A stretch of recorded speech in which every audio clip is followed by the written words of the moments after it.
Good evening, everyone. I'd like to call this regular City Council meeting for the City of West Hollywood to order. Monday, November 21, 2022, 6:13 p.m. I'd like to start with the land acknowledgement.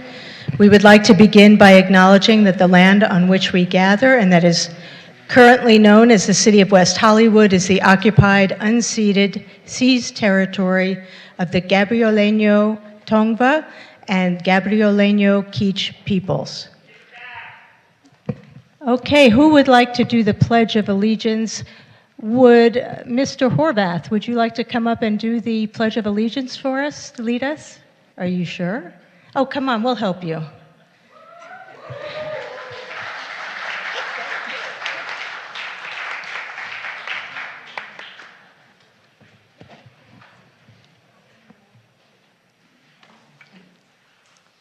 I pledge allegiance to the flag of the United States of America and to the republic for which it stands, one nation, under God, indivisible, with liberty and justice for all. Thank you. Excellent job. Can we get a roll call, please, Madam City Clerk? Thank you, Mayor. Councilmember D'Amico. Yes. Councilmember Erickson. Here. Councilmember Horvath. Here. Mayor Pro Tem Schein. Present. Mayor Meister. Here. We have a quorum. Okay, great. And now, well, we had no closed session agenda today, so we don't need a report from the city attorney. Approval of the agenda. First, does staff have any changes? Yes, Mayor. Staff is requesting that item 4A be tabled, which is the update on the implementation of the Sunset Arts and Advertising Program. Okay, thank you. Any other changes for us from my colleagues? Councilmember Horvath? I was going to offer if we could add item 5A to our consent agenda. And can you tell us what 5A is so that the public hears? 5A is the approval of a resolution approving the amendment to our agreement with Athens Services. I'm good with that. Are my colleagues good with that? Yes. Great. And maybe the city manager can just say a few words about it. Any other changes? Yes. Mayor Pro Tem? Thank you, Mayor. I'd like to pull 2H, new business openings in West Hollywood. Okay. So we're going to pull from consent to H. We're going to table 4A, and we are going to move to consent 5A. Anything else? Councilmember Erickson? We're tabling 4A. Staff is tabling 4A. Anything else? Okay, then. So moving to consent 5A, pulling We have from a the... motion, Okay, please. I'll make the motion. We have a second.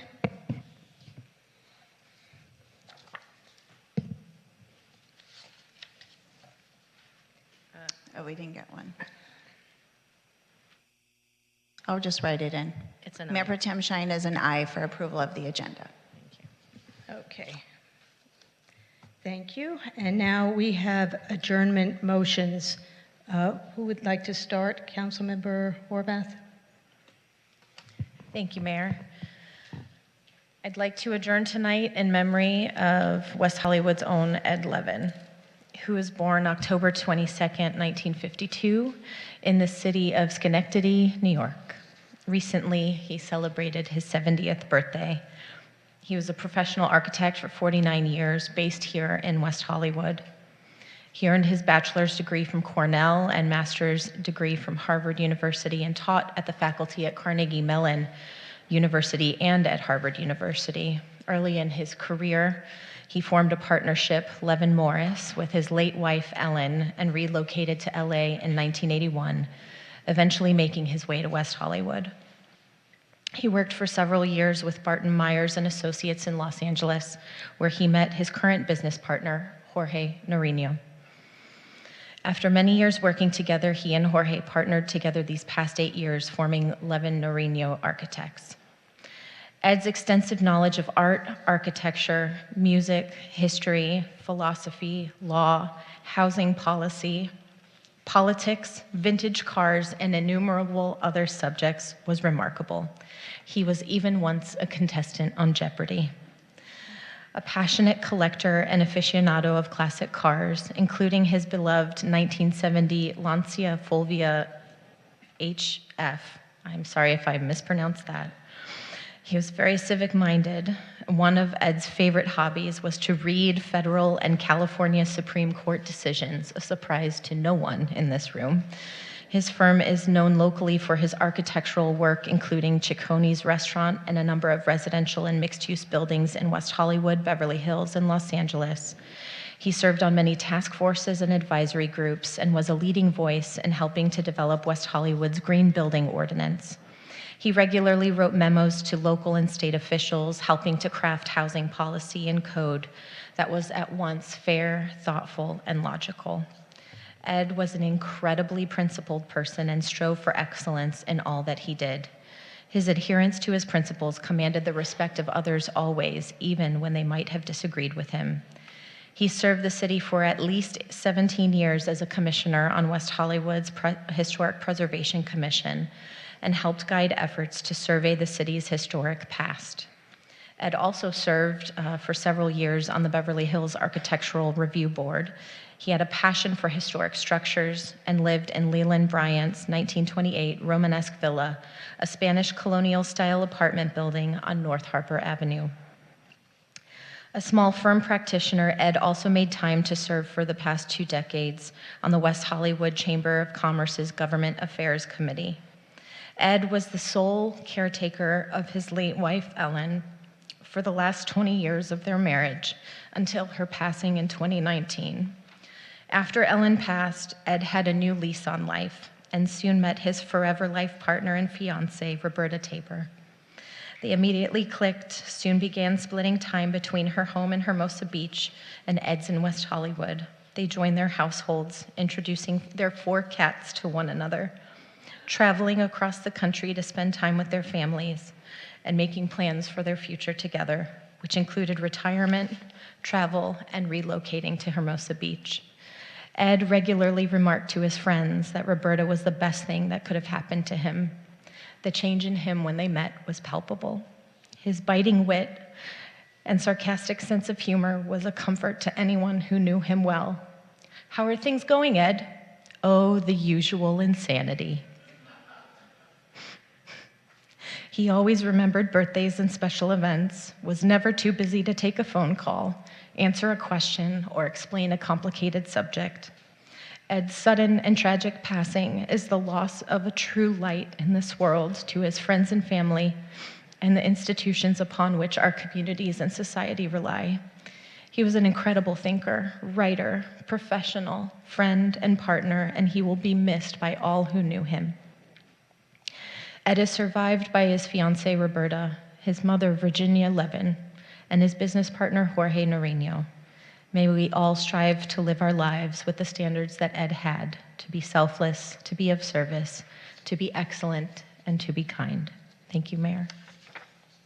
Thank you, Councilmember Horvath. I know that was a difficult one. Mayor Pro Tem? Thank you, Mayor. I'm adjourning our meeting in memory of Etta Goodman. Etta Goodman is resident Anna Goodman's, or was Anna Goodman's beloved dog. Etta was adopted by Anna Goodman on August 14th, 2015. She was an adorable black 10-pound poodle Chihuahua mutt who loved being held like a baby.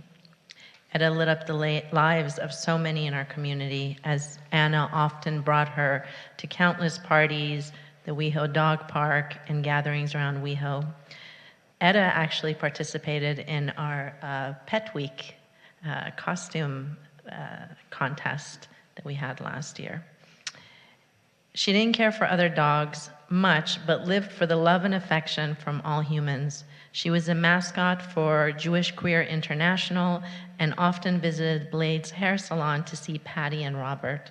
She'll be remembered as a very sweet and submissive cuddly pup who loved dried liver snacks, her cat brother Billy, and humping her favorite ducky toy every morning after breakfast.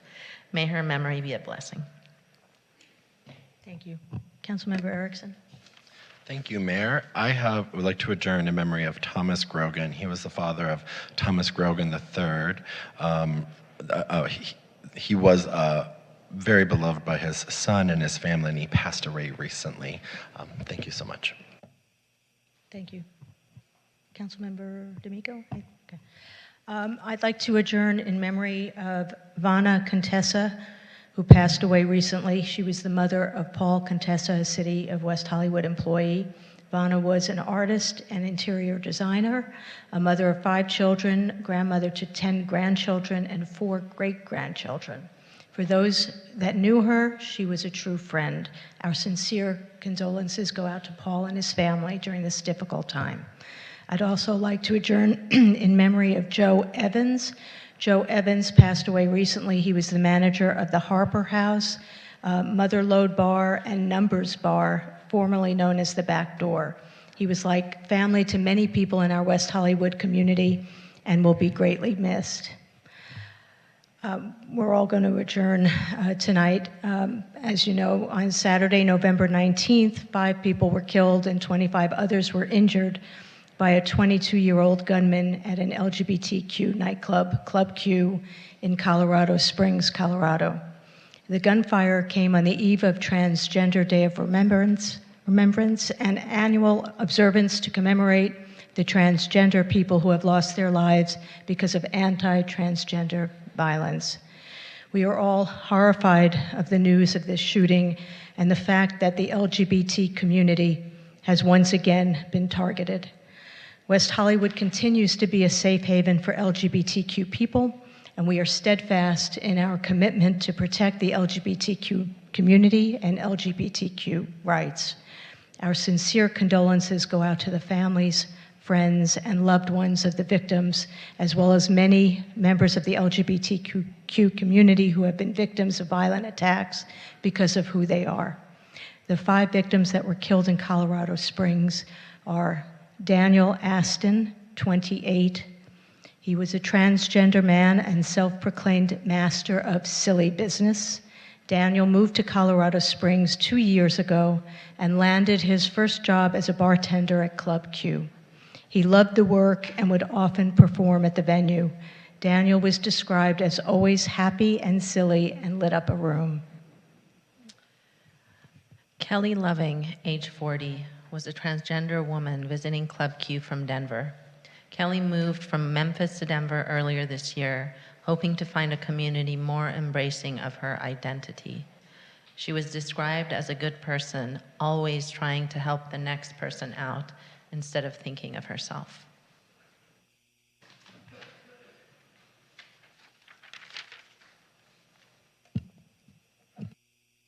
Derek Rump was 38. He was a bartender and co-owner of the club where the violence happened. Derek was described by his friends as loving, supportive, with a heavy hand in his pouring, and a really good listener who would not be afraid to tell you when you were wrong instead of telling you what you wanted to hear. We all know someone like Daniel, and that was very valuable.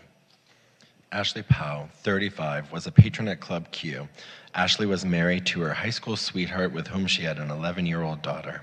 She is described as a loving, caring person who would do anything for anybody. She will be remembered by her family as the best aunt, mother, sister, wife, cousin, and niece. Raymond Green Vance, age 22, was at Club Q with his girlfriend and her family to celebrate a birthday. Raymond is remembered as having a bright smile. His girlfriend shared a beautiful tribute about Raymond. "You gave me the best 5 years and 4 months, my sweet love. I will never forget you." Thank you, and we will adjourn in their memory. Tonight we have a presentation. During the fall, Elements Pharmacy and Block Party staff teamed up to offer the community monkeypox and updated COVID vaccination clinics. The clinics were very successful, with over 400 vaccinations issued and available for free to the community. We would like to express our gratitude to staff at Elements Pharmacy for administering the vaccines and to Block Party WeHo for providing the space for the clinics and the staff who made the clinics run smoothly. Thank you, Sherry Sherman and Emily Cooper from Elements Pharmacy, and Larry Block and Jim Hieronymus from Block Party WeHo for your part in providing this essential service to the community during the monkeypox local emergency and COVID-19 pandemic. We deeply appreciate your commitment to the well-being of West Hollywood community and would like to present you with these proclamations. If you'll join us in front.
Well, first of all, thank you for recognizing Block Party for the vaccinations. I appreciate it. It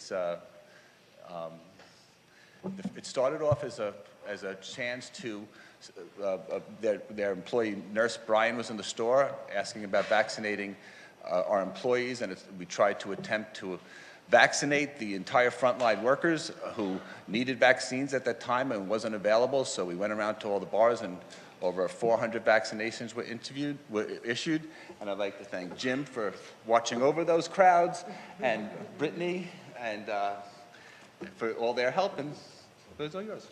Thank you. We want to thank you, Larry, for recognizing the need. Elements Pharmacy has been providing COVID clinics, monkeypox clinics, even flu clinics in the community now for quite some time, and we're just extremely grateful and to be able to do that, and we're extremely grateful to be a small business so that we're nimble enough to be able to heed the calling where it's needed, and we're still doing it. We're still available if you know anybody who needs that service. Thank you so much for allowing it. And also, it's just so poetic that, Lauren, that you would administer this tonight to show that in the end that we are one community. I'm sorry that Seppi wouldn't even knuckle knock, but we are one community no matter what happens on the election. And that's what's so poetic about bringing us all together tonight. So thank you, Lauren. Thank you all for your service. And now we are going to move to public comment. The City Council values your comments. However, pursuant to the Brown Act, Council cannot take action on items not listed on the posted agenda. The public comment period is limited to 20 minutes, with 2 minutes allotted for each speaker. This public comment period is to address the City Council on consent calendar items, other agenda items, if the member of the public cannot be present at the time that the item is considered, or items of general interest within the jurisdiction of the City Council. Another period is also reserved for general comment later in the meeting for those who could not be heard at this time. Public hearing testimony will only be taken at the time of the hearing. And do we have Zoom speakers tonight as well? Yes. Why don't we You want to do start Zoom with first? the Zoom first, since last time we started with the in-person. Okay.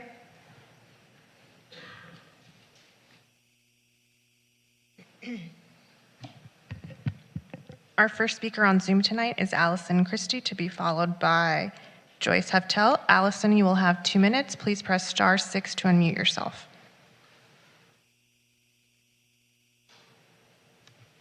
Hello, my name is Allison Christie, and I am speaking tonight on behalf of Better Neighbors LA, a coalition that fights to protect housing and neighborhoods from the impacts of short-term rentals.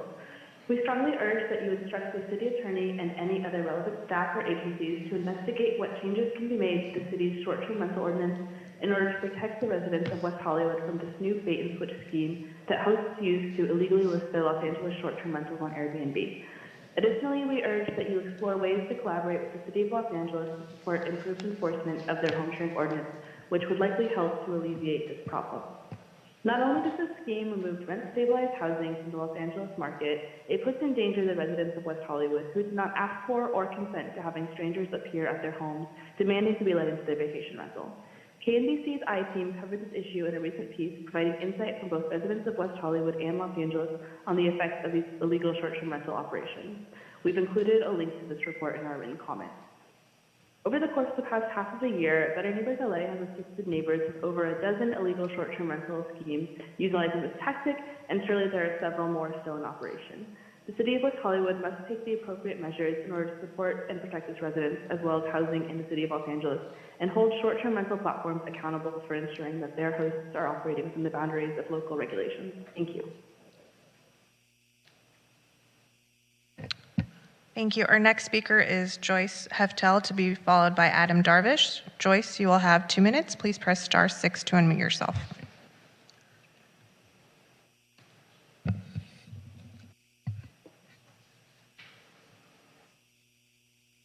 Hi, Joyce Heftel, resident of West Hollywood. I thank the city council members for the time you give to the city. Thank you for listening last meeting and having code compliance make more headway with the noise coming from the Harriet and the Ziggy. Please continue to push for the mitigation measures needed to reduce the noise permanently. Tonight, regarding agenda item 4B, Fountain Avenue. Please keep in mind the east side of Fountain and the west side of Fountain have distinctly different issues and can't be addressed in the same way. The west side of Fountain Avenue, especially near La Cienega, has steep hills that many are not walkable to get to public transportation. Please keep in mind when experts offered their opinion before the large projects were built, in reality, it turned out some of the expert opinions were incorrect. Please keep in mind that when the expert opinions are offered tonight, please keep that in mind when they're offered tonight. Taking away parking is not acceptable in a small city where there's a parking crisis, as it is now. Please keep in mind the lovely renderings we see from developers almost never represent the reality when built. Please keep in mind when you look at the Fountain Avenue, please keep that in mind when you look at the Fountain Avenue rendering. I will speak again when 4B comes up. Thank you. Thank you, Joyce. Our next speaker is Adam Darvish, to be followed by Alex DeVore. Adam, you will have 2 minutes. Please press *6 to unmute yourself. Yes, thank you so much. Good evening, Mayor Meister, Mayor Pro Tem Shine, Council, and staff. Calling to condemn the shooting act of the gun violence in Colorado Springs against the transgender population and the innocent people that got killed, but also calling to remind all of us that quality of life for residents. This is related to second-hand marijuana smoke. Now it's maybe time again to look at guidelines for our city, because a lot of people smoke in their patios and in their open patios outdoor in multi-unit dwellings. And in my case, I can't even open my windows in the evenings or early mornings when neighbors smoke in the patio, which I understand they have the right to, but there's got to be a balance. And those of us that don't care about the smell, no matter if it's health hazards or not, which I'm in healthcare and I believe that it's not healthy to be inhaling marijuana smoke. So I would appreciate that if that could be re-looked at. Thank you so much. Thank you, Adam. Our next speaker is Alec DeVore, to be followed by Dominic Moonhart. Alex, you will have 2 minutes. Please press *6 to unmute yourself.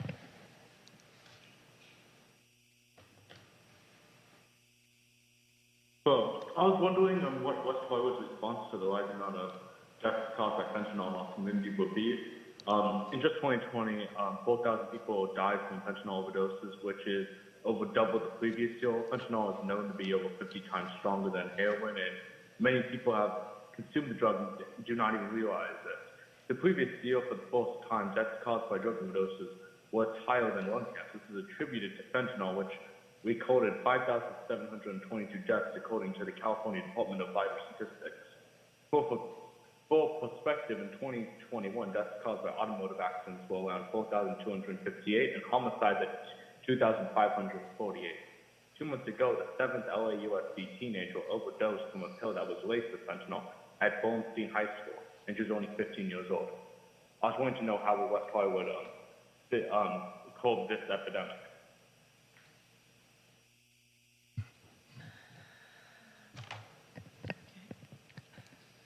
Alex, was that a question? The council can't interact with speakers. You still have 55 seconds if you'd like to say anything else. Oh, that is it. Thank you. We're going to move to those who signed up to speak on consent calendar items in council chambers, and then we'll go to general public comment if we have time during this first public comment period. Thank you. Yeah, and in the future, let's make sure that the Zoom, we know who's there for consent calendar, so we do them first and we can alternate. That would be great. Jeff Palkiewicz?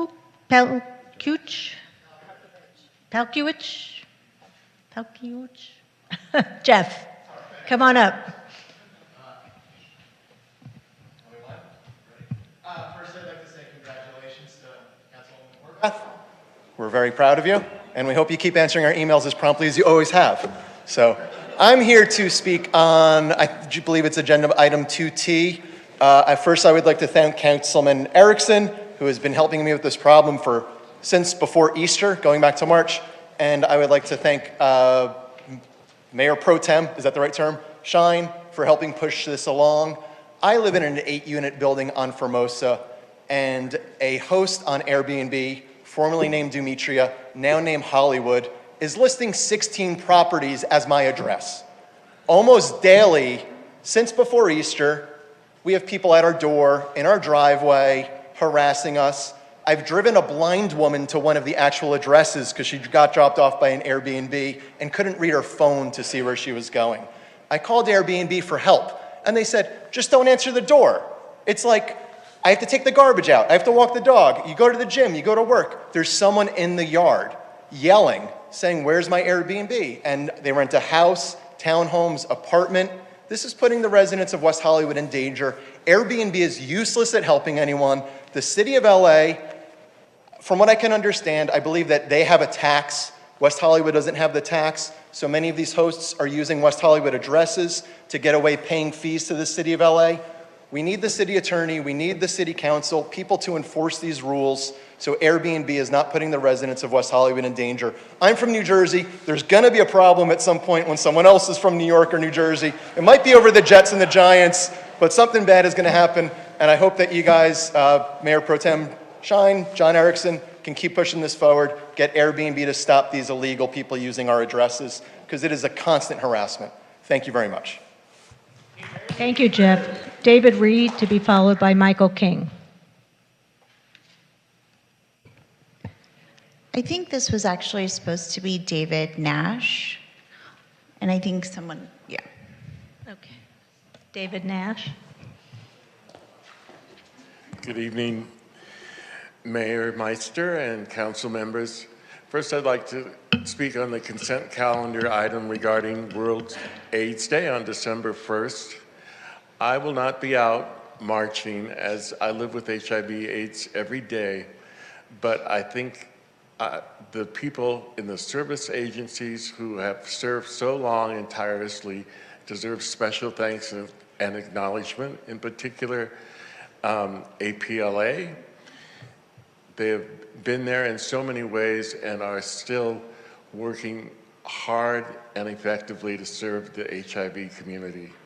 Also tonight, I know that votes are still being counted, but it's my understanding, Mayor Meister, that you are way out ahead in front and definitely reelected. So congratulations. I appreciate that you walked the walk and talked the talk for long before you served on the council. I remember looking down Palm Avenue with you and you noticed that it was dark. I appreciate that as a person with low vision, even though we haven't addressed that. And to Lindsay Horvath, congratulations. I miss you.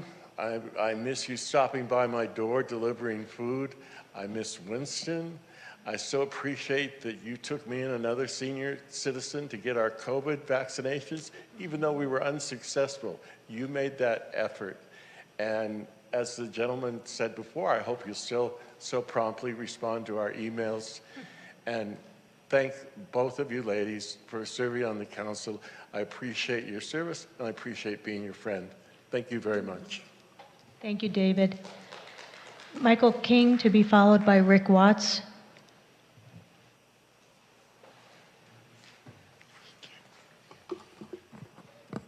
Good evening. It's been a long time since I've been here. I was going to say something about Ed Levin and Councilmember Horvath. Thank you. You said far more than I could say, and you said it far more eloquently than I could say it. I'm Councilmember Shine's appointee to the Historic Preservation Commission, and I got to meet Ed and to know Ed over the last year and a half, and it was really an honor. He was very, very bright. He was very gentle. He was professorial. He wanted to make sure everybody was educated and knowledgeable. I felt almost as though he took my hand to lead me while I was the commission chair. In fact, he nominated me to be commission chair, which I was going to turn off my camera at the time, but I agreed. I said yes, and he was so supportive the entire time. He was effusive. I did not know he went to Cornell. An uncle of mine taught American history there for 35 years. I imagine they must have known one another. So thank you, and congratulations on your election to Board of Supervisors.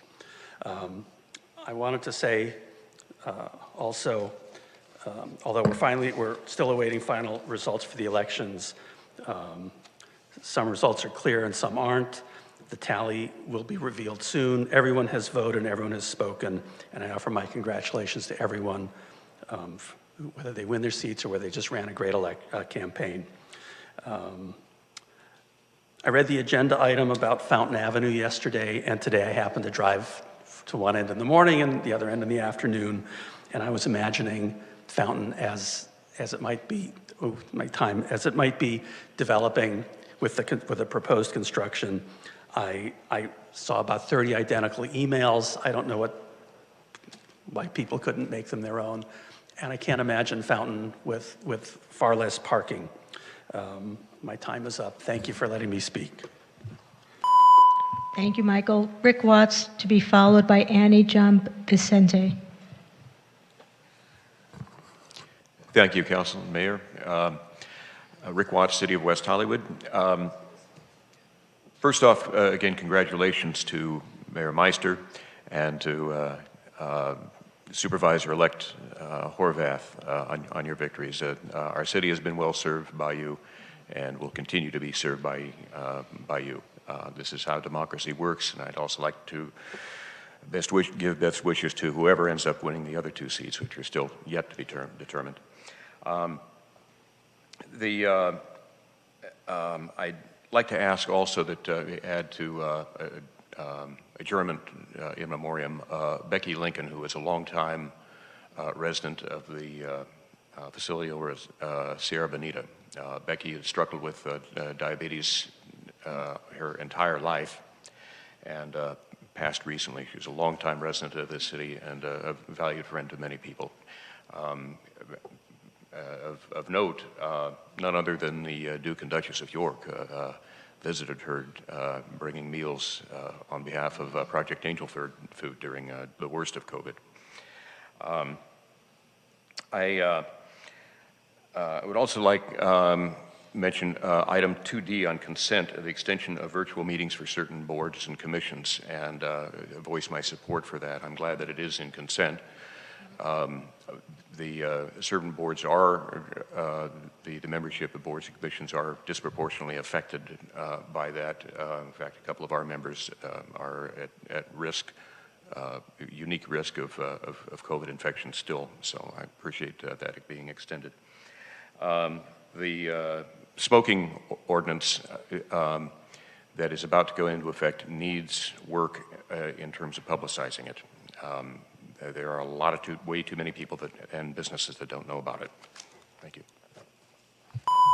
Thank you, Rick. Annie Gianfacente, to be followed by Mariah Darling. I'm taking extra time, thank you. So I received a message from Commissioner Catherine, Council Member Eric Erickson. I received a message from Commissioner Catherine Eng yesterday that you received a death threat. She then proceeded to tell me that you are afraid that I am behind such a threat. After a shooting targeting a trans event on Trans Remembrance Day, I'm being accused of sending death threats to a city council member with no validity to the claim. Commissioner Eng said that she'll let me know when it's okay to speak out again. I'm not waiting for someone in power to give me permission to speak truth to power. I won't wish harm upon anyone, but you're here to vilify trans folks, especially those that want to speak out against you. By the way, this is her thermos. She left it at a meeting. Can you give it back to her? I don't want to see her. About 2 weeks ago, I was walking on Santa Monica Boulevard going eastbound. As I stopped in front of Plummer Park to let my dog urinate, a man was sitting on the ground. And as he got up, he asked me if I'm trans, and I said, yeah. And he said, kill yourself. You're not a woman, you're a man. Mayor Meister, does that sound like the streets are safe for me? Is this a safe haven? No. And so he was heckling me and telling me I should die, and then if he sees me again, he will stab me and he will kill me.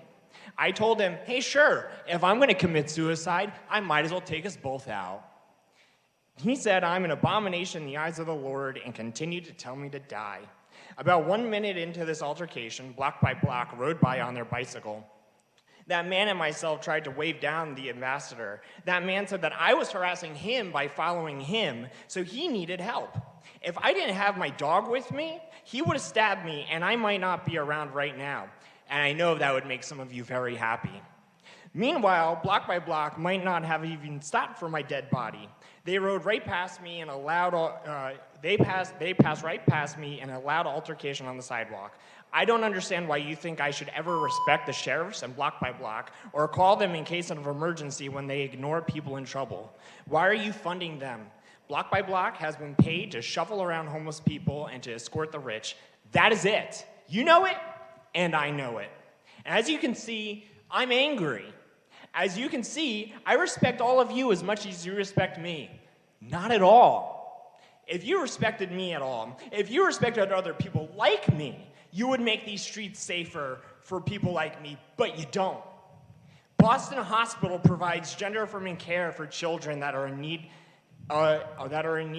one of the only in the country, and they received a third bomb threat on Friday, November 18th, targeting treatment for children.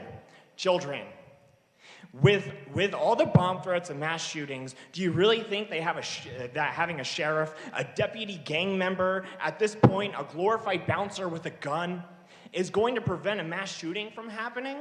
More often than not, police do not stop mass shootings. The chance of police opening fire are much higher than if the police were to subdue the shooter. Why should I feel safe in a club with a sheriff around if I know that they are willing to add to the body bag count so long as it prevents it with another with a gun? We have additional people in chambers who need to speak.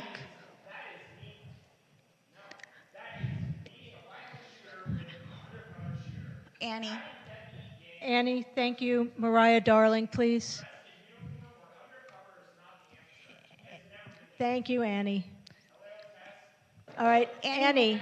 We will give you additional time at the end of the meeting. We have other people who need to speak as well, and there's a lot of items on the agenda. Thank you, But we Annie. do want to hear from you. Thank you. Mariah Darling.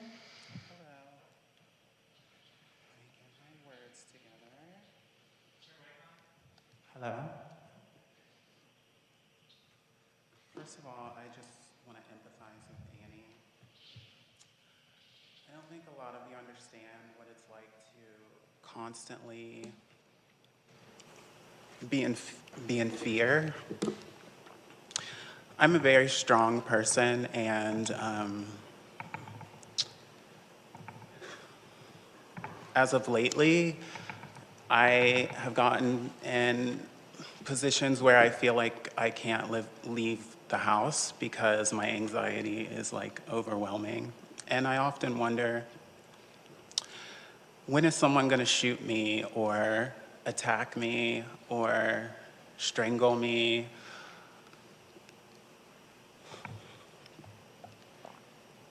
And I just wonder why we're not being more proactive about these things that are extremely preventable. It's just a matter of time before it happens again, and I'm constantly thinking in my mind, when am I gonna wake up or be out in West Hollywood dancing, you know, just living my life, and these tragedies are gonna happen here. It's eventually gonna happen here, and it's just inevitable. And I hate to say that, but it's almost like I'm just waiting, you know? It's like a constant, like, yeah, I gotta keep living my daily and like presenting and interacting with people and maintaining my composure and my sanity and bottling up my anger and acting as though everything's okay even though it's not.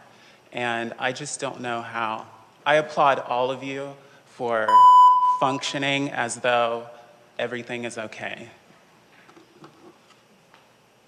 Thank you, Mariah. Amanda Hootman, to be followed by Eleonora Schulman.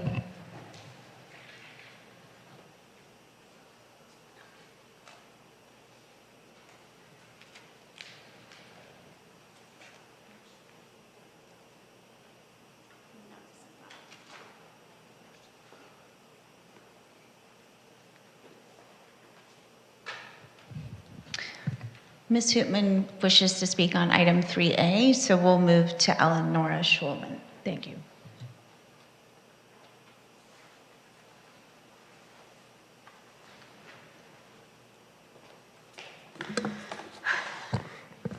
Good evening, everyone. My name is Eleonora. I'm a Los Angeles native, resident of West Hollywood, and currently a graduate student at the School of Social Work. Currently, I also intern at Jewish Family Services in Plummer Park, where I get the opportunity to support a wide range of community members. I've learned of the many resources that the city of West Hollywood affords to its citizens, and it's truly incredible work and makes me proud to be part of this community. Recently, I've been saddened to see that the city and county of Los Angeles have moved to transitioning their Section 8 housing application and all other aspects of Section 8 housing to online only. This puts a large portion of individuals at a huge disadvantage, such as the many individuals and families that don't have continued access to the internet or may not know how to utilize these online platforms. With that, I'd like to urge the city of West Hollywood to take measures to promote equitable housing opportunities to all individuals, and I propose doing so in the following ways. I'd like for the city of West Hollywood to utilize its ties to both the city and county of Los Angeles to advocate on behalf of all individuals and speak against this transition. Additionally, I propose reinstating in-person community-wide workshops to provide information on affordable housing, as well as help with eligibility and application processes as they relate to Section 8 housing. This can be city-led, or it can be done so by providing additional funding to local nonprofits. This obviously isn't a panacea for the housing crisis painting many, but it is a way in which we can utilize the resources we do have to ensure that all individuals have access to opportunities and information. So with that, my time's up. Thank you. Thank you. Genevieve Morrow.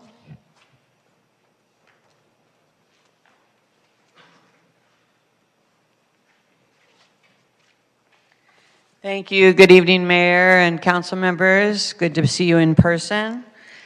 Genevieve Morrill, President and CEO for the West Hollywood Chamber and also Executive Director for the bids. I have a lot to cover in 2 minutes on my public comment, but first I want to send my condolences to not only the victims and the families of the shooting at the Club Q, but also to Ed Levin's family and his business partner, Jorge. And thank you, Councilmember Horvath, for your tribute. He deserves that and so much more. He served on our Government Affairs Committee, as you said, for decades, and he always had strong opinions on the projects that we reviewed. And he always gave value and also showed us that we shouldn't rubber stamp these things, that we should really consider what it does to the community and other things. And he was a resident as well, and he was valued. I'll miss his cantankerous humor, and I learned so much from the man, and so thank you so much. I also wanted to thank the council and for the continued rental of the barricades, which is on consent. I know a lot of times you're not applauded for a lot of the things that you're doing for this business community, and that's a huge expense that has been incredibly valuable through COVID and recovery. And I want to thank also Mayor Pro Tem for trying to help with the short-term rental issues. They're no longer just a room for rent. They're literally $400 to $600 a night suites and have an impact to our hotels. And lastly, I want to congratulate Mayor Meister and also incoming elected Supervisor Horvath for an election well won. I know it's been a tough couple of years, but your work with the business community and this community has been instrumental, and you will be remembered for all the work that you have done in this community and obviously further on as the supervisor. So thank you for everything you've done. And with that, I know that 2H was moved to consent, so I'll talk about that later. Thank you. Are there any more public speakers on Zoom? We have at least 2. Okay.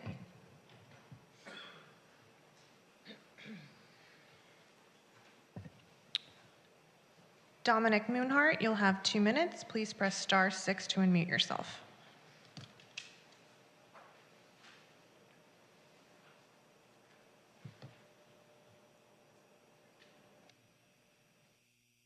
Dominic, you'll have 2 minutes. Please press *6 to unmute yourself. Okay, now can you hear me? Yes, go ahead. All right. Hello, West Hollywood City Council Mayor and Mayor Pro Tem Shine. I would like to come to the City Council to congratulate our next future Supervisor-elect, Lindsay Horvath. It was an awesome campaign that she did, and I just want to thank Supervisor Horvath for all she's done for West Hollywood and what she's going to do for our county. I also want to thank Mayor Pro Tem Shine for standing up against the feminist stuff that happened against our Supervisor-elect Horvath. And so thank you very much for allowing me to speak. Have a great rest of your day. Thank you. Mayor, that was our last speaker on Zoom. Okay, thank you. And if I can just report, there's something going on with my screen saying that it wants to update Windows. Can we do something about that? Tell it we said no, it's a council meeting. I'm sorry? Just kidding. So, well, it says my 2 choices are confirm or restart now. It needs to fill out a slip and give it to. Yeah, exactly. We've had enough. Okay. Well, luckily, we'll just go to council member comments, and that'll take a few minutes. Councilmember Erickson, would you like to start? Good time to restart, Mayor. You'll go last.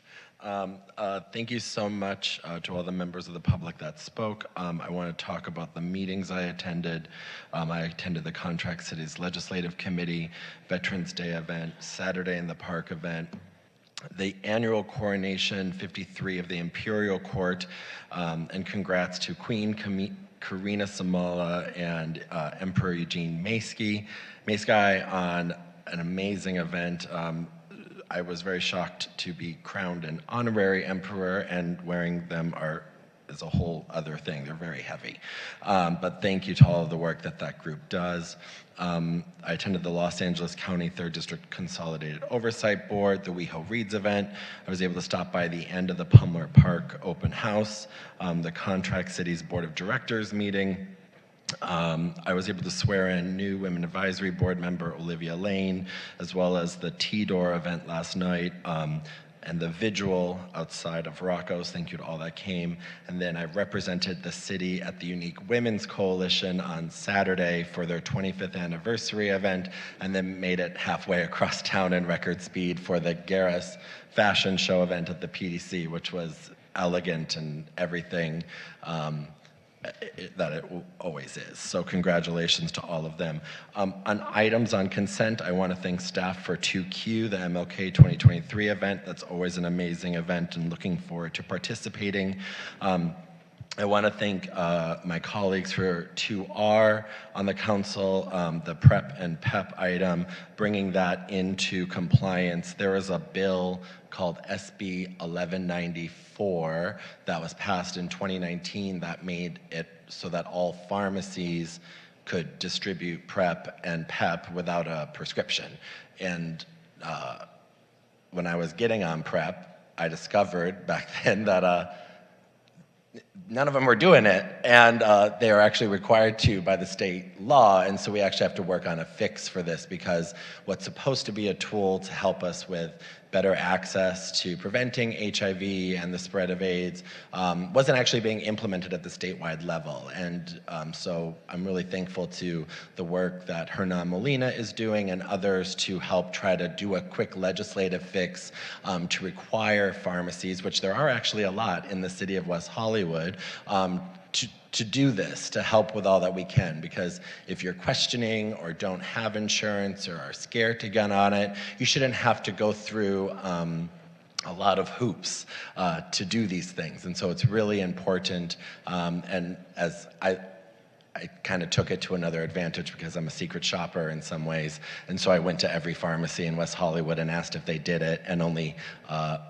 whatever social services staff is here said like 2, and I was really aghast. So please come, we'll have more information about that. It's really important. I want to thank my friends who encouraged me to get on PrEP and do everything that I did. It's helped make sure that my life is safe, but I want to make sure everyone's life is safe when they do that. So it's a really important item, especially in light of World AIDS Day coming up here in a couple of weeks. Additionally, I want to thank Mayor Pro Tem Shine for item 2T, and thank you, Jeff, who I don't think is here anymore, but did bring this to our attention. It is a really scary thing when a stranger shows up at your house saying they want to rent out your apartment, and if you live in a rent-stabilized unit, if you got caught, you could be evicted. We've talked about this before, but we do have to do something about the short-term rental issue, and if this is a great start to it, so thank you so much. Additionally, a few more comments. I'm really thankful to this council for doing the ADVANCE study, which is a study with the American Red Cross to change the FDA policies around who's able to give blood. I brought this to the council and we unanimously supported it, I believe, 1.5 years ago. And I'm really pleased to report that outside of Washington, D.C., Los Angeles saw the most signups to actually have gay men participate, gay men and men who have sex with men and bi men and everyone, to do this. And so they screened 345 participants, 325 completed enrollment, 269 people completed the follow-up questionnaires. So the FDA is really liking these results. The city of West Hollywood has a long-standing history of trying to overturn this draconian ban on people who can give blood. And we all remember when the COVID crisis, well, it's still going on, but it was at the height and people couldn't give blood and there was blood shortages and there were a lot of gay men that were turned away when they wanted to help out. Additionally, I wanted to offer my condolences to everyone who's still reeling with the events of yesterday. It's horrible. I don't know what to say when your mother calls you and she says she doesn't want you going out to a gay bar because she's scared for your life. And like, you live in the city of West Hollywood, it's really daunting in that way, because I oftentimes will sit at High Tops. Some of my friends are here tonight. I see you in the crowd, and we'll have a great time, and you don't think about a car driving by and potentially causing harm to you and your friends. So we have to do all we can, and I want to thank the city manager, the city attorney, all of our community safety staff, and everyone involved for increasing patrols block by block, and sheriffs to making sure that we are all safe. At the same time, while we're all trying to feel safe, that, yes, as was mentioned earlier, right as I posted my condolences for what was going on, I received an actual text message that said, "You are a stupid white faggot fuck. How dare you not support Black Lives Matter movement? Watch your back in WeHo. We see you before we come for you. Goodbye, John." So, and that was directly texted to me on my actual phone number. So I did report it to the sheriffs. I also want to thank Lauren Langer, Captain Mulder, David, and everyone else who jumped much quickly to this, talking with all the important law enforcement personnel. And I want to thank my colleagues as well, who I know have been dealing with this and provided me much guidance and support. But this is the type of stuff that we deal with now. It's sad to think that this is a new normal, but it is existing, and I am out in the community. I enjoy being out there, but it's scary, right? And then when your phone blows up with a serious death threat, you have to take it seriously. So I'm going to try to still be out and be my usual self, but I do have to take my personal safety very, very seriously, because it does matter. So these are just a reminder, like some of my colleagues, of the messages we continue to get. So I hope you all take solace, and please stay safe.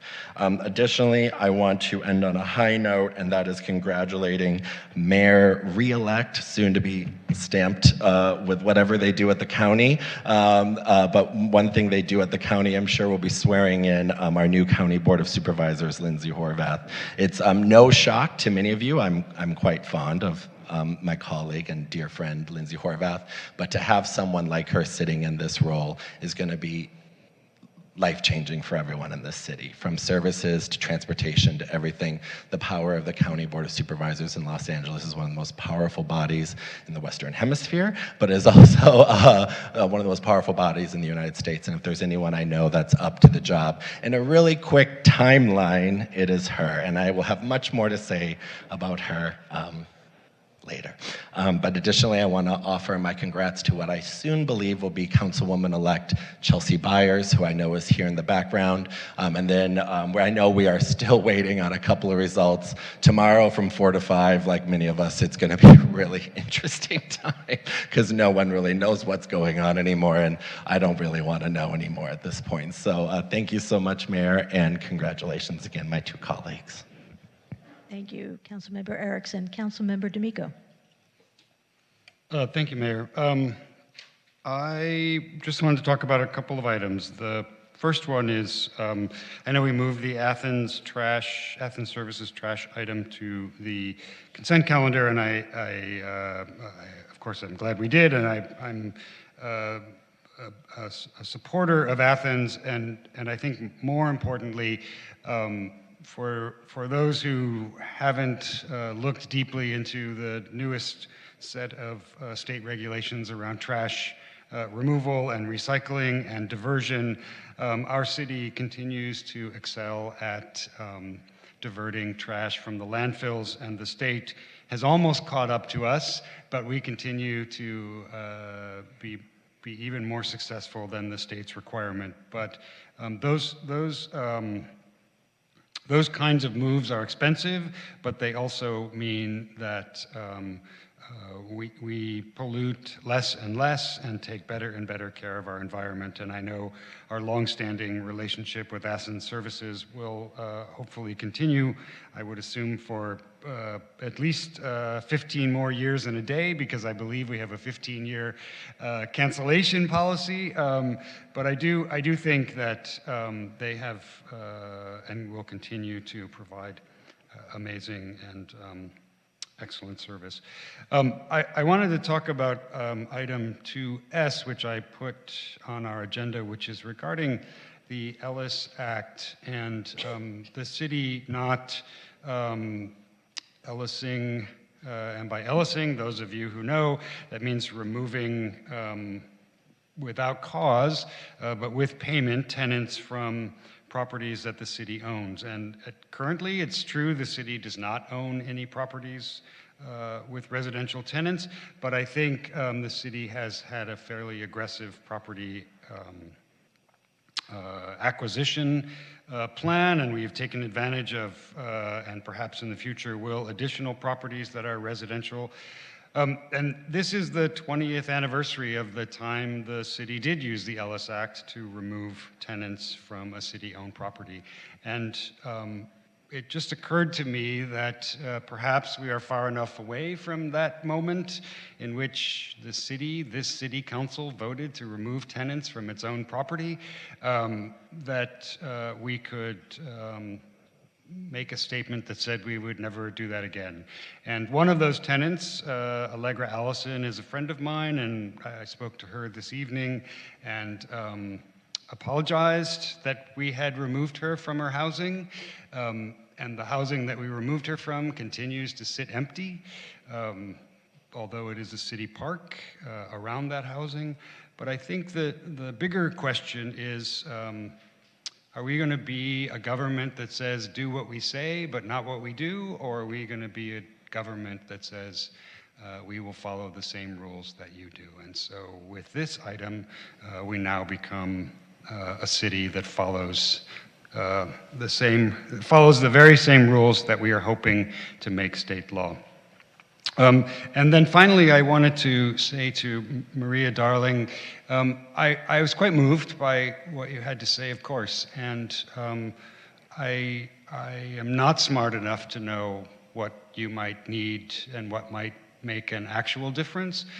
We do have a transgender advisory board. Of course, you're welcome to come to this podium and tell us in 2-minute increments what would work. But if you have the time and the inclination, I think going to the Trans Advisory Board and asking them to put that on the agenda and to have a full-throated discussion about the kinds of things trans people would find comfort in and find life-changing in our city, that's another avenue to do that. Again, you're always welcome here. These meetings happen the first and third Monday of every month, generally, but mostly.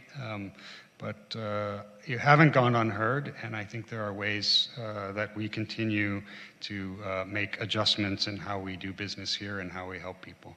And so the city clerk can give you information, or there's other staff people in the back, or you can wait till the end of the meeting and I'll tell you. And then finally, I want to say that I spoke with a representative from the West Hollywood Community Housing Corp regarding the Weatherly Drive project. And I understand there was a community meeting. It was fairly, very well attended. I believe there were 100 Zoom spots, and they exceeded that number. So clearly, there is a lot of interest in this project, as you know, as there should be. It's a compelling thing that West Hollywood Community Housing Corp is trying to do. And I was also informed that though there were some initial discussions about using what's called builder's remedy to proceed through the process, that in fact they have decided not to do that and will continue to work with our city through our regular process going forward. I know this city has invested quite heavily and appropriately in that project, helping to move it along, though no final decisions have been made and no final questions have been asked. But I do think it's important for all sides, those in favor and those who might have a different idea about what might happen there, to participate in the process the city has set up. So I'm relieved to know that West Hollywood Community Housing Corp will continue to bring their commitment to building housing and to being engaged with our city process. And with that, Mayor, I turn it back to you. Thank you very much. Mayor Pro Tem? Thank you, Mayor.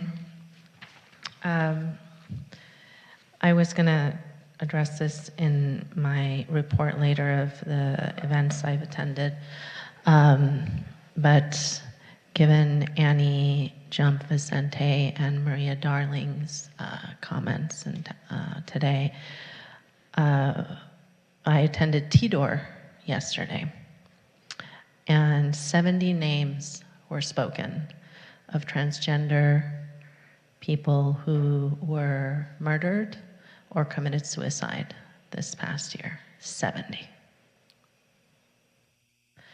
So I understand and can empathize with your daily fear and your daily trauma in the city of West Hollywood when you are confronted with hate. And we do our best, and we have done our best to create a board, 2 boards that can advise us, specifically the Transgender Advisory Board, and we're creating an LGBTQ+ commission that can advise us on what we need to do better. And we will always be open to listening to you about what we need to do to create more safety for you and others who feel unsafe in our community. Regarding the block-by-block incident, what I would like is we need to have our community safety department really work with the LGBTQ advisory board. This is going to turn into a community commission, as well as having you work with the transgender advisory board, Danny, who is our community safety director, for better training. As we witnessed from the really insulting response at the nightlife safety meeting from Sergeant Yost about the LASD training of LGBTQ training that they get. It was so insulting. We need to develop much better training for LASD, for block by block, and our fire department as well, which is all of our community safety department. So what I would like is actually a staff report in our next meeting detailing our proactive plan of what we are doing to work with our sheriff's department, block by block, and fire department, our community safety department, for developing better training in partnership with our Transgender Advisory Board and our LGBTQ Advisory Board, soon to be commissioned. Now, as I have been doing since the murder of Mahsa Amini at every single council meeting, I would like to give an update on the protests which have now turned into a revolution in Iran. It has been 2 months since the protests started after the murder of Mahsa Amini by the morality police of the Islamic government of Iran. This protest has turned into a revolution, and the people of Iran want human rights and a new government that is secular and democratic. To date, 17,000 protesters have been arrested, and the government has already begun sentencing them to death. Around 400 people have been killed, and 58 of them were children. The United Nations General Assembly Third Committee today approved a resolution condemning the human rights violations by the government of Iran and in support of the protests. And we need them to conduct an independent, impartial investigation into the abuses by the government. And we need this investigation to happen as soon as possible. We also need the US and the president's administration to look at targeted sanctions against Iranian leaders and organizations responsible for these international crimes, as well as sanctions against those who have aided this regime. The women and people of Iran are still fighting in the face of violence from this government. And as long as I have a voice, I will continue to use it to call for a secular, democratic government and for human rights in Iran. We must remember that without women, there is no life. And a life without freedom is not worth living. So we must always fight for women and freedom for all. Women, life, freedom. Zan, zendegi, azadi. Now I'd like to give a big congrats to my colleague and County Board of Supervisor-elect Lindsay Horvath. I am deeply, deeply grateful to have served with you these 2 years, and grateful that when you were running for West Hollywood City Council years ago, we met and I invited you to the Human Rights Campaign Women's Garden Party. And what an incredible, incredible path you have created in the face of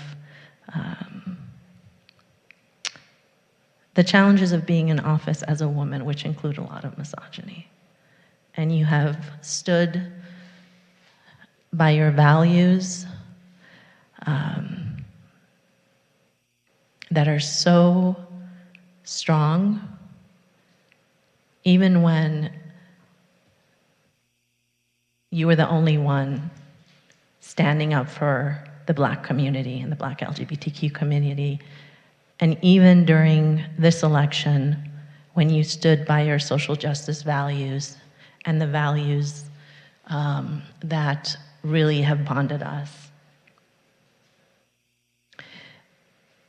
You are going to be an incredible, incredible supervisor, and West Hollywood is so lucky to have you in this seat. I know that we will be able to really do great things here because of you, and I know that, and I look forward to the partnership with you. I also want to say congratulations to my colleague Lauren Meister on your re-election to the City Council. I look forward to continuing to work with you these next 4 years on the areas that we agree on, and I hope that we can meet in the middle in the areas that we may not, as long as they don't collide with my core values. The other 2 seats are yet to be determined, so I will reserve my comments. But a big congrats to my endorsed candidates, Assemblymember Rick Zuber, who had told me he's going to have his field office located in West Hollywood, which is wonderful. Also, a big congrats to Councilmember-elect Katie Yarovlovsky in CD5, Heidi Feldstein Soto, who will be the new LA City Attorney, Hugo Martinez, who will replace Mitch O'Farrell and was a Unite Here organizer, Si Se Puede, and finally to fellow woman of color and lesbian, Carolyn Menjivar, for your election to the state Senate, replacing Bob Hertzberg. What an incredible win in Senate District 20. I look forward to working with all of you. Now, since our last meeting, I have attended our Veterans Day event, which was wonderful. I spoke at the Temple Isaiah Sisterhood Conference. I attended the Plummer Park open house for the envisioning of the future of Plummer Park. I attended the LA premiere of The Voice of Dust and Ash, which is a documentary about Maestro Shajarian, an incredible poet and musician, world famous musician, an Iranian musician. It was a lovely show. I gave them a proclamation. I also attended the Trans-Latina Coalition Garas fashion show and presented them with a proclamation. It was a lovely show and raised a good amount of money for the organization.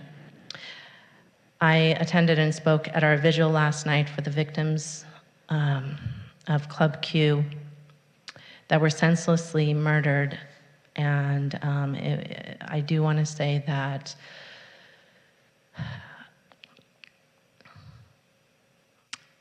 what happened is awful and has brought up a lot of trauma in our community.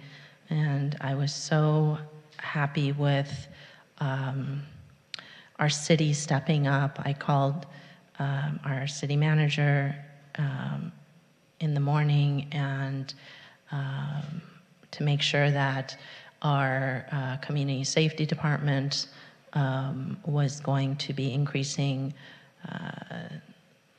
patrols and block by block to make sure that our community members are safe. Often when these things happen, copycats emerge. And so I want all of our community and businesses to know that our city is steadfast in our commitment for your safety and our safety in every way. I want to thank all who came out to the vigil, and thank you to Jackie Steele for leading and organizing it. And then I attended the T-Door event, which was very moving, and I'm so proud of our Transgender Advisory Board for their great work in our community. Thank you to my colleagues for supporting 2T, which was a proposed review of short-term rental ordinance to address listings with false location information. This is a really important step to ensure that this particular issue is dealt with, and to have us work with the City of Los Angeles to keep these hosts accountable in every legal way that we can. I know we still have our own short-term rental issues, and I'm aware that some landlords are still beating the system, but rest assured that we will continue to do everything in our power to make sure illegal short-term rentals are not allowed in our city. And if you are living in an apartment that has an illegal short-term rental, please contact Code Compliance or myself at sshine@weho.org. Thank you. That's all, Mayor. Thank you. Councilmember Horvath. Thank you, Mayor. I want to first recommend that we follow up on the comments that were made tonight regarding Section 8 housing solutions. I think that's very important, and I will certainly take your comments to heart and outside of the city as well. I attended the Liability Trust Fund Claims Board and Oversight Committee meeting since our last City Council meeting, as well as the Transgender Day of Remembrance service last evening, and I want to thank everyone who was involved in the planning of that event. It has evolved into a spectacularly important and meaningful space, and especially in the wake of the awful tragedy that happened, it was even more important that we came together in this very powerful way. And I want to thank everyone who made it possible, my colleagues who led the rally, the vigil, before that, and everyone who joined in that. It was nice to see our sheriff-elect participate in that as well. There are certainly many more conversations to be had around anti-LGBTQ hate and how we keep our community safe.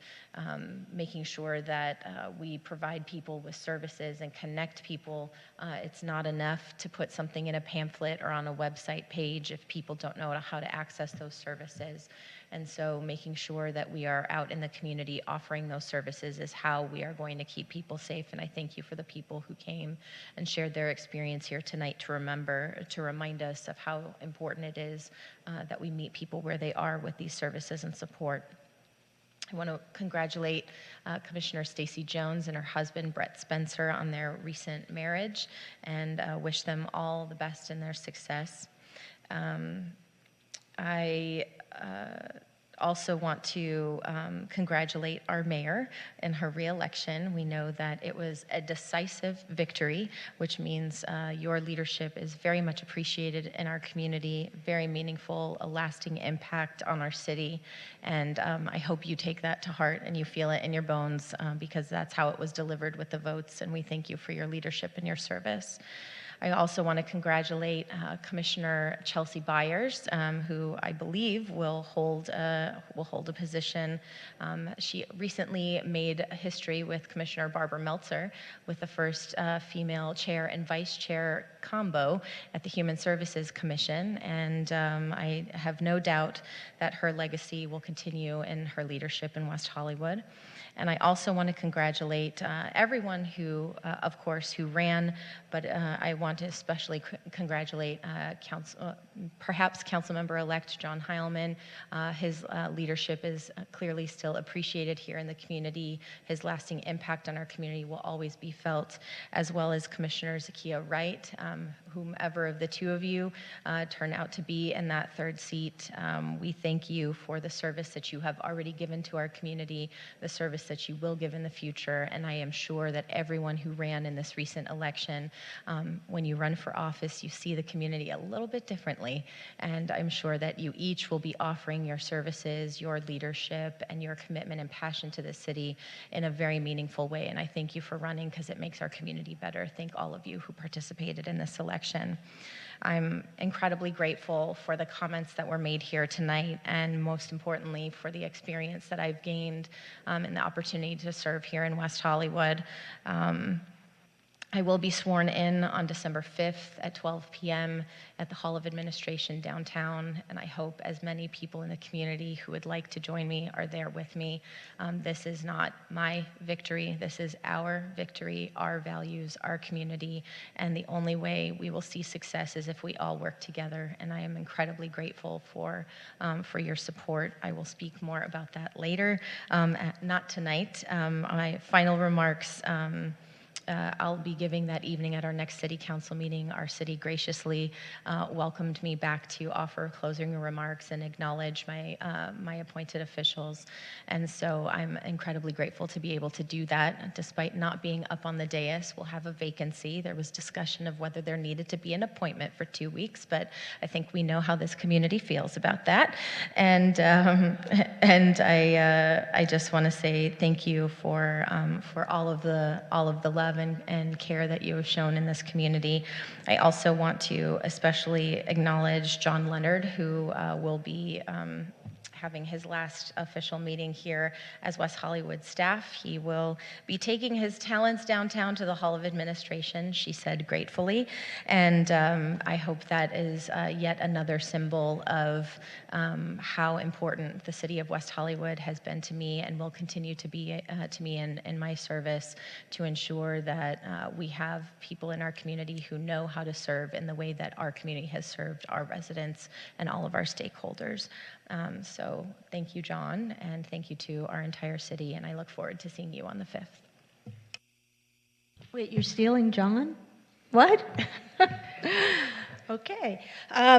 So attendance-wise, I participated in the Urban Leaf ribbon cutting, the West Hollywood Chamber of Commerce 38th Annual Creative Business Awards, the city's Veterans Day event, the annual Standardized Emergency Management Systems and National Incident Management Systems training, and learned what I didn't know about emergency preparedness, and the U.S. Conference of Mayors meeting regarding the Mayor's Compact to Combat Hate and Extremism. I also attended the WeHo Sheriff Station final Community Academy session. Congratulations to all those who participated in that program.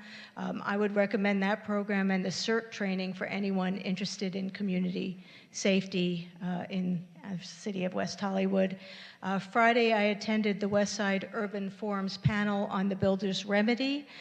It was an interesting conversation, and one thing that did come out of it that seemed like the builder's remedy is not something that should be used for small infill projects, but something that, you know, is really, the intention was for major corridors that could handle that type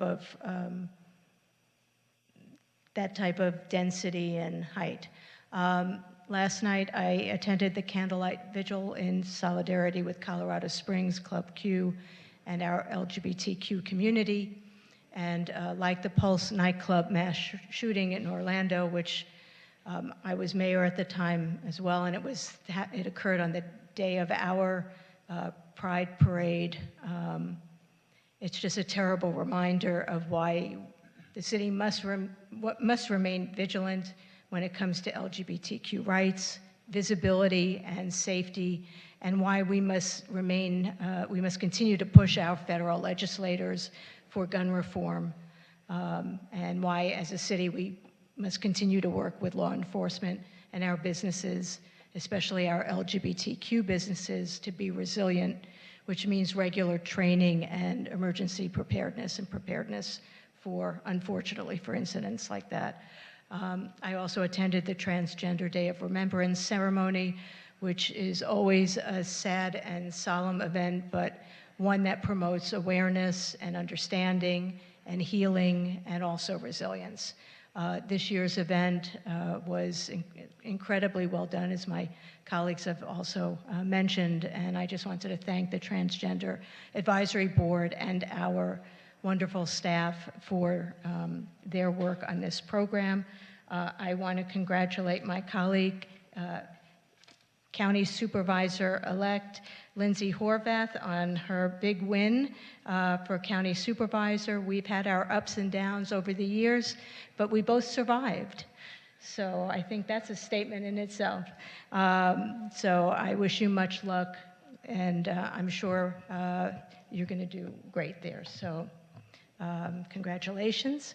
And to all of the candidates, of course, we don't know yet where we're at in terms of a council composition, but I think it was an interesting and eye-opening race, and the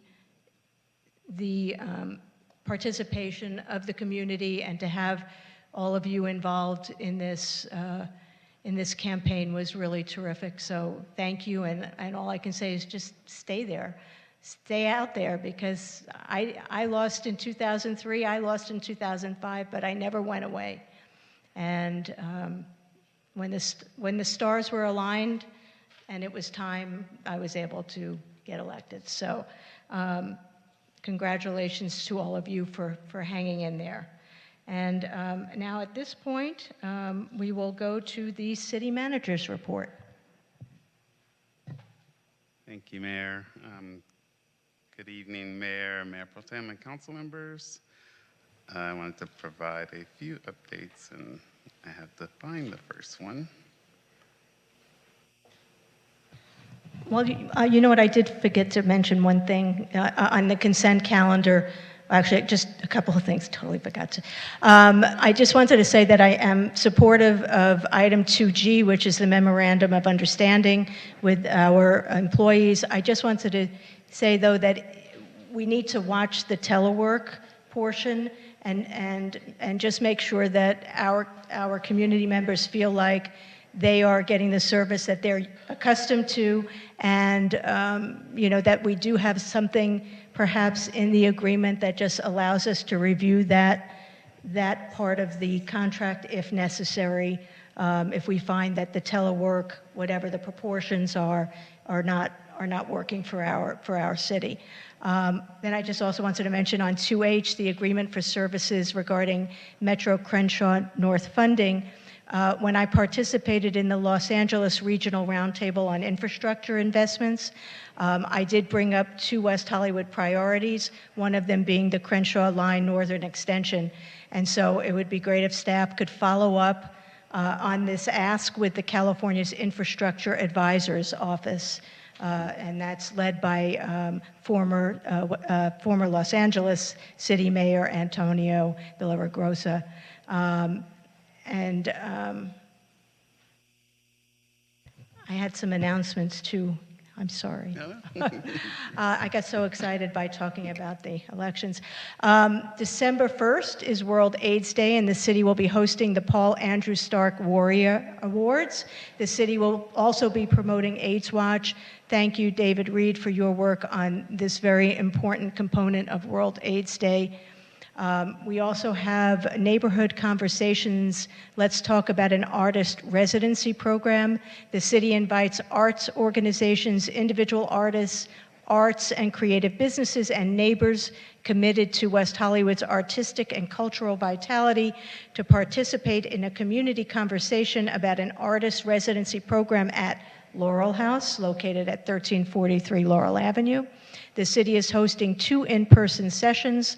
The first session will be held on Friday, December 2nd at 5 p.m. at Plummer Park, rooms 5 and 6.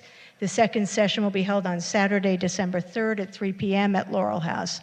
And then last but not least, there's a listening session for a proposed off-leash dog park at Kings Road Park.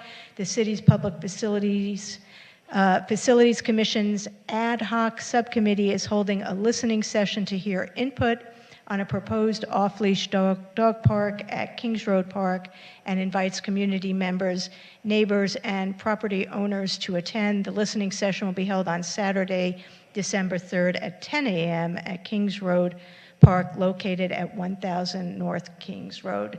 Now we can have the city manager's report. Thank you, Mayor. So the mayor asked for an overview of item 5A. That was the Athens agreement that was moved to consent. As Councilmember D'Amico said, that is a 15-year agreement, a 15-year term with five-year rolling terms after that. The agreement allows Athens to implement all requirements of SB 1383, organics recycling state requirements, by spreading the costs over the implementation period of the first 5 years, and an annual CPI with an 8% cap after that. The pet waste stations will be absorbed by the amendment at $200,000 per year. Savings to the city. We'll also receive an annual $200,000 payment for education and outreach, and a $75,000 a year payment for recycling services. With regard to the smoking ordinance, the smoking ordinance mailers were sent out to all rent-stabilized properties. Rent stabilization will also be including the implementation of the ordinance and item in December. And the ordinance does not apply to businesses. It's only for multifamily dwellings. With regard to Section 8, Christoph Schroeder, our Human Services and Rent Stabilization Director, spoke with Eleanor Schuman, the speaker, earlier regarding the Section 8. The city does not have our own Section 8 vouchers, but we will work with Jewish Family Services, and any information that we can put out, we'll certainly do that. And so with the sad and unfortunate mass shootings at Club Q in Colorado Springs, I just wanted to talk a little bit about what the city's doing.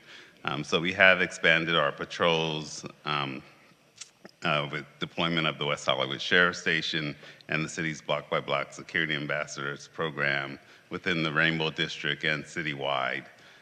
With the holidays coming up, the West Hollywood Sheriff Station has also added a holiday community safety patrol to proactively prevent crime during the holiday season. The city's special law enforcement teams, which includes the cops team during the day and our entertainment policing team at night, are proactively patrolling the community to ensure the safety of all residents, businesses, and visitors to West Hollywood. In addition, the regular foot beats through our supplemental law enforcement program are occurring throughout the city on different days and times, and with a focus on community engagement and high visibility for proactive crime prevention. Meeting with the business community will be scheduled by the city's community safety department in the coming weeks to increase awareness that focuses not only on holiday safety, but to reintroduce the city's Best Safety Practices for Nightlife Establishments manual. This manual was put together by the city in the past and serves as a guide for owners and managers of bars, lounges, and nightclubs in maintaining safe and secure establishments. The manual is available for viewing and can be downloaded from the city's Community Safety Department webpage. And we are planning an active shooter training for nighttime establishments, and that'll be coordinated in the coming weeks with the city's Community Safety Department and the Sheriff's Station, along with the Los Angeles County Fire Department. And this is something that we have done in the past. And then holiday time public safety messaging is being developed with the West Hollywood Sheriff's Station and Block by Block Security Ambassador Program, and the city anticipates hosting a media event in early December. And just lastly, if you do observe any suspicious behavior or see anything, please say something and immediately contact the West Hollywood Sheriff's Station at 310-855-8850, or an emergency, call 911.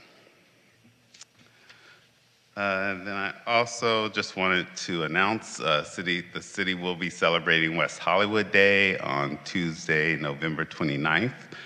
Join us as we celebrate our 38 years of cityhood with a community meet and greet at City Hall in the courtyard from 8 a.m. to 10 a.m. And the State of the Community Reception and Mixer in the West Hollywood Park Aquatics and Recreation Center from 6 p.m. to 8 p.m. For more information, visit weho.org/WehoDay. And then finally, I just want to congratulate our County Supervisor-elect, Lindsay Horvath.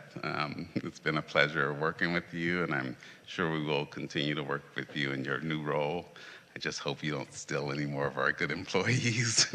But I want to congratulate John Leonard as well. He's been an excellent employee for the city, and he'll be hard to replace, but I think he will be good for both you and for the city working with the supervisor's office. So thank you. Yes, thank you. I was remiss to state, and I apologize that this past weekend, I just want to say, Mariah, you were in the Garris Fashion Show, and you were fabulous. And I just want to uplift that because I attended that with Mayor Pro Tem Shine, and I said, I think I've seen her around before. And then you were fabulous in all the walking that you did, as well as all the models. So you're great.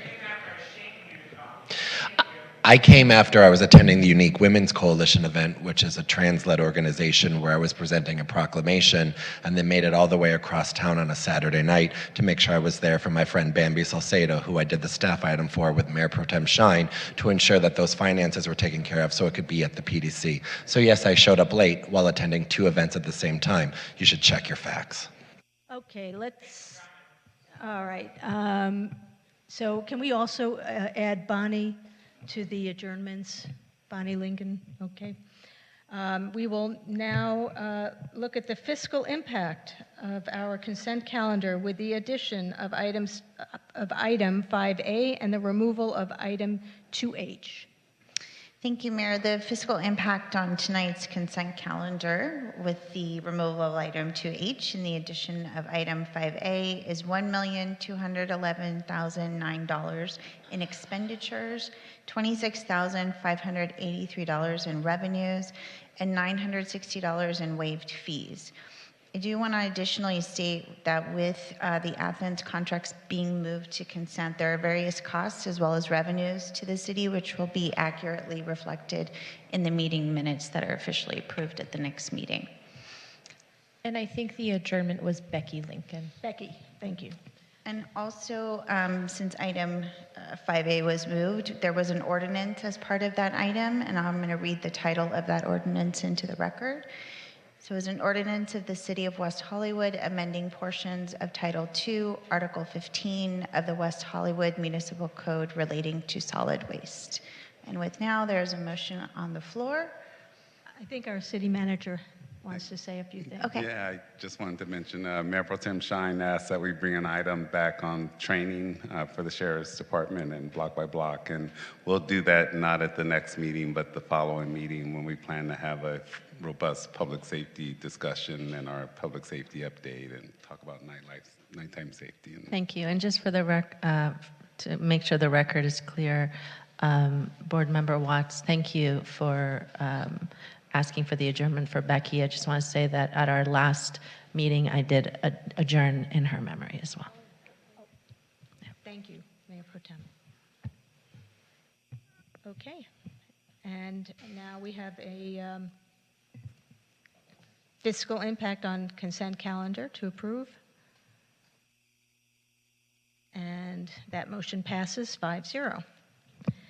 And now we will go on to our public hearing, item 3A, a request to permit the conversion of a two-sided static billboard to a new two-sided digital and internally lit static billboard on the property located at 8901 Sunset Boulevard, which is the Whiskey A Go-Go. The public hearing is now open. Are there any disclosures from council members? Councilmember Erickson?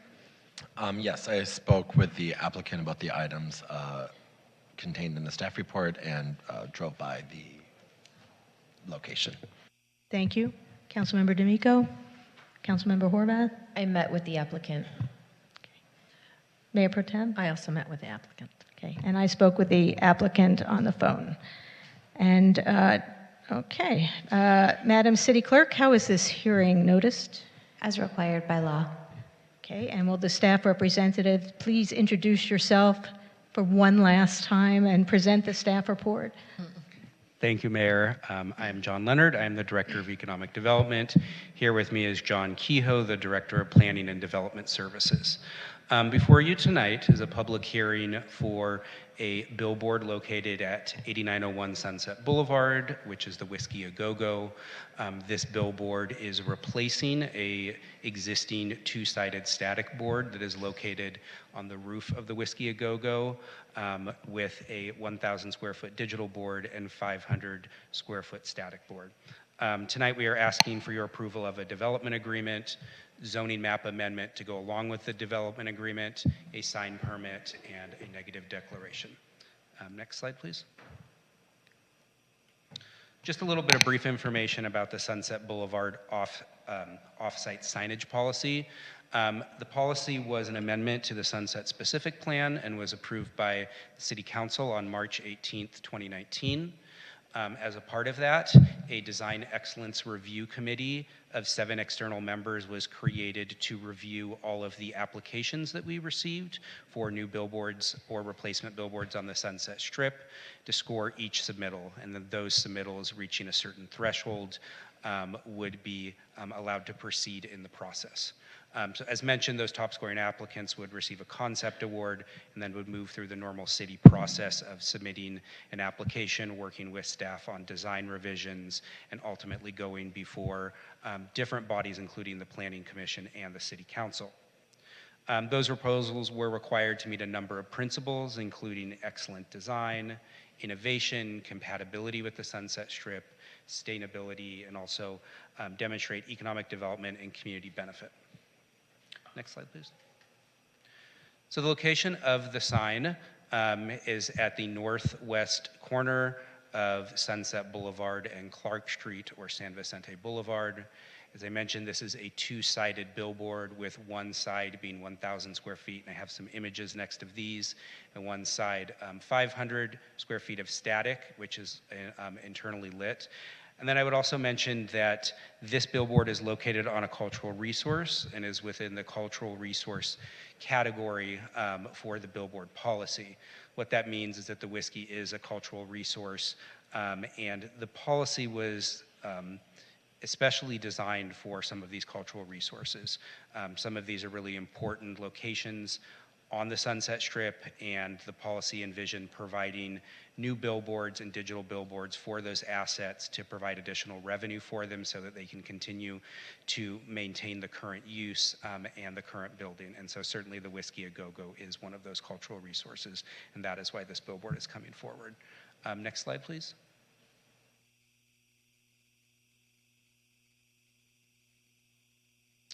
So I'll just walk through a few images of the board. These were all in the project plans that were attached to the staff report. This is the first image. This is showing the larger digital screen of 1,000 square feet on the board. Next slide. This shows the smaller static sign on the board, and then some of the architectural features of the sign. Next image.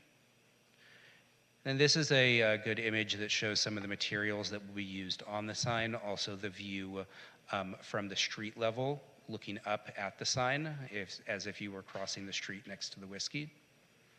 Next slide. So a little bit of history on the project. The image that you see on the left-hand side was the original version of this project. This was what was originally brought forward by the applicants. This design went to the Planning Commission, Sunset Arts Design Review Committee, and some of the feedback that was provided by that Planning Commission subcommittee was that they liked the sculptural element, however the massing and bulk was large, and that the whiskey was being dwarfed by the sign, and it was essentially looming over the building. So that input was taken by the applicant. Around the same time, the sign also went to the Historic Preservation Commission, which ultimately recommended a 6-to-1 approval of the project. And so they thought that it was an exciting project. They liked the sculptural elements. However, they also had similar comments that that there was a lack of visual separation between the cultural resource and the board, and that it seemed to overwhelm the resource. However, they still found that it did meet all of the Secretary of the Interior standards for the cultural resource. Next slide. Next slide. So based on feedback, the project was redesigned into the project that you see today and that was in your packet. It was a simplified structure, not as large and bulky. It was a sleeker and slimmer design, and I think one of the more prominent items was that there was more distance between the building and the billboard based on that feedback that we heard. Less bulk, as I mentioned. And also, this sign has gone through our historic consultant, historic resources group. They have found that it still meets all of the Secretary of Interior standards for the project. Next slide. And so just a final comparison of the two proposals and the changes that were made. Next slide.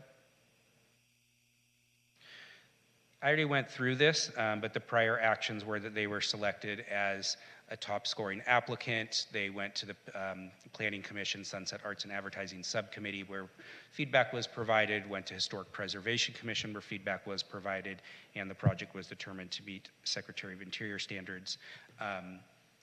That should say October 20th, 2022, but the Planning Commission did approve the project 5-0 with 2 recusals from planning commissioners.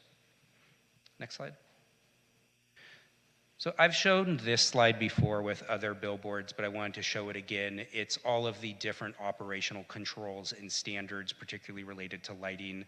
I know that lighting is always a concern with the billboards. There are significant controls that we have in place that are in the conditions of approval, that are in the policy, that the signs need to adhere to. There's transition periods between day and night. There's always a dimming functionality on the signs, on the digital components if things are too bright and causing issues. Upgrades have to be made every 8 years to be in compliance with city standards, and there is always city enforcement and monitoring if issues do come up. Next slide. So each project enters into a development agreement with the city that is vesting their rights to construct the sign and also providing public benefits to the city. And so these are 30-year terms. As a part of that, the owner-operator will provide a public benefit payment to the city each year. For this sign in year 1, that is a $1.3 million payment to the city. It will increase, that's a guaranteed payment. It will increase by 3% each year. Over the total of 30 years, that's about $58 million and an average of $2 million per year. I think the one item that's important to note about this payment and some of the payments on the boards, these are some of the largest single payments that the city brings in from any project. Only our hotels provide more revenue to the city from a single source. The owner-operator, as an extraordinary benefit to the city, will be required to provide $330,000 in startup funding for the Sunset Rock Walk, which was direction, the Sunset Rock Walk was direction given by the City Council in December of 2020.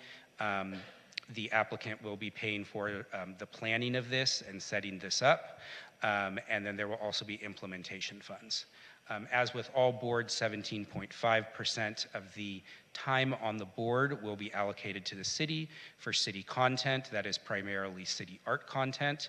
It plays at the top of the hour at each board and is meant to interrupt the advertising. As I mentioned, there are digital technology standards that must be upgraded each year. And I think one of the really important items as a cultural resource project is that the use will remain as nightlife, entertainment, and a music venue for the life of the agreement. Next slide. So the requested council actions tonight are approval of an ordinance that approves the development agreement, a second ordinance that approves the zoning map amendment codifying the development agreement, and then a resolution approving the sign permit and the negative declaration. And with that, that concludes my presentation. We are available for questions, and I know the applicant also has a presentation to provide tonight. Are there any questions? I just have one question. This was in round one, is that correct? That is correct. Okay, thank you. So if the applicant or their representative wishes to address this council, you will have a maximum of 5 minutes to make your presentation.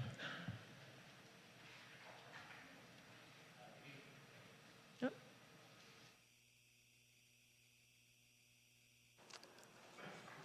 It's not me, I don't have control. Sorry. Just standing in the hot seat. Oh, okay. Forgive me, Mayor, I think we're just waiting for a presentation to come up. Maybe. Is that any better? That's okay. Much better.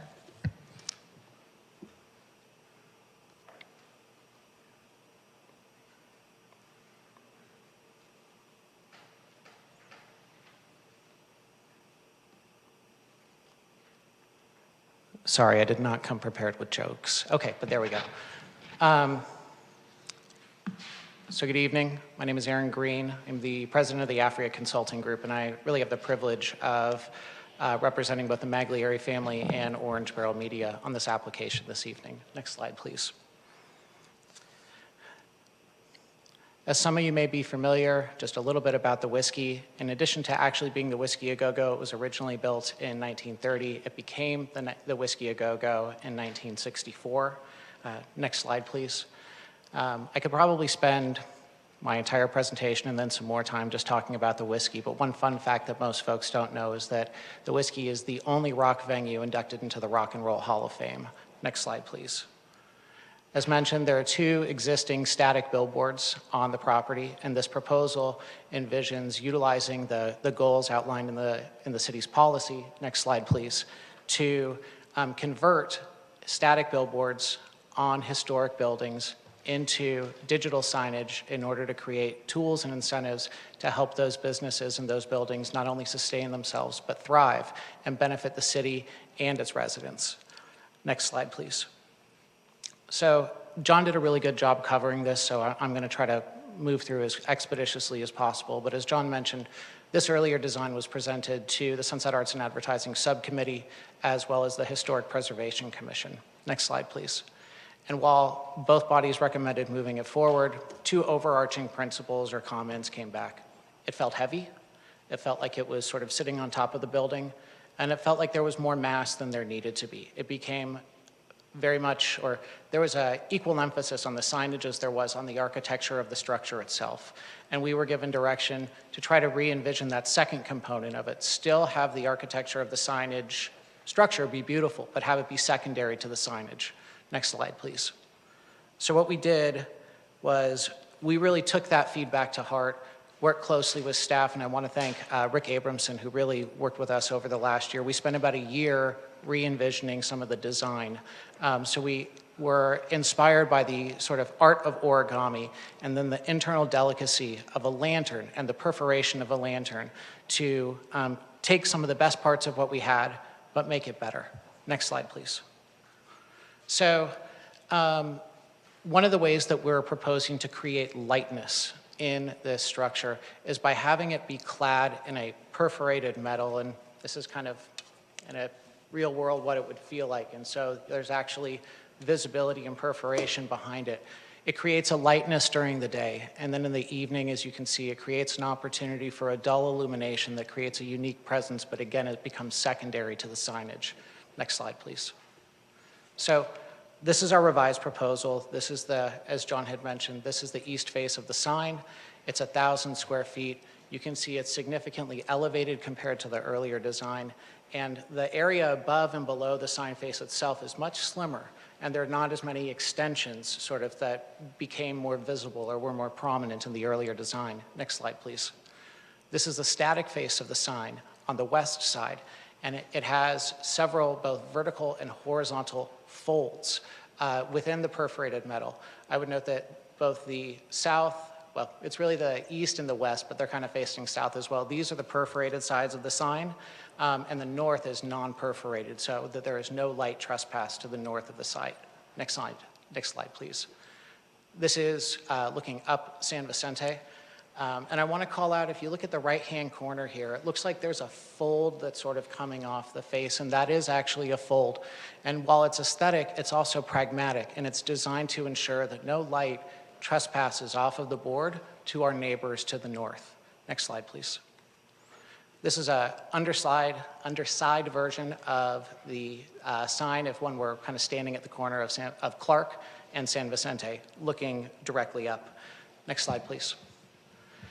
This is the rear, and wanted to include this to demonstrate you can see where the pieces on the left are perforated, but all the metal or all the cladding to the rear is solid, again, to ensure that there's no light trespass. Next slide, please. And this is a sort of pulled back shot just to show a bit of the experience north on Clark. The orange outline that you see there is the existing the airspace that is occupied by the existing billboard that we're proposing to replace. Next slide, please. So you can really see, I think here with these two side-by-side images, we took to heart that feedback from the Sunset Arts and Advertising Subcommittee.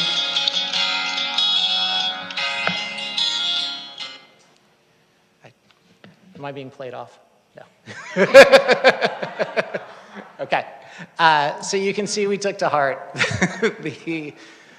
I think really the feedback, one, to try to create separation, and two, to really reduce bulk and create lightness while still having a form and a structure that meets the policy that you all have directed applicants to pursue, which is having something that's more than just a sign on a stick, right? That's the old way of doing things. That's not the current way that the city, am I done? Yeah. Okay.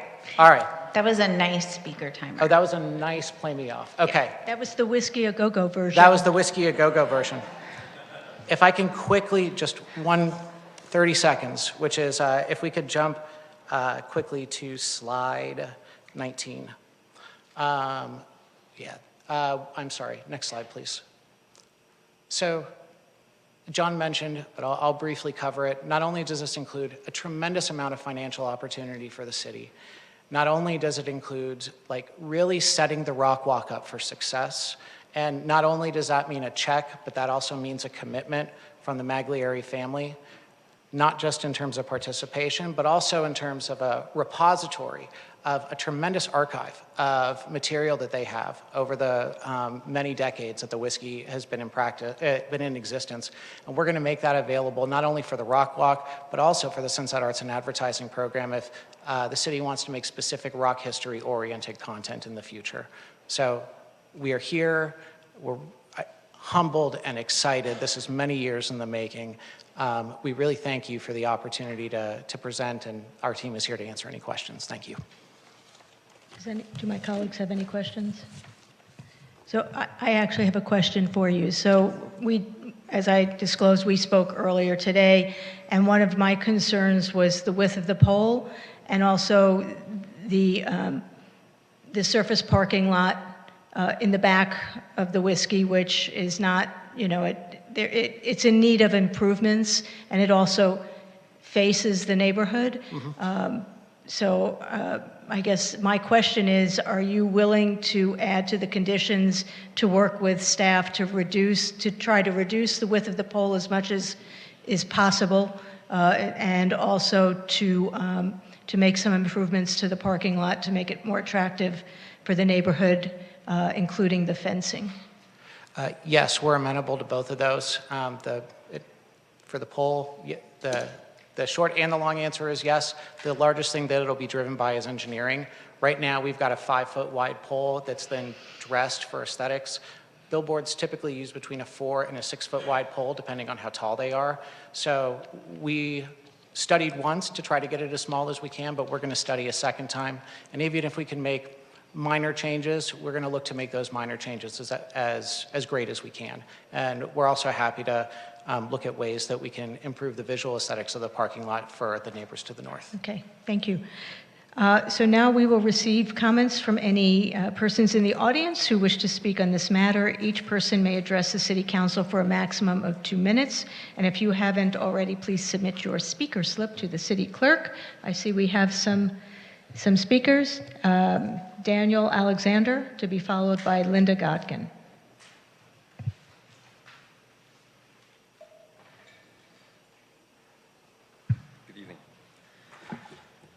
I'm Daniel Alexander. I'm a lifelong resident of the area. Thank you for allowing me to speak about item 3A this evening. As a professional working musician, the whiskey has been an important part of my career, from early inspiration to performing there. It's always been a rewarding experience to be on stage at this legendary, iconic venue. In fact, my first band garnered a recording contract from showcases that included the whiskey. I totally support item 3A to keep the whiskey solvent for the musical and cultural future of the city of West Hollywood and the Sunset Strip. The whiskey is one of the few remaining live music venues on the Sunset Strip. We must support it as a locale whose stage is a place to grow and foster new and emerging talent, as well as a place for long-established legacy acts of multiple genres to perform at. Let's keep the whiskey, the city of West Hollywood, and the Sunset Strip as a tour stop for those acts. And with the revenues generated from the digital billboard, both the whiskey and the city of West Hollywood will benefit. So I'm here to ask for the council to support item 3A. Thank you so much for your time this evening. Thank you, Daniel. Linda Godkin, to be followed by Fulton Boggs.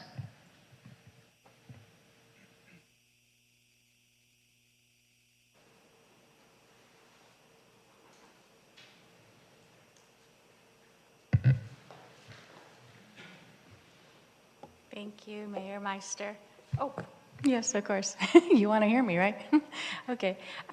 Thank you, Mayor Meister and the council for allowing me to speak. I'm Linda Godkin, a resident of West Hollywood, and I enjoy the Sunset Strip and Whiskey A Go-Go. I have several friends from Vegas, that's where I'm from originally, and also Europe that always want to visit. And when we do visit, we often go to Whiskey A Go-Go for the live performances and listen to the bands where so many rock legends have been discovered. Whiskey A Go-Go is one of the few music scenes on the Sunset Strip. And now that I know about Councilman John D'Amico's rock walk, I love it. They have it in Vegas, and it's amazing, and lots of people attend, and it's a great turnout, so I support that. So I'm here because I believe that the new digital billboard on the Strip is going to help fund and keep the Whiskey A Go-Go open and operational. So I believe we need to support 3A, item 3A. So I'm here to ask council to vote to approve for a digital billboard above the Whiskey A Go-Go. Thank you so much. Thank you, Linda. Leon Nabatoff, to be followed by Dylan Jimenez.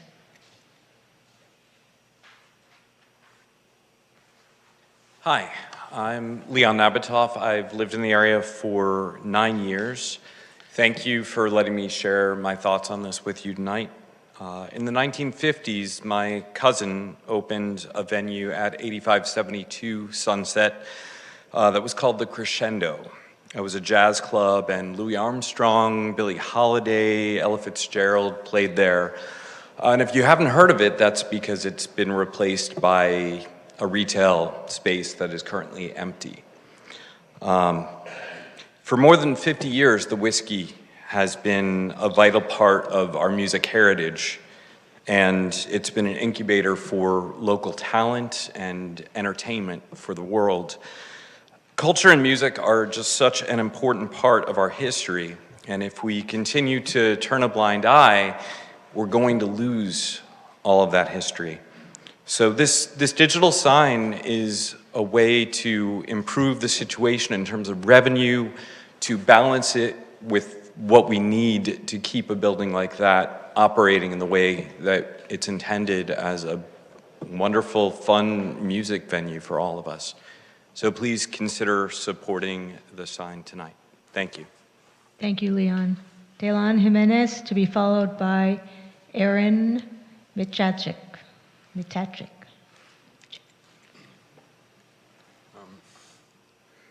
Hello. I would like to thank all of you guys for giving me a chance to speak. My name is Dylan Jimenez, resident of West Hollywood. The Whiskey A Go-Go is definitely a historic site, in my opinion.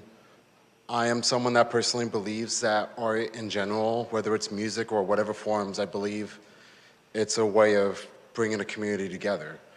There are so many ways that people can come together and just enjoy one thing, and at least me personally, I've enjoyed so many things at Whiskey A Go-Go, such as the history and learning about all these artists that have paved the way for music. And I believe helping this establishment stay open would help open up more opportunities for the future artists and bring in more open doors for music in general, because this is where a lot of big artists got to grow even more. Like, music is a big part of West Hollywood. And I do believe them having this upgraded billboard to bring in more opportunities for advertisements and like bring in more revenue for the city and the establishment, like to keep the history alive of, you know, like how it all started and how it's continuing to push music like through the community. At least me personally, this is what I would think, and I appreciate that they're putting into consideration about the nearby neighborhoods and the lighting and everything. So that's another reason why I personally support it as a resident. So thank you for your time. Thank you, Dylan. Aaron Matijasic, followed by Michael Maglieri. Matajasic, that was pretty good actually, the second time, you got it. Lovely to meet you all. First time, long time. Nice to meet you, John and Lauren, all other non-Johns and Laurens. Great to be here.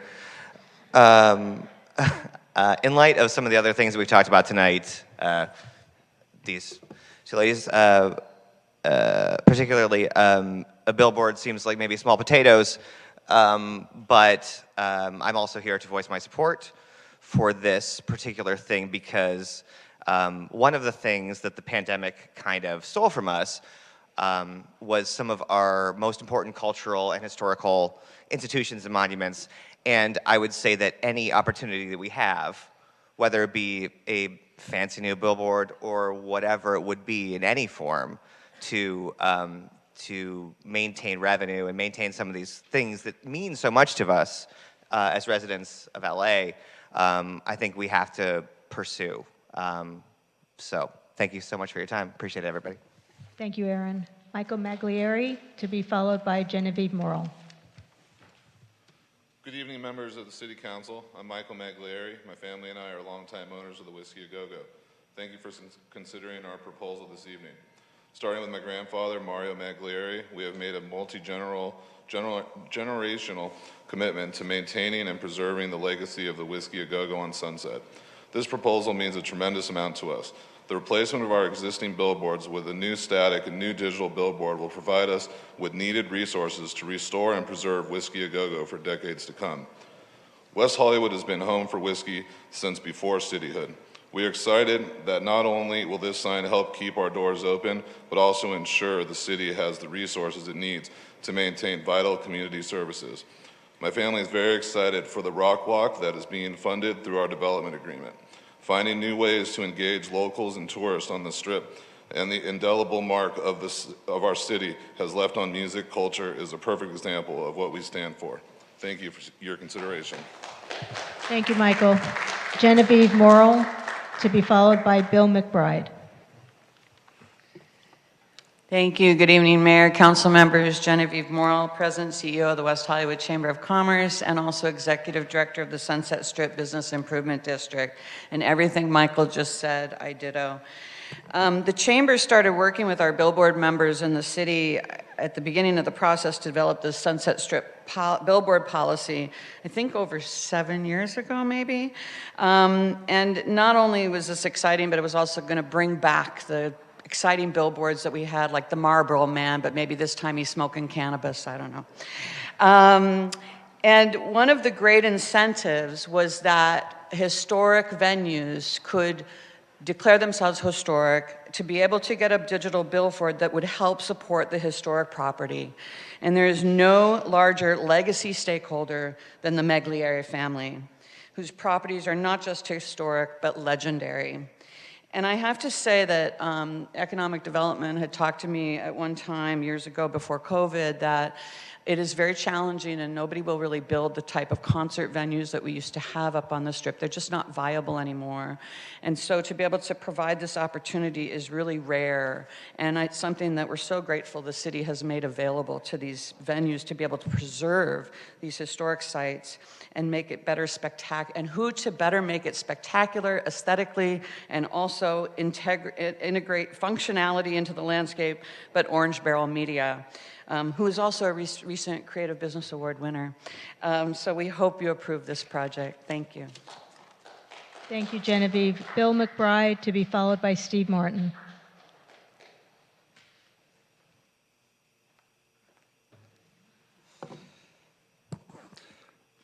Good evening. Thank you for this time, everyone. My name is Bill McBride. I'm the owner of McBride Wealth Management here in West Hollywood at 9000 Sunset Boulevard. I have been a financial advisor on Sunset Boulevard for 17 years and previously worked at all 3 branches of Chase Bank. As a transplant from Philadelphia over 30 years ago, I, like many, had dreams of being a part of this wonderful community, both socially and in business.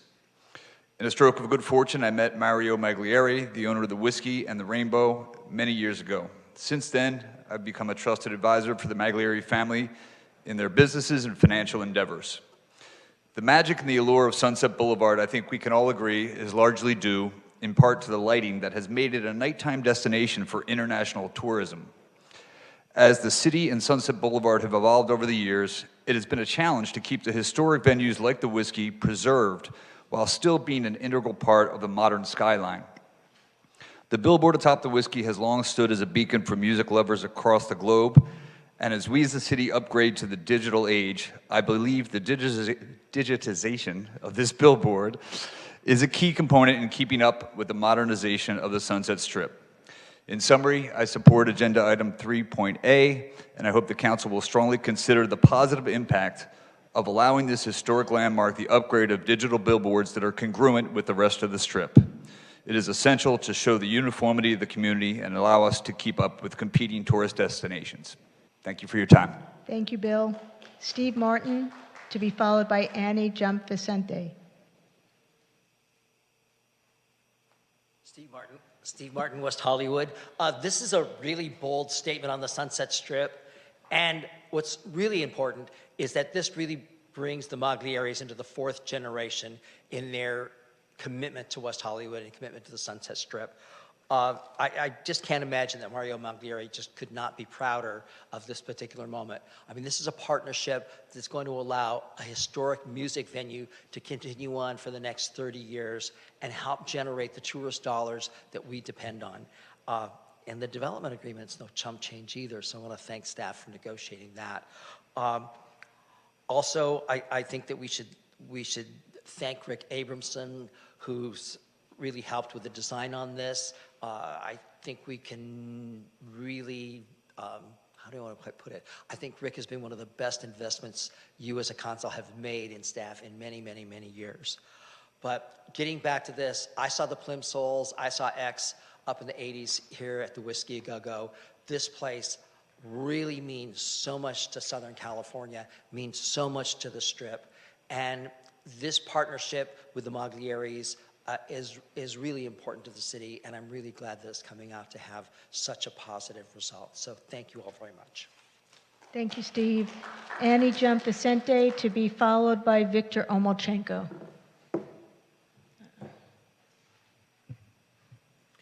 With all the money being spent, I would like to see some of that funding go to beautifying the city. That means planting trees for shade and greenery to grow. The sign should also be made to provide its own shade people can utilize. While the climate is getting disastrously hotter, we as a city need to add more shaded areas that people can enjoy. As much as I'm opposed to billboards, I don't imagine my comment will help stop its construction. Since this will be built eventually, please make sure it adds more to the community other than just a pretty commercial signage. Shade is very important moving forward. Oh, and the aesthetic doesn't match anything in the city of West Hollywood. It doesn't make sense. It doesn't match with the Whiskey A Go-Go, so please do something about the hideous contemporary modernism. It doesn't go well. Thank you. Thank you, Annie. Victor Omolchenko.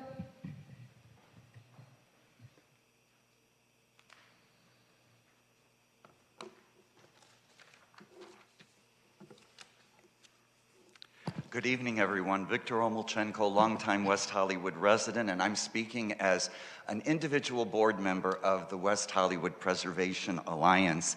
Talk about historic. I remember dancing in this, our local cultural resource, in the summer of 1971 on our iconic Sunset Strip, and not in one of those iconic go-go cages, but on the dance floor. I'm so happy that the city recognized the importance of this building as a historic local cultural resource. And I remember the HPC meetings at which the historic designation was discussed and recommended to you for follow-through. And I remember the concern that was raised about the proposed billboard in its original manifestation. And I remember HPC Commissioner Edward Levin speaking about it. And I recently found out about his passing. And I have to say, I send condolences to his family. But over the years, he and I did spar. But it was an intelligent sparring, and he did not mince his words, and neither do I mince my words. So I want the Magliari family to know that the whiskey, and they probably know this already, is considered significant also at the state and federal level, and efforts should be made to get that kind of recognition. And also the design, when I first saw it, and when the Alliance first saw it, it reminded us of, well, I said it at the Historic Preservation Commission, it reminded us of like a Transformer monster from that metallic Transformer movie kind of gobbling the building up. But this new redesign, I think, has moderated it, has mellowed it, and is a better design. And so I just have to also say that I will ask the question, because in the end, a lot of it is also not just about the history, but about the money, you know. And if I could, just 30 seconds, Melissa.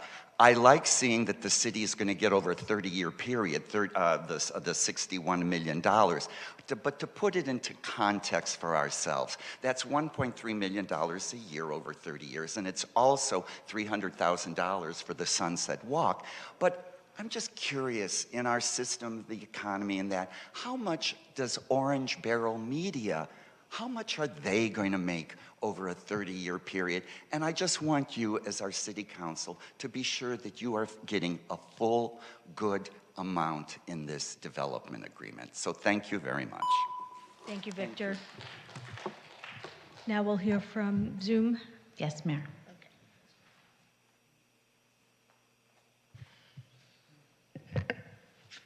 Our first speaker on Zoom is Daniela Tedesco, to be followed by Ashley Mercado. Daniela, you'll have 2 minutes. Please press *6 to unmute yourself.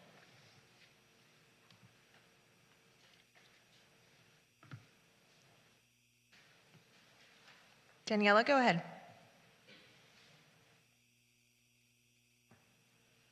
Hi. Hi, everyone. My name is Daniela. I'm a longtime resident of West Hollywood. I actually live right off the Sunset Strip, so this item really hits home for me. I'm just here to express my strong support regarding the proposed billboard.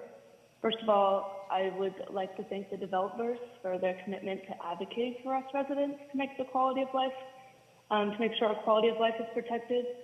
Seriously, it really does make a difference. It means a lot. A couple of my musician friends have started their careers at Whiskey, and I personally think it's great that the artists who will play at Whiskey stage will be featured on the billboard. That's really, really great for them. Overall, to me, this seems like a win for the city, the residents, and really anyone who wants to preserve our city's history. So I just wanted to thank everyone for their hard work. I'm super excited to see how this plays out.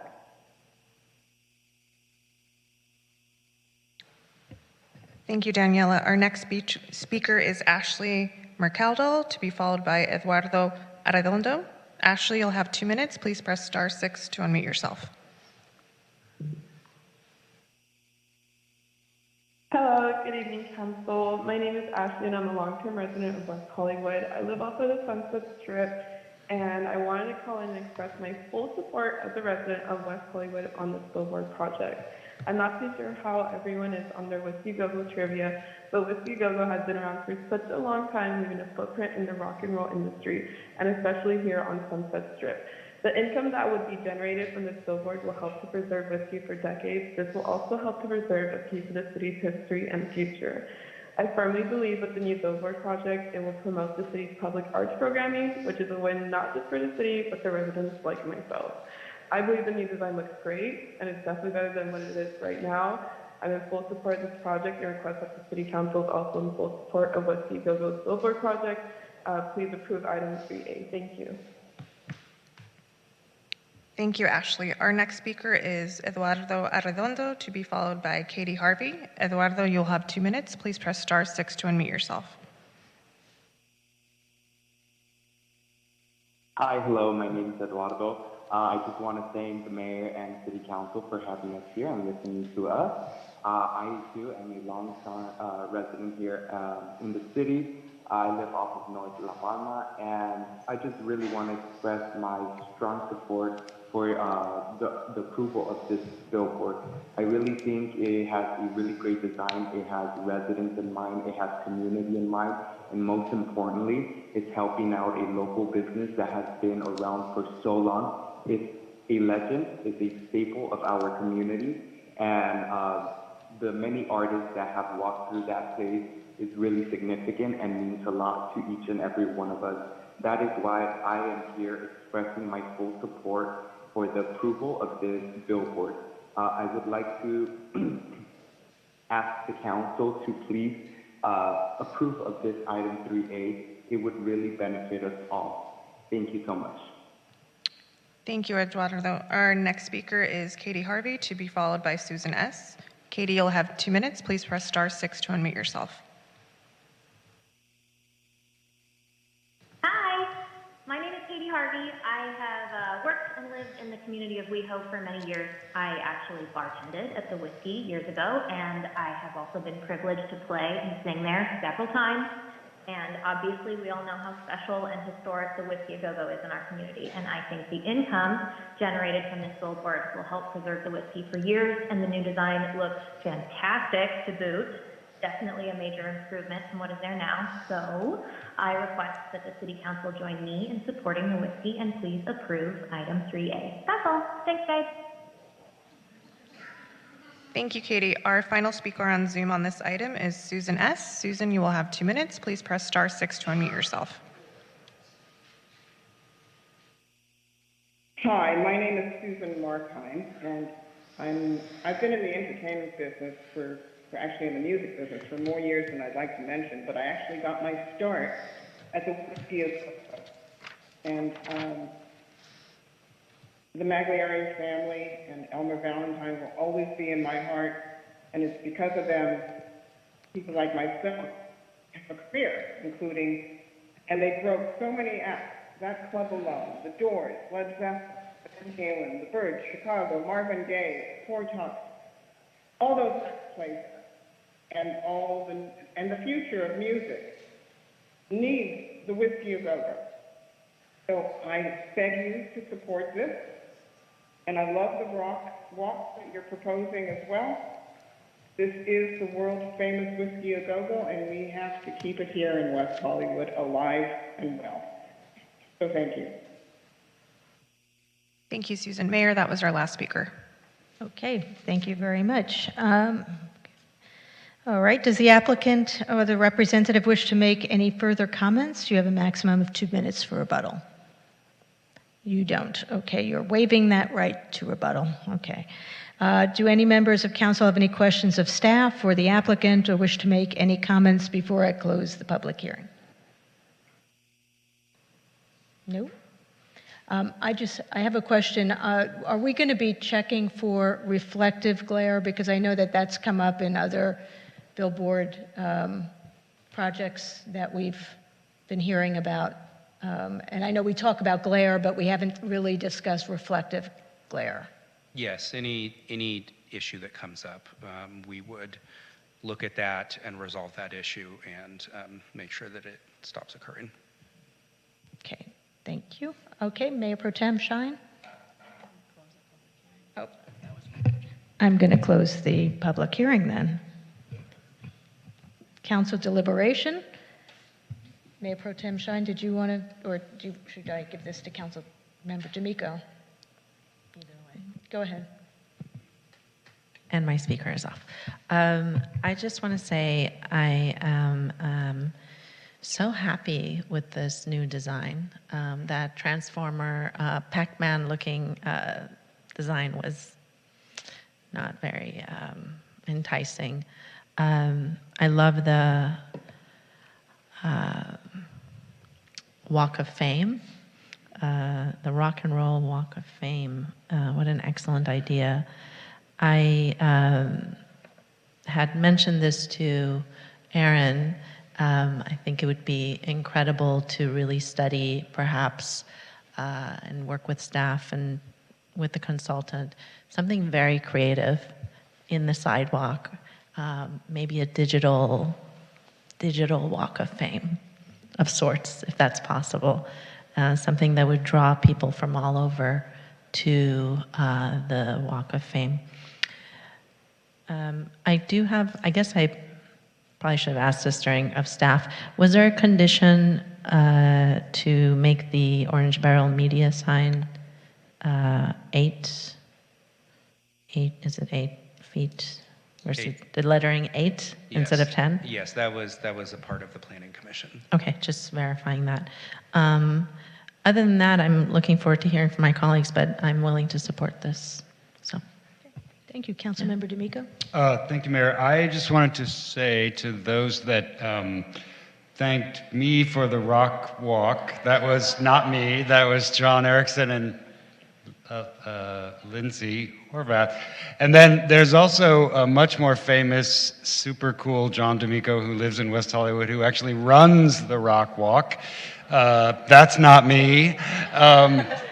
But here's who is me. I have been championing these digital billboards, this digital effort, because I'm old enough to remember the 1976 billboards when Jaws, big sharks were coming out of the billboards on the Sunset Strip, and Captain and Tennille were on billboards on the Sunset Strip. And I've always thought that billboards were literally the flattest media around, especially in the age of the handheld. So I am super excited that it appears that another one of these will change the landscape. And more importantly, with respect to this particular billboard, that the business beneath it will be in business for another 30 years, helping young people invent the music culture. So, so you can be not the inventor of a rock walk and not the inventor of an actual rock walk, but just be a nerd who likes billboards and be helpful. So if nobody objects, I'd like to make a motion that we move this along. Public hearing is closed, that we take all of the required items that are in the staff report, including everything John has read and everything that city clerk will read, and we pass this item. Okay, I think we still have some comments too, but yes, all supportive. Councilmember Horvath? Thank you. Yes, I'm delighted to see this project move forward. While Councilmember Erickson and I were excited to bring forward the item, this rock walk idea really comes from the Maglieri family, comes from the talent that exists on the Sunset Strip. There is no Sunset Strip experience without the whiskey, and anyone who would try it, I would defy them. That is absolutely unacceptable. And this project tonight makes sure that we have the whiskey for many generations to come.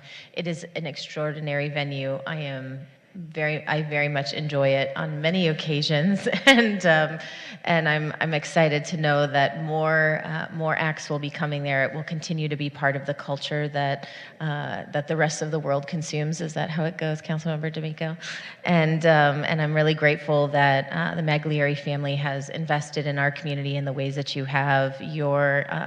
Your vision for making sure that West Hollywood honors rock and roll culture, that we continue to uplift these venues and what they have been in the past and what they will be for our future is extraordinary. The fact that you are using your business and the work that you're doing to make sure that we invest in the services and support in our community is exactly who I've always known you to be as a family. We thank you for that kind of investment, and thank you for bringing this kind of project to our city. I know that there was some input that took some getting here, a little bit longer than I think anyone really wanted, but I think in the end we have a project that everyone can celebrate clearly based on what we've heard here tonight. I'm looking forward to seeing it in person, and thank you for bringing it forward. I'm proud to support it. Thank you, Councilmember Horvath. I just wanted to clarify something. John Kehoe, isn't it that when you have a historic property and you put something like a billboard, you want it to be actually a different, you don't want it to be of the same look, and you want something very different. Isn't that the case with? That's correct, yes. Okay, I just wanted to clarify because we did have a comment from the public about that. I'm very supportive of this project because it is a legacy project. My second apartment in West Hollywood was at 1120 Clark Street, so I lived literally across the street and up two apartments. And so I would walk by the whiskey every single day. I moved to that neighborhood because I liked big hair rock stars. We, it was just a great time in my life to live on the Sunset Strip, off of the Sunset Strip, and have that be a part of my environment. But that's another reason why I asked that we make sure that we make improvements to the part of the property that faces residents so that their experience can be a positive one as they walk by, walking their dogs or walking to the Sunset Strip or going to the club. On that note, I would say that we can take a vote. Oh, John, would you like to speak? I'll just thank the Maglieri family. I think it's an incredible time to see such a renaissance of all that you've been doing, and there is no Sunset Strip without you as a legacy business, and I completely agree with what Genevieve said with all the kudos to the Maglieri family, and I want to thank Orange Barrel Media for designing what I think is a really stunning piece. When I was driving up through San Vicente to kind of look at the property, I was kind of imagining what it would look like, and it's going to be really exciting to see, and to see the whiskey booming and going for a long time in the future. And just thank you for the dedication you've always put into our city. We're in a deep gratitude to you for being an incredible business owner for all that we do. So I'm prepared to support the item. Okay. Mayor? So we have yes? Mayor, we didn't hear if Councilmember D'Amico's motion included your two items. And if it does, we can then read those conditions into the record. Sure. I think I'm less inclined to fuss with the design, but I certainly think the parking lot could use some attention. I understand that there's a desire to make the pole thinner, but I think That was designed on purpose, probably, to be as wide as it is, whether it's the structure or the sense of it. So why don't we vote on that part separately? But the rest of it, making the parking lot better, I think that certainly makes sense. I think that it's not going to be like it's reducing it by feet. It's just probably inches. But it was just the thought that the bulk of the pole at the level of the pedestrian, to me, it was overwhelming. And that it wasn't something that was a make or break for the vote, but I thought that it would actually improve the project. And again, I'm not the architect, but I think that they designed it on purpose to be a particular way, and I would honor their work and not try to make a design decision from up here. So I'm happy to move forward. We can vote on that one thing separately. You're the mayor. You can divide the vote as you wish, and we can move on. Well, I will withdraw that part of the, it's not that important to me. Okay? So, okay. But on the rear, I'll read into the record the one, you still wanted the improvements on the back of the property? Yes. So that was in attachment C, the permit regarding the sign permit, and that would be condition 3.9. That would say prior to submittal of building permits, the applicant shall work with the UDOS division to improve the visual aesthetics of the rear property in conjunction with the sign to the satisfaction of the director of PDS, and the planning entitlements plans shall be revised to include this revision. Sounds good to me.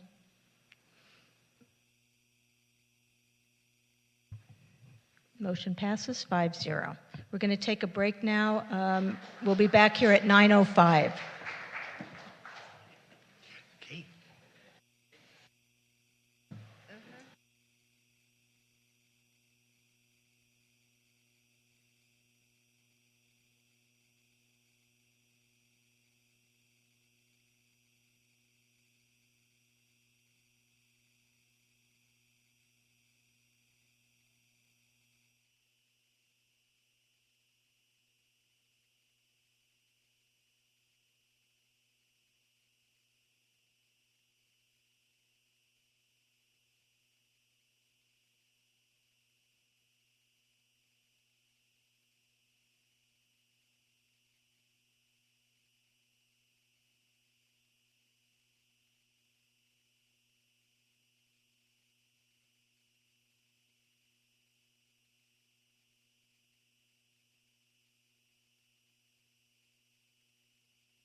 Councilmember Erickson, will you join us?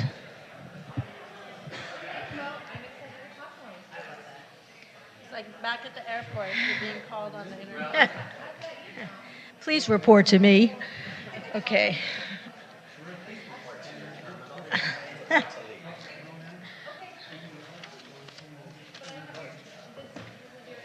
Okay, we're on unfinished business. 4A has been tabled, and now we're on to item 4B, Fountain Avenue Protected Bike Lanes Feasibility Study. And if our staff would introduce themselves and provide a staff report. Thank you, Mayor. Good evening, City Council. Bob Chung, Senior Transportation Planner.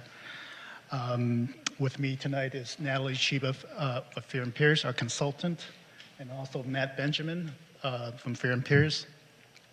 The item before you tonight is the Fountain Avenue Protected Bike Lane Feasibility Study. Next slide, please.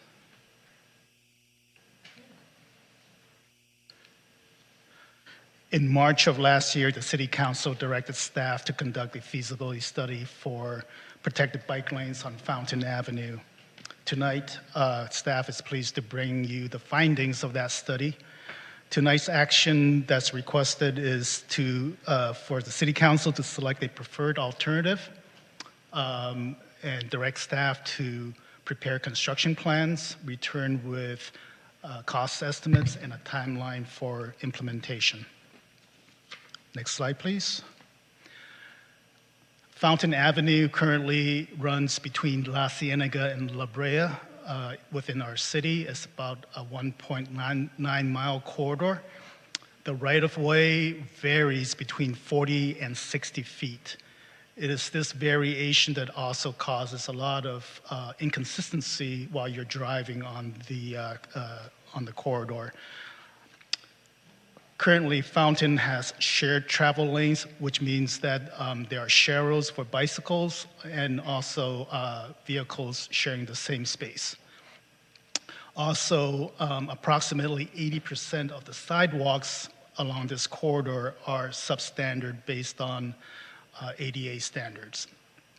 Fountain Avenue carries about 32 to 37,000 vehicles per day. Of those, staff estimate that approximately 64% are cut-through traffic. That's traffic that doesn't have a start point or end point within the corridor. Fountain also carries approximately 35 to 145 bicycle trips per day. Parking is allowed along Fountain with peak hour parking restrictions. Next slide, please. Our analysis shows that the 80% of the sidewalks that needs to be updated would require approximately $25 million for that upgrade. I want to also caveat the dollar figure. These are very rough figures until we do the construction planning in the next phase. We won't know some of the finer details that would lend to the cost estimation. So these numbers, please take it with a grain of salt at this time. In order to fit a protected bike lane, which requires about 7 to 8 feet of width on both sides, that's the Class 4 designation. We also study a striped bike lane, which requires about 5 to 6 feet of width on each side of Fountain, and that's a Class 2 designation. Because the corridor right now is built out in order to fit the bike lanes and also the sidewalk improvements, we would need to reduce the travel lanes from 4 lanes to 2 lanes. There are benefits that comes along with this reduction. Typically, when you have a lane reduction of this type, you see around a 30% crash reduction of all modes of traffic. Additionally, you will see a 40% reduction in traffic on Fountain. That's because of the reduction in capacity. And that 40% reduction does spill over into Sunset Boulevard, Santa Monica Boulevard, and perhaps beyond. Next slide, please. Staff studied the feasibility of a Type 1 Class 4 protected bike lane. The benefits of a fully protected bike lane obviously provides the greatest protection for bicyclists. Studies have shown that with this type of installation, a crash reduction of 45% can be expected. It also requires the most real estate to implement. So in addition to the lane reduction from 4 to 2, we would also need to remove an entire parking lane in order to fit a protected bike lane. We are focusing on the north side, that's the westbound direction of 150 spaces. On the south side, there are 180 spaces, so losing 150 spaces will be less. So that's the focus right now. With this alternative, approximately 90 to 100% of the sidewalk deficiencies will be addressed. The cost of this implementation is estimated to be between $4.8 and $9.5 million. And that's including, that does not include the sidewalk winding. So in total, the cost to implement the ADA upgrades, the sidewalk winding, and the protected bike lanes would cost between $29.8 million and $34.6 million. Staff also looked at another option for City Council's consideration. Next slide, please. And that's the striped bike lane alternative 2. Although it doesn't give you the same level of protection as alternative 1, our studies have shown that a regular bike lane does improve crash reduction to 35%. And it also requires less real estate to implement, so most of the on-street parking can be maintained under this alternative. We're estimating that approximately 35 to 45 spaces will be lost due to this implementation. We are also estimating that 67 to 100% of the sidewalk deficiencies will also be addressed under this alternative. The cost to implement this alternative is $4.8 million, and the total cost to implement both the ADA sidewalk widening upgrades and alternative 2 is estimated to be $29.8 million. Next slide, please. Staff has done extensive outreach effort on this project. We met with the West Hollywood Chamber Government Affairs Committee. We also presented this item to the West Hollywood Transportation Commission, which voted 5-2 in support of alternative 1. That's a protected bike lane alternative. We distributed over 1,300 notices to residents within the Fountain Corridor. And we also held a community workshop in October where we answered questions from the community. An online survey was also conducted where we received over 1,400 respondents. 61 of those respondents answered that they lived in the corridor, with 62% in support of alternative 1. Protected bike lane alternative, and 10% supporting alternative 2, that's the striped bike lane alternative, and 28% support no bike lanes at all. Bob, I have a quick question for you. On the 61% who live within the corridor, do you have numbers for what percent supported each of those alternatives? We don't have that figured, but we can get it for you. Okay, if we could get that today. We're looking into it. Next slide, please. So the next step after City Council selects an alternative, staff will develop 35% construction plans. Those plans will give us greater details to fine-tune the cost estimates. We'll return to the City Council and provide a timeline for implementation, as well as develop quick build pilot, which uses temporary materials. The reason for the quick build pilot is to address any impacts that are unforeseen, unexpected. These projects usually do result in other impacts, like vehicles traveling through the neighborhood streets to get around. And so this will give us the opportunity to develop mitigation measures as necessary. And that concludes our presentation. Staff and our consultants are here to answer any questions. Do my colleagues have any questions at this time? Councilmember D'Amico? Bob, how many parking spots per block will be lost on the north side? It's a total of 150, but we do have the block-by-block numbers, but I don't have that with me right now. How many blocks are there between La Brea and La Cienega? I want to say around 20 blocks, roughly. So about 7 spaces per block? On average.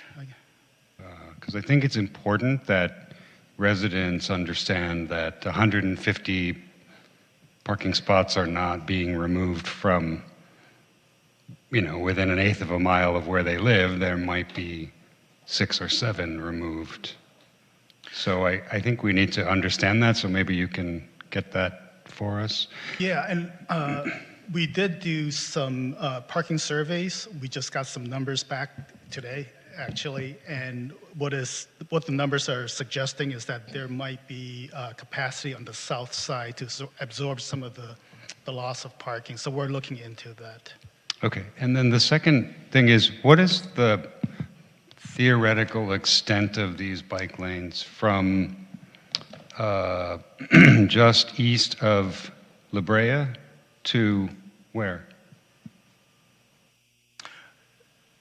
Well, we're proposing the bike lanes between La Brea and La Cienega. And so I think you may not have been here or maybe don't remember that dumping people out onto La Cienega on a bicycle is incredibly dangerous. And we had decided to put the sharrows on Sweetser so that people would go down a less terrifying street than La Cienega. So has that been considered, and does that reduce the number of lost parking spots? Yeah, that has been considered. Actually, we're looking at the terminus or the transition to occur either Switzer or King or Flores. So at the start of the Santa Monica bike lanes, right. for transitioning through the city. Right, because currently the Santa Monica bike lane ends at Flores, heading westbound. So Flores would make sense as a natural connection, but they can also come down Switzer or King or elsewhere. I have to say, I can't, just going to be super clear, I cannot support a project that dumps bicycles out onto La Cienega. So if we can get as much information about, in this presentation and perhaps future ones from my future colleagues, about the safety of doing it at a place like Olive or Sweetser, and the impacts, if there are. I don't know if the residents care if bicycles travel down their street, but La Cienega is a terrifying street to be on a bicycle, unless we have protected bike lanes on La Cienega, and I don't think that's part of this effort. So, thank you. Mayor Pro Tem Shine. Thank you. So what I'm interested in is how we can be creative with regard to ways and solutions in providing replacement parking in our neighborhoods. If we were to, and this is a question, if we were to look at some of the blocks and if it's feasible, turn one side into perpendicular parking. Right now there's parallel parking on each way. Would perpendicular parking provide more spaces in blocks rather than parallel parking? It would, but it also requires more right-of-way because you're taking, instead of horizontal, you're taking vertical real estate. So if we can fit it, it does provide more parking, but that's, the question is, can it fit within the general right-of-way along Sure, with the bike I understand lanes and that. the sidewalks? Of course. Have we studied that at all? Yes, we looked into that, yeah. We looked into it already? Yes. Are there any blocks that are feasible for that along this bike lane or along Fountain? I stand corrected. We'll be looking into that in the next phase. Oh, okay. Okay, I want to make sure that happens because I think the public should also be aware that as we're looking into that, these potential 7 per block loss, but now it sounds like La Cienega sounds very frightening to dump out to, so it would actually be less parking loss if it was Sweetser. So however many could potentially be replaced with a smarter parking plan than we currently have. Yeah, and I also want to add that we are looking into perhaps using Plummer Park as spillover parking as well. These are some of the ideas that staff has been tossing around internally as to What does that mean? So there's the parking lot, farmer's market at Plummer Park, that could also be used for parking overnight if there's not enough spaces. Oh. So just kind of thinking about other options that are available to us. Okay. And one other thing I would like you to consider during this, since we're going to be doing a parking sort of study here, is what we've been told by the WeHo Bicycle Coalition is that when we do have the perpendicular parking spots, when people move into them, just front to front, I don't even know how to word this parking lingo, it's actually very unsafe for bikes coming through to, they basically can get rear-ended. So I would also like you to look into ways that perhaps we can let the public know that they need to back in and park into those spots instead of going in through the front. So we can maintain the safety of bicyclists as we create protected bike lanes or whatever we decide tonight. Got it. Thank you. Councilmember Erickson. Thank you so much, Bob. What type of liability does the city take on by having such a public safety hazard run through its city? I'm going to have to defer that to our city attorney. Thank you, Madam City Attorney. Could you talk about the liability that Fountain Avenue imposes to the city?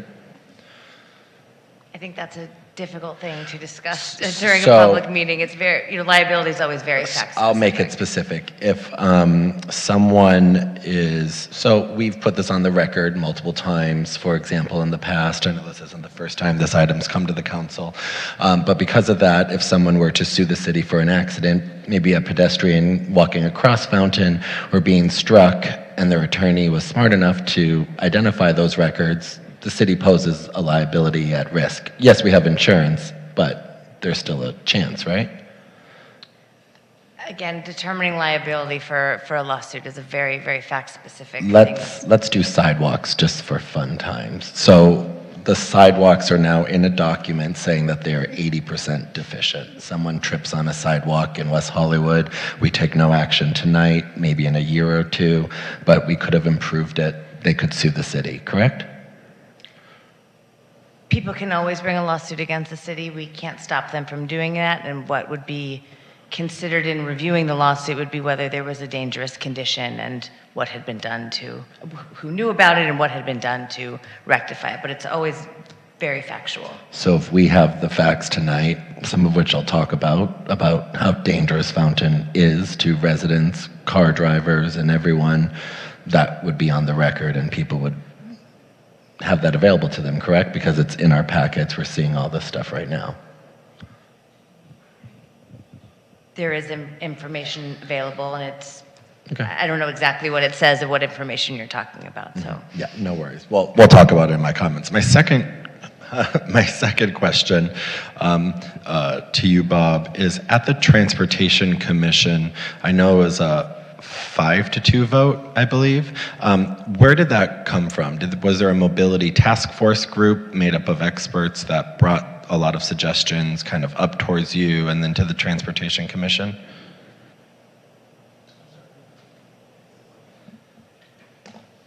Yeah, so we did have a bicycle working group made up of various representatives from the bike community as well as the business community that helped us formulate a lot of these improvements, recommendations that you see before you. And then in terms of parking credits and the parking spaces that are proposed, is 150 the actual number or is it an estimated number? It could be less, it could be more. It's an estimated number because the parking spaces are not marked. So when you see, for example, 60 feet of curb, someone could park 4 big cars or 6 small cars. So it's a little bit of a subjective, way of looking at it. What we did was measure the length of the curb that's available for parking, and we made some assumption that every car is 20 feet long or whatever it is, and came up with those estimates. But it varies based on the size of the cars and also the way people park, right? If they park with a lot of spaces between them, then you wouldn't have as many spaces theoretically. Yeah. What is all of parking on Fountain permit? What areas are permit parking? What areas aren't? So as I understand it, all of it is permit parking except for the north side of Fountain that fronts City of Los Angeles residents. So that's the only portion that is not permitted. So where? So just for the So record. it's the north side of Fountain between Fairfax and La Brea. Okay. And then on those streets in that area, there are 2-hour parking timelines, right? So from 7 to 9, you can't park there for 2 hours, I believe. And then from 4 to 7, I think it's 3 hours. Is that correct? I believe so, yeah. And in terms of other areas in the city, do other city main thoroughfares have that type of parking regulation where you can't park there to Santa Monica? So we have parking restrictions because during peak hour, that's when we have the heaviest traffic. So we open up those lanes for cars to use as travel lanes. What, Santa Monica's a Class B highway? It's a major arterial. It's classified as a major arterial within our city. And what is Fountain classified as? A collector. But in layman's terms? Is one step below our arterial. So arterial are meant to carry heavier traffic. It's usually where you have your bus routes, your truck routes, your commercial areas. So it accommodates more traffic. A collector is between an arterial and a local street. So there's 3 levels of classification within our city: arterials, collectors, and locals. So it's a collector. It's a collector, which means it carries medium traffic, if you will. Yeah. And then in terms of parking, if this were to move forward tonight, traffic is to spill over. You mentioned Sunset and Santa Monica. Why don't you mention Beverly or Melrose? Because Sunset and Santa Monica are the closest adjacent parallel streets, but it could spill to Melrose, Beverly, and beyond. So, we ran the model. We have a transportation demand model, and we ran those numbers, and that's what is suggesting to us. those are just academic exercise. So until you actually do a pilot and figure it out, you just don't know the true effects of the project. Is there a way to identify 150 people that would lose a parking spot? You mean identify the owners of those Well, I know vehicles? parking is a free-for-all on Fountain, but for example, for parking mitigations, should this move forward, is there a way to identify or further help offset those as a city to help those mitigation measures? For example, could we include them in parking district areas that are not in existence yet? Could we fit them into existing parking districts, stuff like that? I don't see why not, but I think we have to take a deeper look at it. But yeah, that's possible. Okay, thanks, Mayor. That's all I have so far. Thank you, Councilmember Erickson. So I have a number of questions. Have we done direct outreach to the residents who live on Fountain, to the people who are actually living there, as opposed to a citywide survey? I mean, did we contact these people and say, we have a survey? And did we contact them after the survey and say, we have this hearing tonight? Yes, what we did is that we did a mailer to folks within 500 feet of the corridor.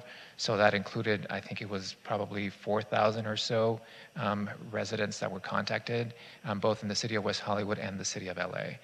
So we kind of let them know about the community workshop, and also that the survey was available for them to participate. When is the staff report coming out on the Santa Monica Boulevard feasibility study? And sorry, Mayor, I stand corrected. We sent it to about 13,000 residents along that corridor, not Okay. 4,000. And when is this staff report coming out on Santa Monica Boulevard? The feasibility study? So the analysis of Santa Monica Boulevard wasn't at the same point in its evaluation as the Fountain Avenue. Plus, we wanted to coordinate the review of the Santa Monica Boulevard bicycle analysis along with our analysis of the outzone program, because the outzone program potentially would be using parking spaces on Santa Monica, which would also be potentially used competing by interests. competing. And so we're still in the mode of doing outreach to the business community on the outzones. So we're not anticipating that until January or February. But wouldn't it make sense to discuss Fountain and Santa Monica Boulevard together so that we could say, well, maybe this one is better than that one? Because we're not going to do two of them. We're just going to pick one, chances are, right? We're not going to do Fountain and Santa Monica Boulevard. So wouldn't it make sense? The reason that I asked for the feasibility study of Santa Monica Boulevard was to see if it was more feasible than Fountain, to be able to compare and contrast the results of those studies. So, I mean, I don't want to get into deliberation, but I just feel that it's, even in your research, when you were talking to the residents of the city, to ask them, what is your preference? Is your preference to have a bike lane on Fountain, or is it to have it on Santa Monica Boulevard? I'm not suggesting that it's more feasible on Santa Monica Boulevard, but at this moment, to me, they're both at the same level until I know what the results are for Santa Monica Boulevard. So I guess what I'm saying is I don't understand how I can make an informed decision when I don't have information. So I guess you didn't ask people what they would prefer in terms of where they would prefer a bike lane. So was that part of the question? I didn't see it, but I just thought I'd ask. No, we were asking them the questions about a bike lane on Fountain Avenue and which options on Fountain Avenue. Okay. And have you looked at the infrastructure on Fountain to see what may have to be moved in order for you to put in bike lanes? Has that been done yet? So that would be in the next phase where we develop 35% construction plans. Those are the details, the block by block details that we need to address that level of those level of questions. And what about services like trash pickup? Yes. And mail delivery? Where's the analysis on that? Again, until we know exactly what needs to go away on a block-by-block level, we would look at that at the next phase. So we can report back on the services such as deliveries, loading, trash pickup, street cleaning. All those are on our list of things to investigate. So, and you mentioned that you have done a parking analysis and you just got the numbers for that. Wouldn't it have been, again, to be informed of the parking needs of the people who live on Fountain and the adjacent streets, wouldn't it have been good to have that information for this discussion? I mean, even if it meant that this discussion was put off until you analyzed those numbers? Yeah, we did multiple parking analyses, in fact. We just wanted to triple check, almost quadruple check our analyses. So, which is, I think, the information that Bob got today. So, we've done sort of vacancy analyses, and we were surprised sometimes at the results. So, we just wanted to double check that there was actually capacity to probably absorb some of those lost parking spaces in other parts of the neighborhood. Okay, because Plummer Park, for example, is not going to serve people who live on Flores or at Fountain and Flores. You realize that? That's not going to happen. They're not going to walk at 7 o'clock at night. Sure, we understand it may not serve everybody that might be impacted, but it might serve some people and provide additional parking that people could use.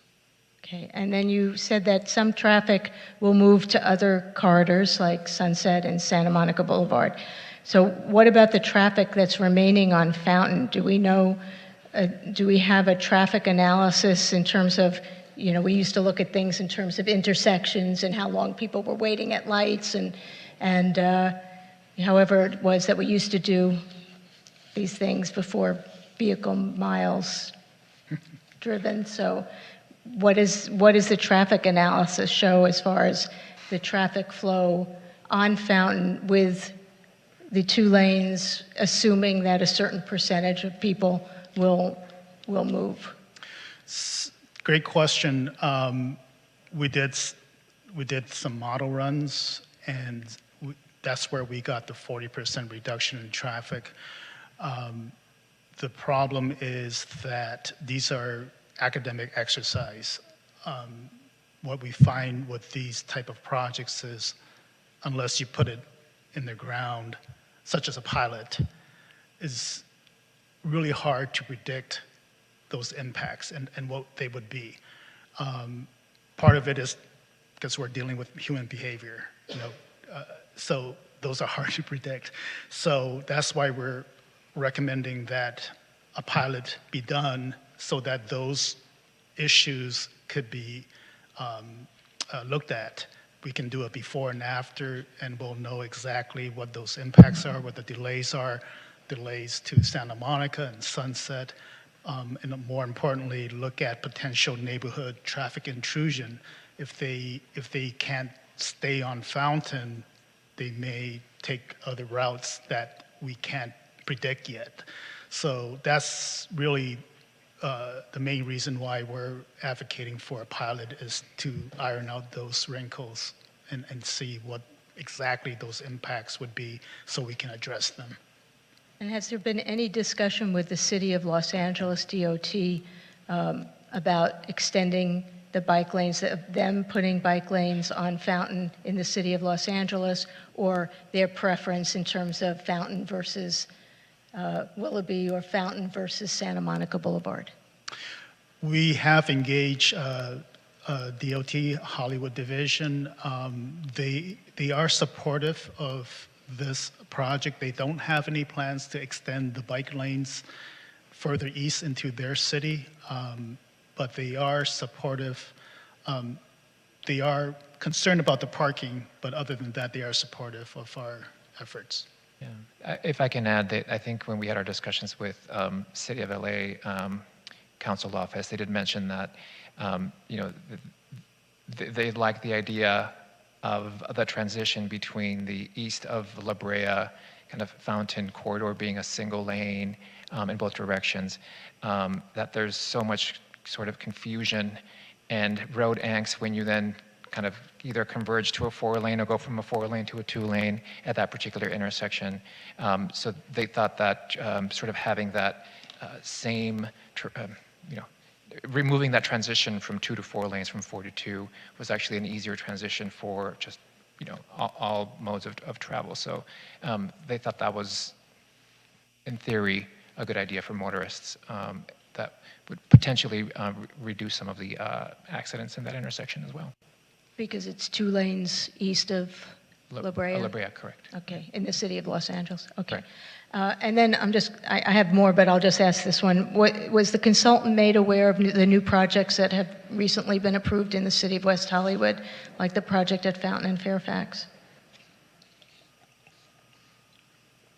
As part of the modeling or as part of the... As part of this analysis? Yeah, we updated the consultant on all the ongoing projects and planned projects within the corridor. Okay, and then one last question. Alternative 3, you sort of say it's the do-nothing alternative, but the truth is that it's not a do-nothing. It's focusing on the pedestrian areas to make sure that they become ADA compliant. Is that right? Yeah, maybe that was not the best terminology to use, but basically is to continue with the pedestrian improvements, which most of them have been implemented. They are right now in their temporary state using, plastic and paint. We didn't want to make them permanent until we know what's going on with the rest of the corridor. So we're kind of waiting for the council's direction tonight, and that way we could coordinate with those improvements along with the improvements that you're approving tonight. Okay, and again, just so I get it in my head, we're talking about 150 or so bicyclists that we know of that we assume are taking Fountain right now versus 30 to 35,000 vehicles, right? Is that right? Correct. Per day? Okay. Okay. If there are no other questions from my colleagues, we can go to public comment. I have a question. Yes? Bob, as a transportation planner, would you ride a bike on Fountain Avenue? I'm sorry, say again? Would you ride a bike on Fountain Avenue in its current state? I would be reluctant. So if you're reluctant, and you know that, I'm wondering if a lot more people who would ride a bike on Fountain Avenue would do it differently. And I also want to go back to the question about the number of bicyclists versus the number of people in cars. Obviously, that's a huge difference, but our street system has been created to facilitate traffic, a movement of cars, for the last 100 years.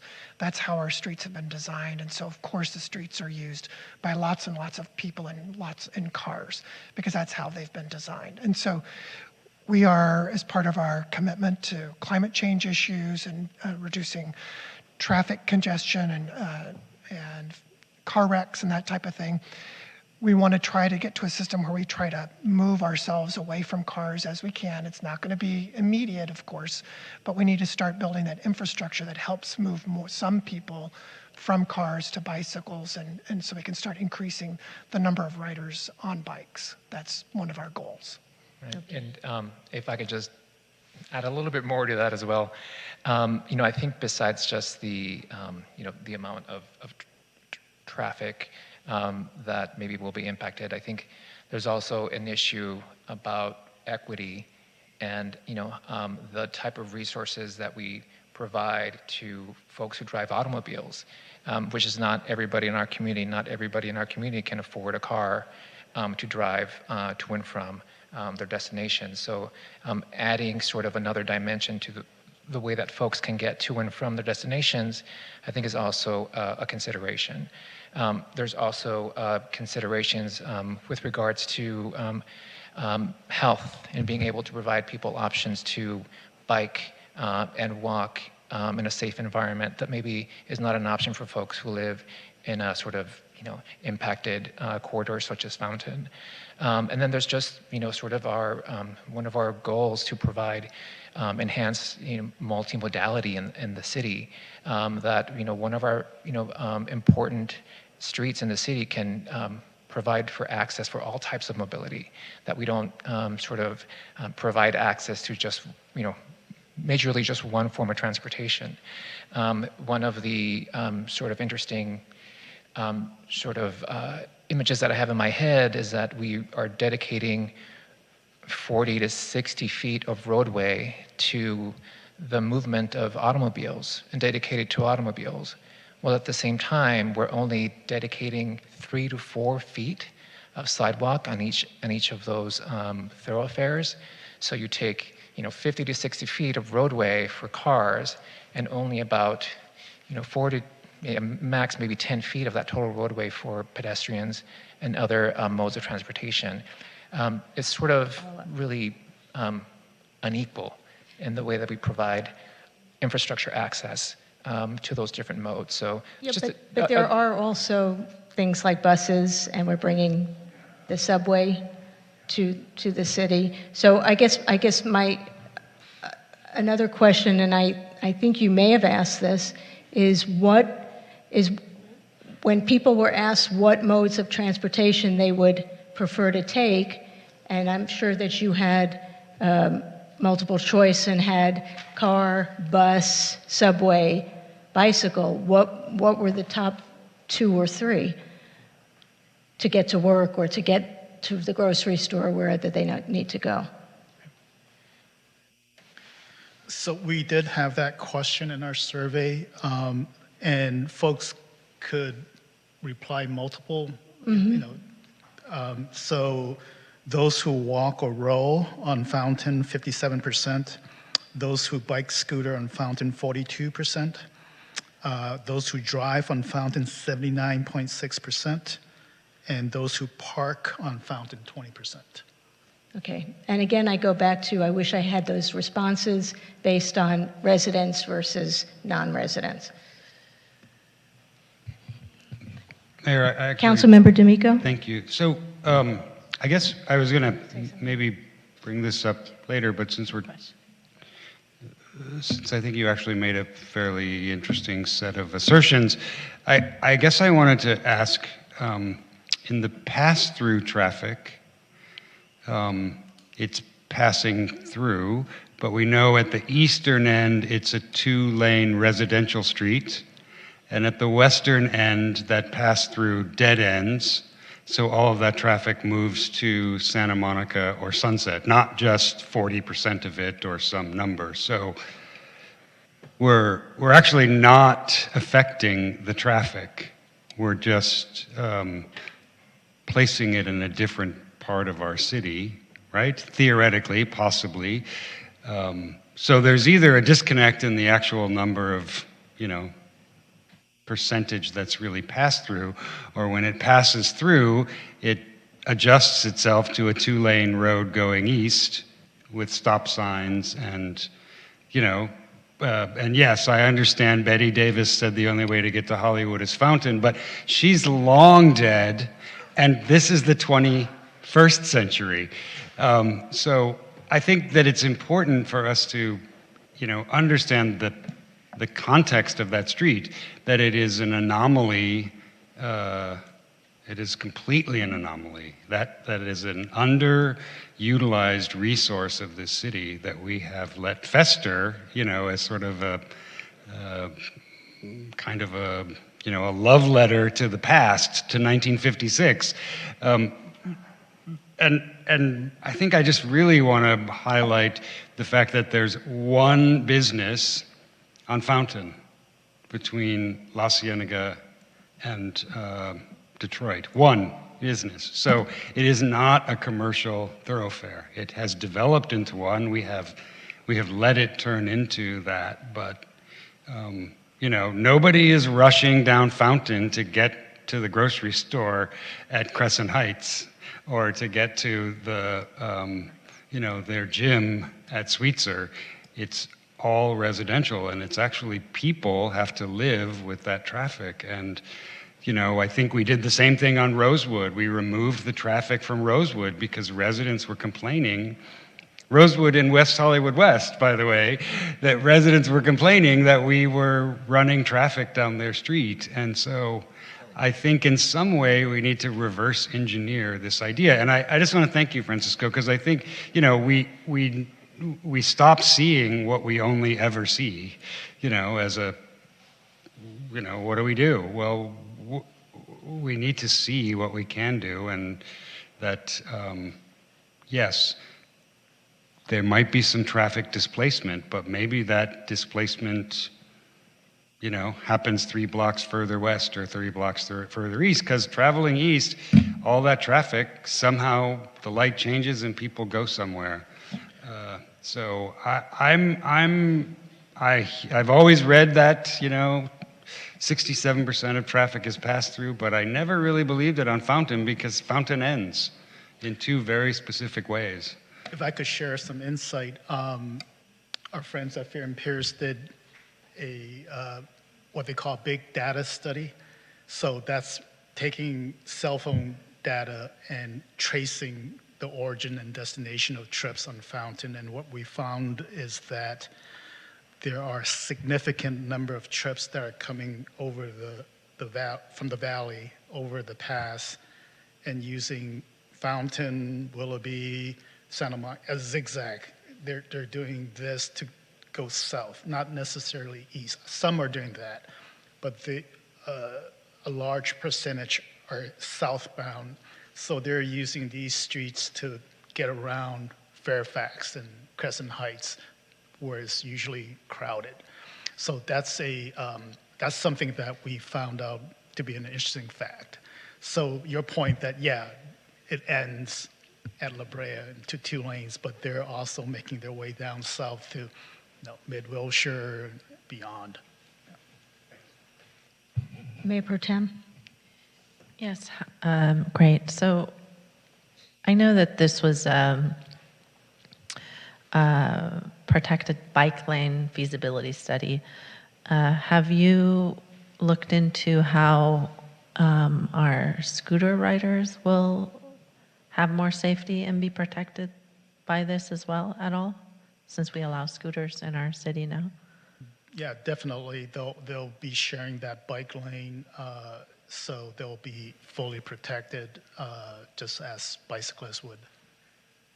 And so they would then get off of the sidewalk and have a safe space too. Well, they can't ride on Fountain sidewalks because they're too narrow. Well, yeah. yes, exactly. But yeah, they'll have a dedicated lane to scoot or bike or skateboard, whatever they wish. Thank you. Okay, we'll go to public comment. Philip Brown, to be followed by Annie Jump Vicente.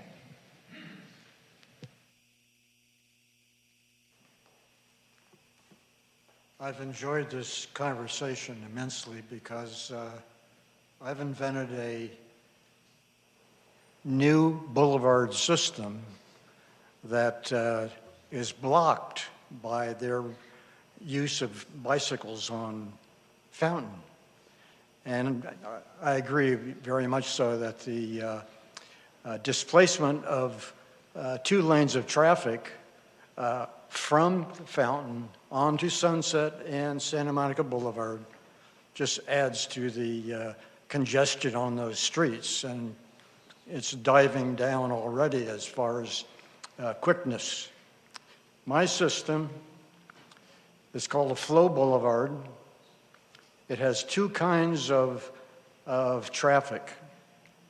One kind, which takes 50% of the signal cycle, is continuous flowing traffic. Doesn't stop. The other 50% is stop and go local traffic that takes care of all the abutting streets and the turning movements and the crossing of the boulevard. The Flow Boulevard adds 100% capacity to the existing right-of-way of the Flow Boulevard. And it also, because it has continuous flowing traffic, cuts travel time in half. So it's a new innovation that's got to be refined yet. I mean, I've been dealing with it for thousands and thousands of hours and got a patent on it as well. Just recently, it was March of last year. And so it is a valuable asset to go along. Oh, well, I've been in touch with Lindsay just at the break. And so you guys should work with Metro and get something going. All right, we'll work with Metro. Okay. Annie Gianfacente, followed by Sarah Adolphson.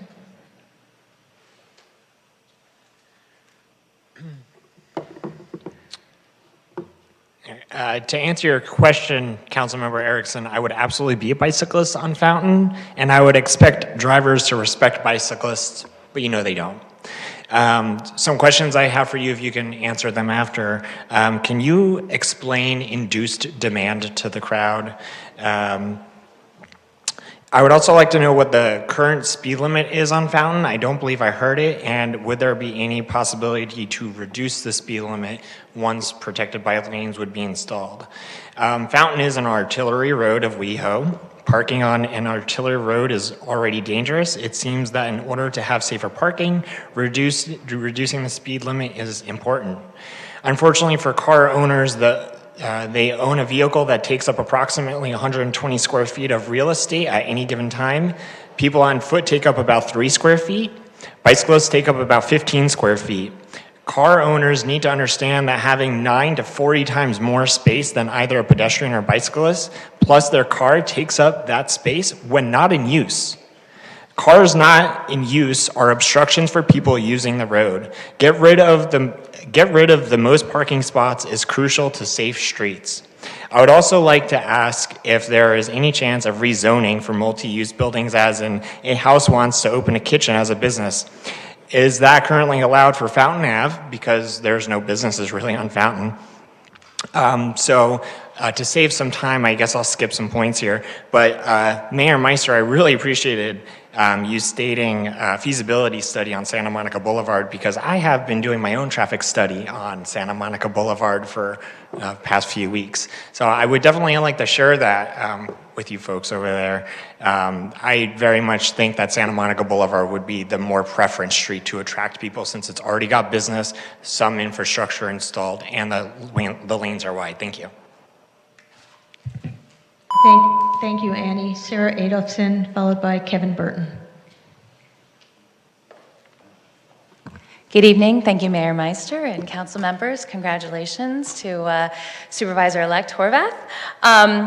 First of all, I want to give the city credit for even considering changes to Fountain. That's a daunting task. I salute any attempt to reduce accidents, to improve accessibility, and of course, tackle climate change.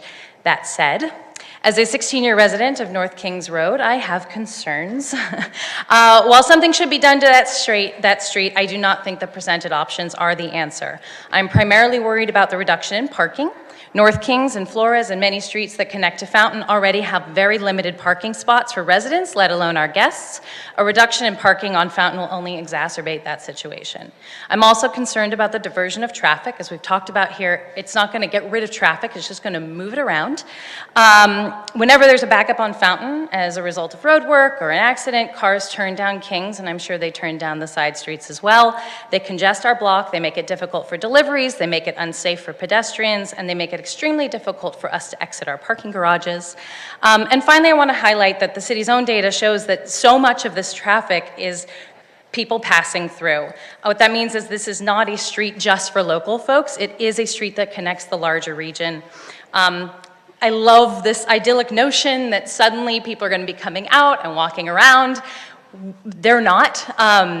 It's just simply not a reality. If anything, these changes are only going to create more headaches for those of us who are attached to Fountain. I want to improve it, I really do. I think we need to encourage more innovation and keep pushing, but these options are not the ones for those of us who will be most impacted. Thank you. Thank you, Sarah. Kevin Burton, to be followed by Jesse Harris. Good evening, Council. I'm Kevin Burton. I'm with the West Hollywood Bicycle Coalition, and we thank Council and staff for bringing this item forward. I'll say at the outset, we support option 1, protected bike lanes for bicyclists, and very importantly, widening sidewalks for pedestrians. The changes to Fountain Avenue were made by the county. I've seen the engineering drawings of 1963. Terrible.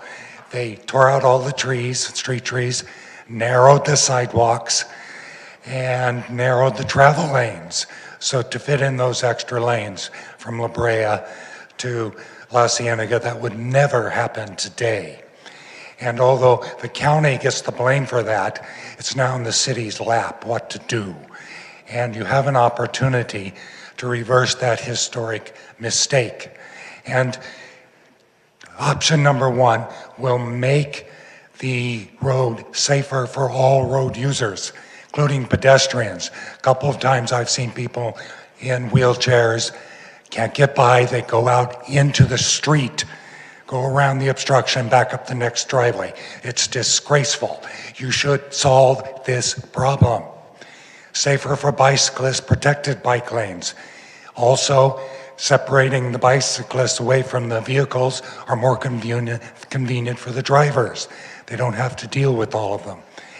Drivers themselves, single lanes, same configuration, whole route, slower. When collisions occur, they'll be less damaging, fewer injuries.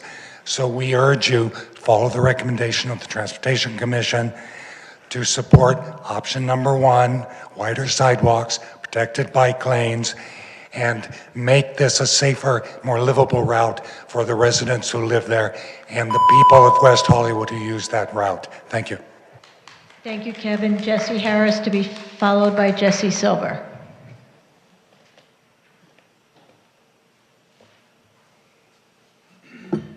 Howdy, West Hollywood City Council. Thank you so much for hearing this item. My name is Jesse Harris. I've been a cyclist and resident in West Hollywood for about 10 years. I'm an urban planning consultant and also a member of the West Hollywood Bike Coalition and a general advocate for mobility justice. I'm actually really proud to live in the city of West Hollywood. I talk all the time about how we have 6 free lines of public transportation, and we really prioritize bikeable, walkable, busable city that is navigable without owning a personal vehicle. So I'm here to speak in support of option 1. Of course, that would convert 2 lanes, 1 lane on each side of Fountain that's currently used as a travel or parking lane for the use of bikes and other modes. And, I saw earlier, there was a question about how this would affect modes that are not bikes like scooters and skateboards. And I do wish that we had some more general term that was like anything that's not the personally owned motor vehicle. But there are a lot of other modes that would benefit, including pedestrians and including car drivers, because when we slow down traffic, we make the road safe for everyone. And so this was discussed before. The staff report said that there'd be about a 40% reduction in traffic volume on Fountain Avenue, and as Councilmember D'Amico pointed out, this is a mostly residential street. Of all the buildings that have frontage along Fountain Avenue, well over 95% of them are residential. And so I think a 40% reduction in traffic volume on this street would be appropriate for something that's a residential street. I don't know how much of a coincidence it is that we're having this discussion on the day after World Day of Remembrance for road traffic victims, but that was yesterday, and cars are the #1 killer of children aged 5 to 14 and our #1 source of greenhouse gas emissions. I know I'm about to get the beep. Okay. So I'll wrap it up, but I just think, for all of modern history, we've prioritized the car in Southern California, and I know for a lot of car drivers, this feels like we're taking something away, but really this is a reset that has been a long time coming of the allocation of our street space. So thank you so much, and I hope that you support option 1 for Fountain Avenue. Thank you, Jesse. Jesse Silver, followed by Helen Krieger.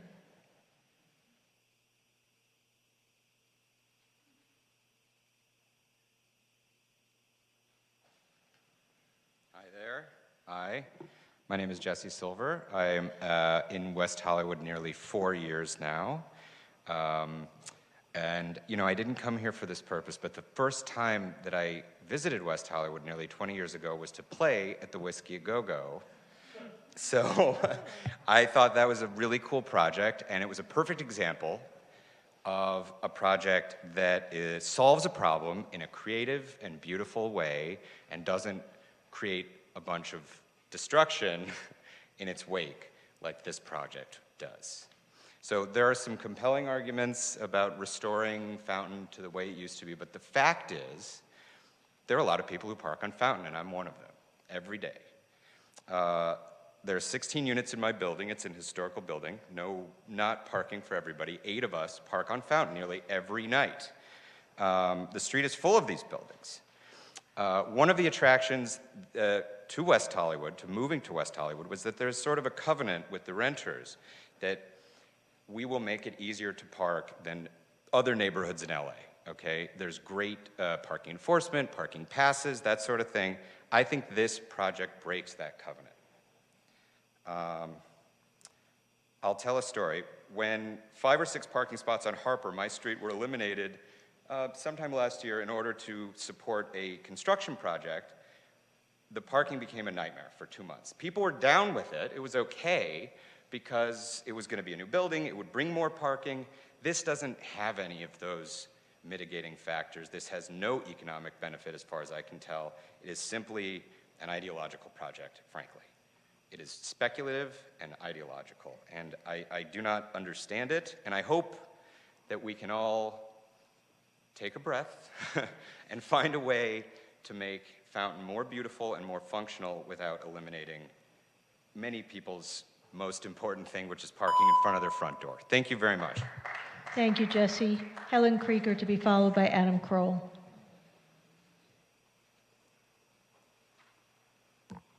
Hi, council members. I live on Fountain Avenue, so I got your survey. I got the notice for the meeting today. Thank you guys for that.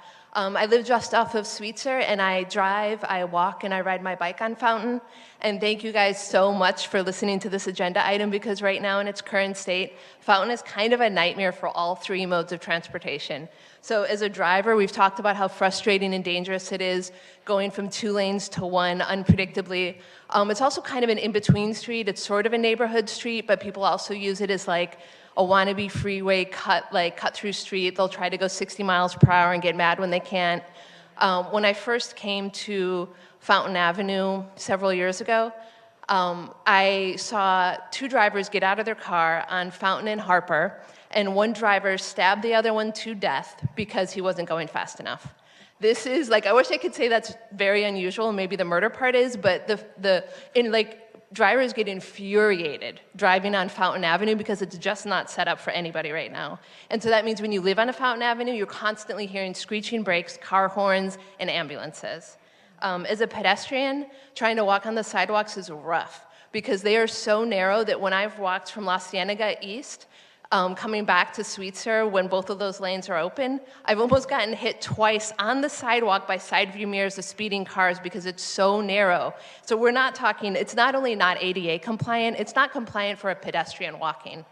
As a cyclist, I avoid Fountain Avenue whenever I can, which is kind of crazy because I live on Fountain Avenue, but I will go miles out of my way to not ride on Fountain. I'm surprised to hear that even 100 people are currently riding on it. I will go all the way down to Willoughby, and if I have to take the metro, which I often do with my bike, I then have to go all the way back up to Hollywood and Highland. It adds a mile, and that's not really the kind of first mile, last mile accessibility that we want. So as a resident of Fountain Avenue, I want to really encourage you to do option 1, which is the safest and the most beautiful way to preserve this for all of the neighbors that live there. Thanks.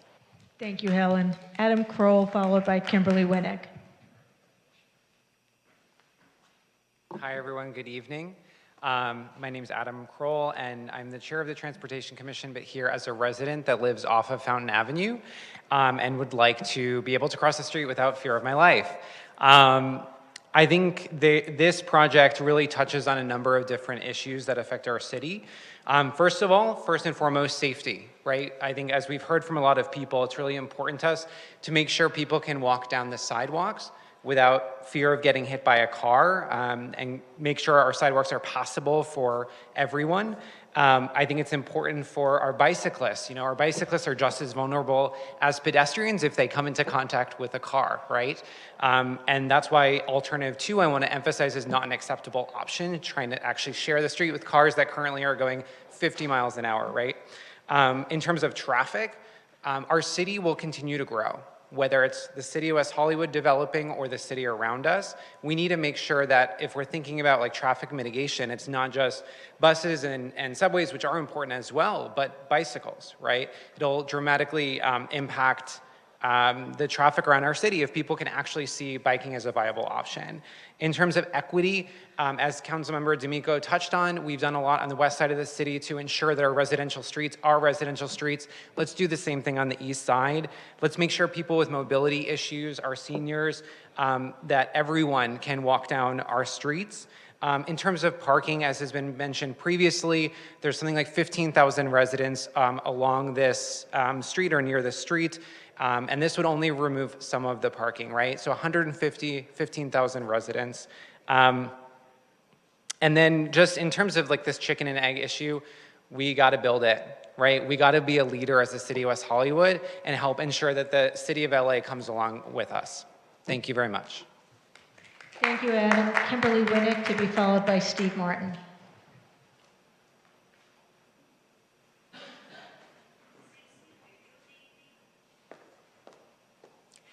Thank you, council members.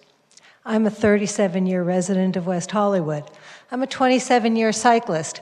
I'm a 64-year-old woman, and I ride Fountain at least 4 times a month, oftentimes more than that, like when I want to go to Griffith Park or when I want to go over to Warner Studios over the hill. I ride Fountain. I hate it. It's miserable. It is scary as hell. The sharrows do not protect you. What they're good for, when a motorist is leaning on their horn at me because I'm taking the lane, because that's what you're supposed to do when the street is too narrow to have somebody pass safely, I point at the sharrows, I point at the sign, and I tell them, I mean, this is a dumb way to travel.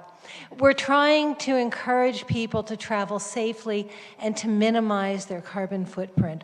I went to Westwood today. I rode on Santa Monica Boulevard. I would have designed that roadway differently, but at least it's now passable. And I actually passed the cars that are trying to get to Century City and driving all over each other. If you can make reasonable bikeways, people will use them. And the number you're looking at, by the way, for number of cyclists, I saw the report, is from 2017. We all know that since COVID, a lot more people have bicycles. They're looking for places to ride them. We want to get bicycles and scooters off the sidewalks. We need to give them a place to be. People will use them. I can't tell you how many people say to me, oh my God, you're so brave. I wish I could ride. I would like to ride. I don't feel safe. We need to figure out ways to make it safe. And yeah, Santa Monica could be great. I rode it on the marathon day. I was going to Griffith Park and I rode from Huntley Drive, because I live in WeHo West, rode from Huntley up to Santa Monica over to La Brea. It was wonderful, but you can't do it when there are cars on it, because between the buses and the cars and the traffic, it's not doable. So we need to do something. And I would urge you to please consider putting on protected bike lanes on Fountain. Thank you. Thank you, Kimberly. Steve Martin, followed by Jordan Cockrum. Steve Martin, West Hollywood. I live on Poinsettia Drive. I use Fountain almost every day. Main reason is that it moves. And if it doesn't move, it means that Santa Monica is going to move even less.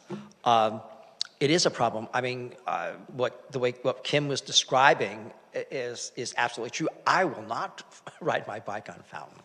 It's crazy. But if we have a bike lane on Fountain, it's going to end at LA, because it really narrows down almost to nothing once you get past La Brea. And this whole process is sort of called into question why we're not coordinating our thought process on this and walking like left foot, right foot. I mean, Mayor Meister was pointing out that we've got a feasibility study for Santa Monica Boulevard, and then we've got one for Fountain. And we really should be looking at this holistically. You don't buy a shoe for your left foot in October and then buy a shoe for your right foot in January. And that's kind of what you're doing here, because you're separating these two boulevards that are an integral part of our transportation system, because we are an east-west city. It looks to me when you start chalking up the costs and the disruptions, I think we need to take a really hard look at putting a bike lane where people actually want to be, and that's Santa Monica Boulevard. That's controversial. But people want to go to Santa Monica Boulevard. There's nothing to do on Fountain. Now, we do need to fix our sidewalks, and we do want to make things as safe as we can for people. But if we're going to spend this much money, we're going to take away this many parking spaces, maybe the place to do it is on Santa Monica Boulevard, where it actually makes sense, where it'll hook up with Beverly Hills and could hook up with LA and make a real contribution toward regional planning. This kind of just doesn't do it. It seems like we're giving some tokenism, and we're really not solving the problem. But thank you for your consideration, and thanks staff for its hard work. Thank you, Steve. Jordan Cockrum, followed by Chelsea Byers.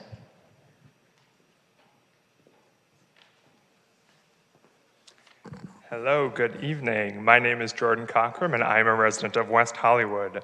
I want to speak against all of the options for the Fountain Avenue bike study.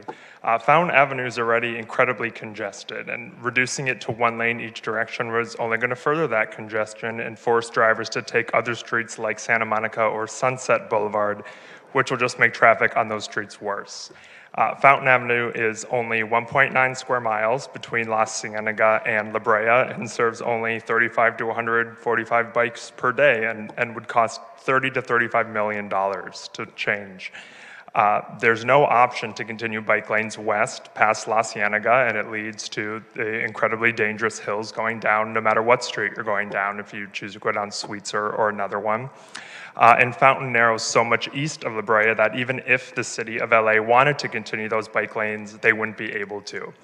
I think, like Steve was saying, it makes a lot more sense to expand those bike lanes on Santa Monica Boulevard, since they already exist from Beverly Hills through West Hollywood, past La Cienega, all the way to Flores Street. This would allow the city to build upon a foundation that already exists, and it would allow the city of LA to continue the bike lanes on Santa Monica Boulevard, a street that already has so much more potential for expanding alternative modes of transportation than Fountain does. Thank you guys so much. Thank you to city staff, and as always, thank you to the city clerk. Thank you, Jordan. Chelsea Byers, to be followed by Victor Omolchenko. Good evening. It's so nice to be with you all tonight.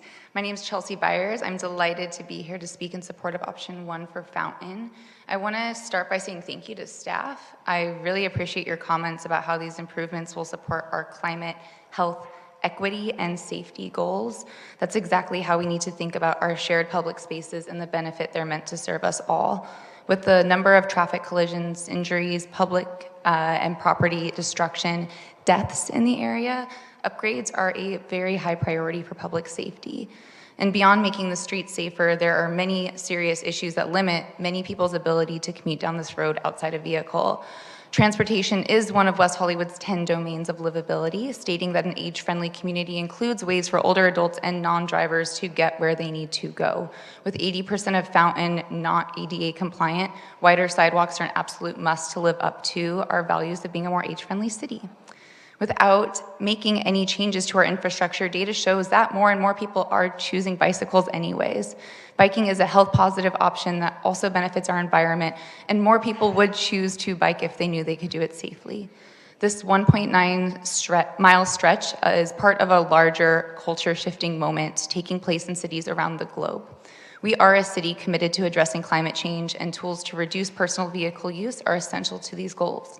To meet this cultural shifting moment, let these 1.9 square miles not be the last of this effort.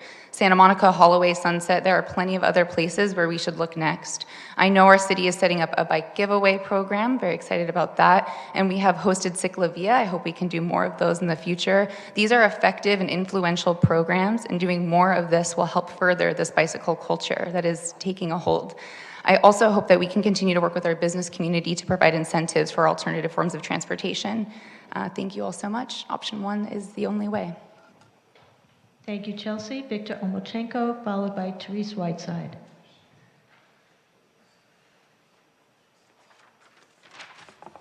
Victor Omolchenko, longtime West Hollywood resident, a bicyclist and a pedestrian since 2002. Listen, this evening started historically talking about the Whiskey A Go-Go. I think I'm the only one in this room who can say that I actually had a conversation with the inimitable Betty Davis when I asked her why, and it wasn't about Take Fountain, it was about why her film, The Scientific Card Player, lensed in Italy in 1972, hadn't gotten seen here in the United States. She said, talk to the distributor. I said, thank you, Miss Davis. I never saw the movie. I don't think it's on video. But let me tell you, this is an issue about public safety. We have been talking about public safety as a paramount issue for this city, whether it's with law enforcement, the security ambassadors. Well, for me, with public safety being the paramount issue facing the community, it's time to reverse Fountain having become a dangerous cut-through freeway in West Hollywood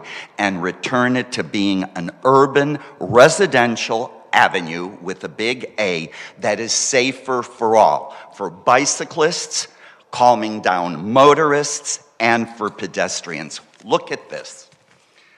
This is my ballot. But I voted. Why am I holding this? Because I decided on a rainy November 8th election day to walk up from my street on Laurel and go west on Fountain to try the new electronic way of voting at the Andaz Hotel. 20 years after I moved here, Fountain to me is dangerous for pedestrians. The sidewalks are so small. The fact that it's taken 20 years for me to find out that 80% of the sidewalk is not ADA accessible. Where's the Disabilities Advisory Board? Where are the people who walk? More people would walk. This item is being sold as just bicycling. It's not about bicycling. It's about bicycling. It's about pedestrians. It's about making our Fountain Avenue, bringing it back, like council members said, I love that term, reverse engineering, and making it safe for all. I was a member of the West Hollywood Bicycle Task Force that was formed by former council member Abby Land and Lindsay Horvath. Kevin Burton and I are the last ones standing here from that task force. We had then a bicycle and pedestrian mobility plan. This isn't just about bicycling. And that was a recommendation. Look at safety on Fountain. And we have the overarching concern about climate change. We have a climate change action plan. We tout ourselves as being a progressive city. Let's put our words into action and make Fountain safer. I really recommend Alternative 1 to you. Thank you so much. Thank you, Victor. Therese Whiteside, followed by Tony Eugens. Hi, my name is Terry Whiteside. That's my officious name, Therese, but everyone calls me Terry. I have been a resident of West Hollywood since 1987. I can't even count how many years I've been here. And this is the first time I've ever spoken because this issue on Fountain Avenue is near and dear to my heart. I live on Fountain Avenue. I've owned a home on Fountain Avenue, surrounded, like if you can imagine the Littles, in Stuart Little. I have the little yellow house and I'm surrounded on all sides by huge apartment buildings.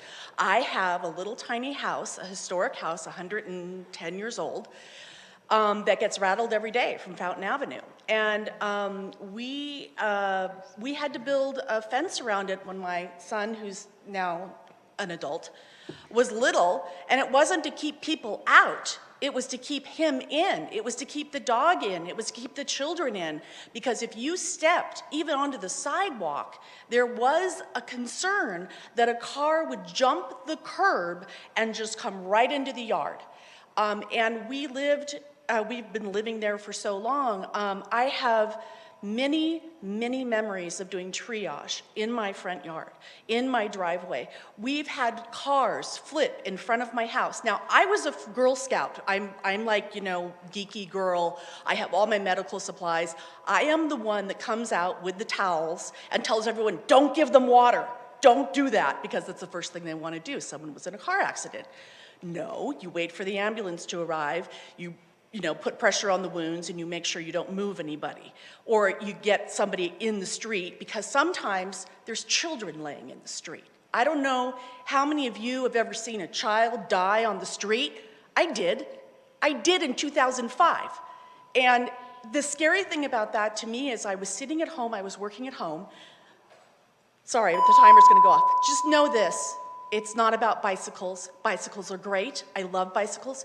It's about making it safe for children, for dogs, and just to be a person that lives on Fountain Avenue. Thank you for your time, everybody. Thank you, Terry. Tony Hudgens, followed by Maria Voilikov. Hello, Council. I'm Tony Hudgens. Thank you for nailing it down. I actually live in the same, that's my wife. Can you put the mic by your... Is that better? Thank you. So Fountain isn't actually the same the entire length of it. Our block is a pinch point, and every time when I'm driving in, I am calculating how fast I need to go to give some gap to the car behind me so I can dive into my driveway. There's people treat Fountain not just as a freeway, but as a racetrack. There are innumerable accidents on our block. Our one block is this pinch point, and it is carnage. There are weekly mirrors shorn off of cars that are parked in front of our house, and I'd say monthly, and sometimes it has been weekly. There are car accidents in one block. That's a horrible percentage. I have ridden a bike on Fountain when I've been especially brave and high energy. I would love to do that, but I think a little bit more research needs to be done. Option number one, I don't really understand how it works. It looks great as in one slice, but there are driveways all along Fountain. How do you go from one side of a protected island through a gap, through the bike lane into your driveway?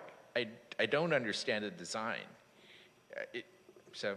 There's my time, but Santa Monica, I think, bears more looking into. Thank you, Tony. Maria Voilikov. Hello. I have lived in West Hollywood for 30 years, and I've lived 500 feet from Fountain for the last 10. I walk on Fountain every day, and I drive on Fountain almost every day, and I have to tell you that the thing that makes Fountain the most dangerous is unprotected left turns. I don't understand why we're pretending that this isn't going to create gridlock on Santa Monica, on Fountain, and on Sunset every single day. And this is going to affect people who are low income, minorities, people of color the most, because of the problems with the cost of housing in LA. Most people cannot afford to live in the same city where they work, so they have to commute. They don't have a choice. If you live in West Hollywood and you work in Santa Monica, you cannot ride a bike. It is too far. And we will essentially be reducing the amount of money these people make per hour by forcing them to commute for longer times. And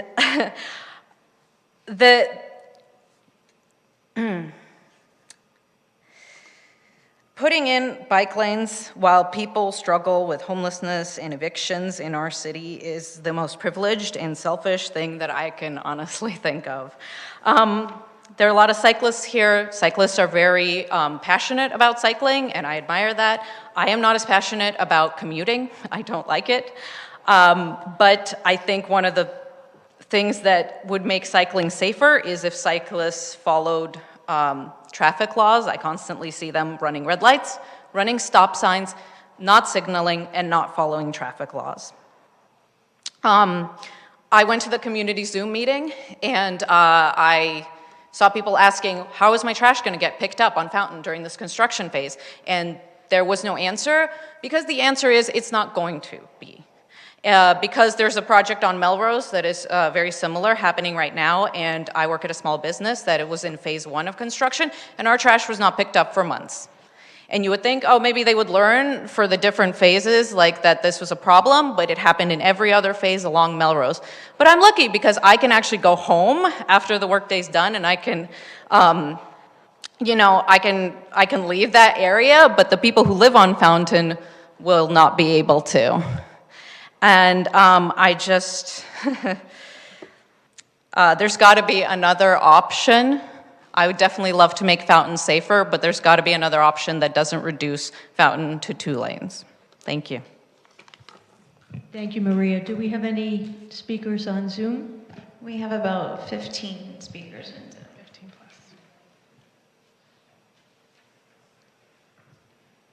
plus.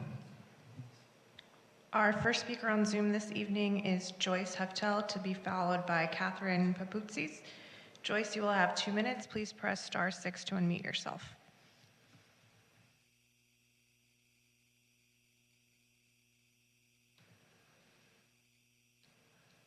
Joyce, you'll have 2 minutes. Please press *6. Thank you. Joyce Heftel, longtime resident. I live on Fountain Avenue and face the street. I never got any notices.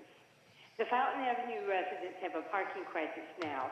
The council can't remove even 1 parking space from Fountain and make the crisis worse. No one uses Fountain as a freeway. The proposed recommendation says bike lanes will increase safety and comfort for people who drive, walk, and bike along the street. Sounds lovely, but it's a contradiction of reality. Cars and bikes have problems. This year, I had a serious health challenge.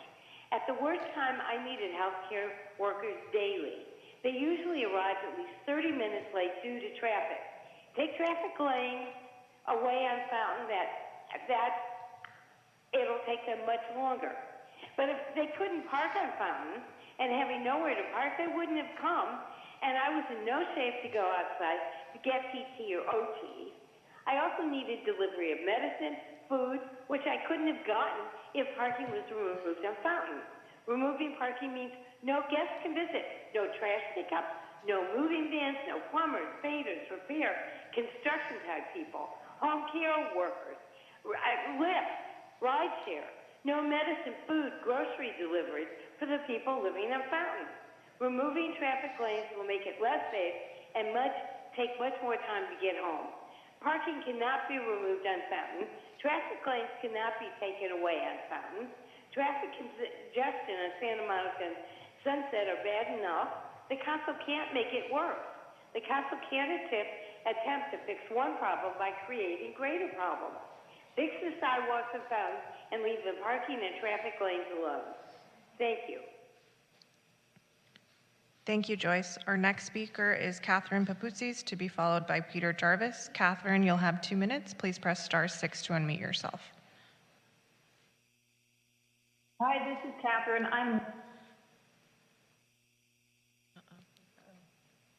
Go ahead, Catherine.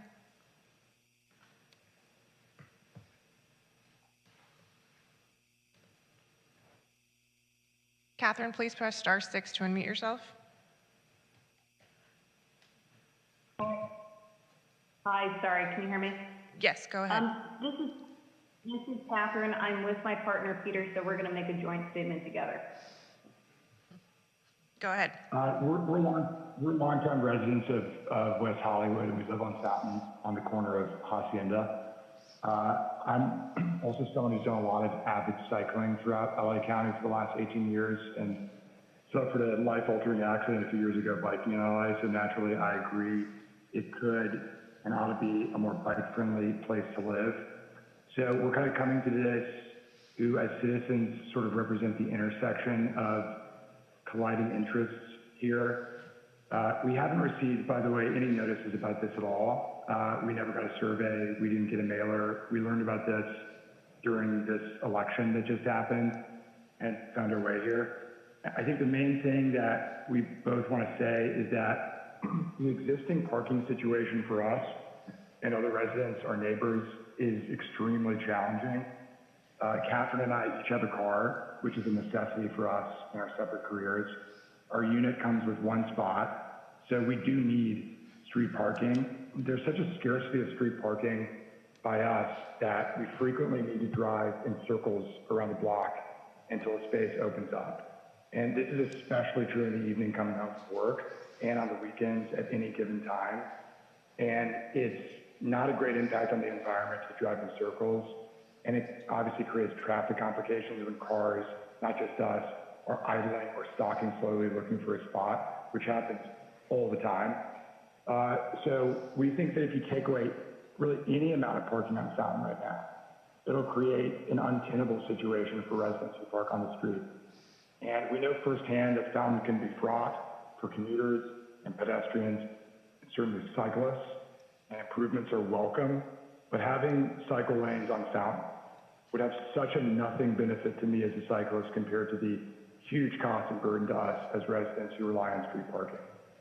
And I think we were looking at the plans, and even the more moderate one you proposed, which would eliminate 35 to 45 parking spaces, could legitimately create a nightmare parking situation for residents unless the plan has a more integrated approach to ensure additional parking for residents is available. Thank you, on Mr. each affected Jarvis. block. Your 2 minutes are up. Thank you. Our next speaker is Catherine, will you be speaking? Okay. Yes, I will. Go ahead. Okay, so we could suggest at least a couple creative ideas for how to maybe offset the loss of parking off the top of our heads, but it's incomprehensible that our city planners tonight were unable to present a single reasonable idea when asked. Plummer Park is nowhere near where we live. The complete lack of preparedness we've heard from the city planners tonight is actually shocking. It's infuriating as residents. Thanks for asking good questions, but the answers were deeply inadequate. There really does need to be a solution to the parking issue if you're going to do this. Generally, bike lanes are wonderful, but there are certain conditions along Fountain that if this project goes forward, you're going to see a severe emotional bike lash against it from affected residents. It will go beyond annoyance and more likely to translate into organized opposition from residents when people are stuck for a place to park and, due to rising rental prices, stuck from being able to move elsewhere. We know the intentions here are good, but the unintended consequences of this are going to be a disaster. We'd implore you to take this into serious consideration. You cannot move forward with this project if it means taking parking away from working residents. It would be an injustice. And I will also say that speed is a serious issue on Fountain, but law enforcement should be there to help with that. The answer shouldn't be putting bikers out on the street. We should be able to slow down traffic without taking away parking. Thank you, Catherine. Our next speaker is Susan S., to be followed by Sharon Resendines. Susan, you'll have 2 minutes. Please press *6 to unmute yourself.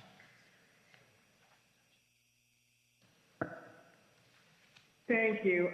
First of all, I'd like to thank the City Council and congratulate the Mayor for her re-election. And more importantly, I'd also like to thank everyone on their quick response on the problems with the noise from the Harriet and the Ziggy. Code compliance have been amazing, and I wanted to say thank you.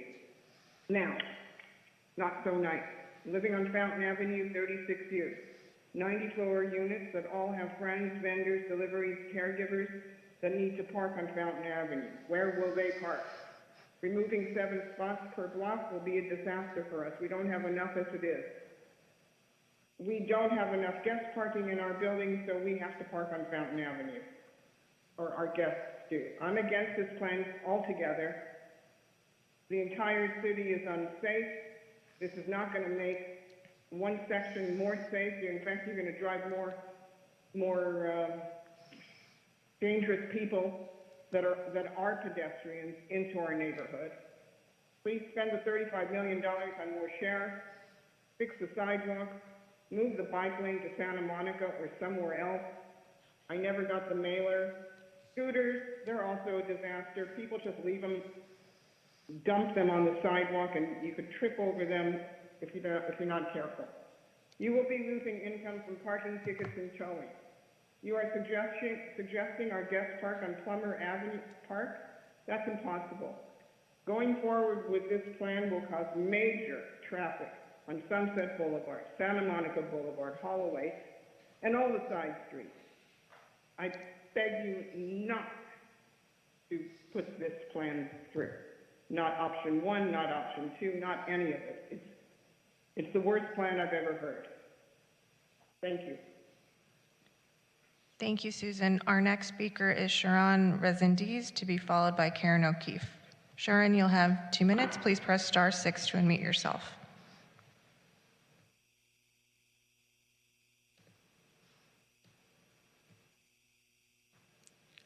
Sharon, please press star 6 to unmute yourself.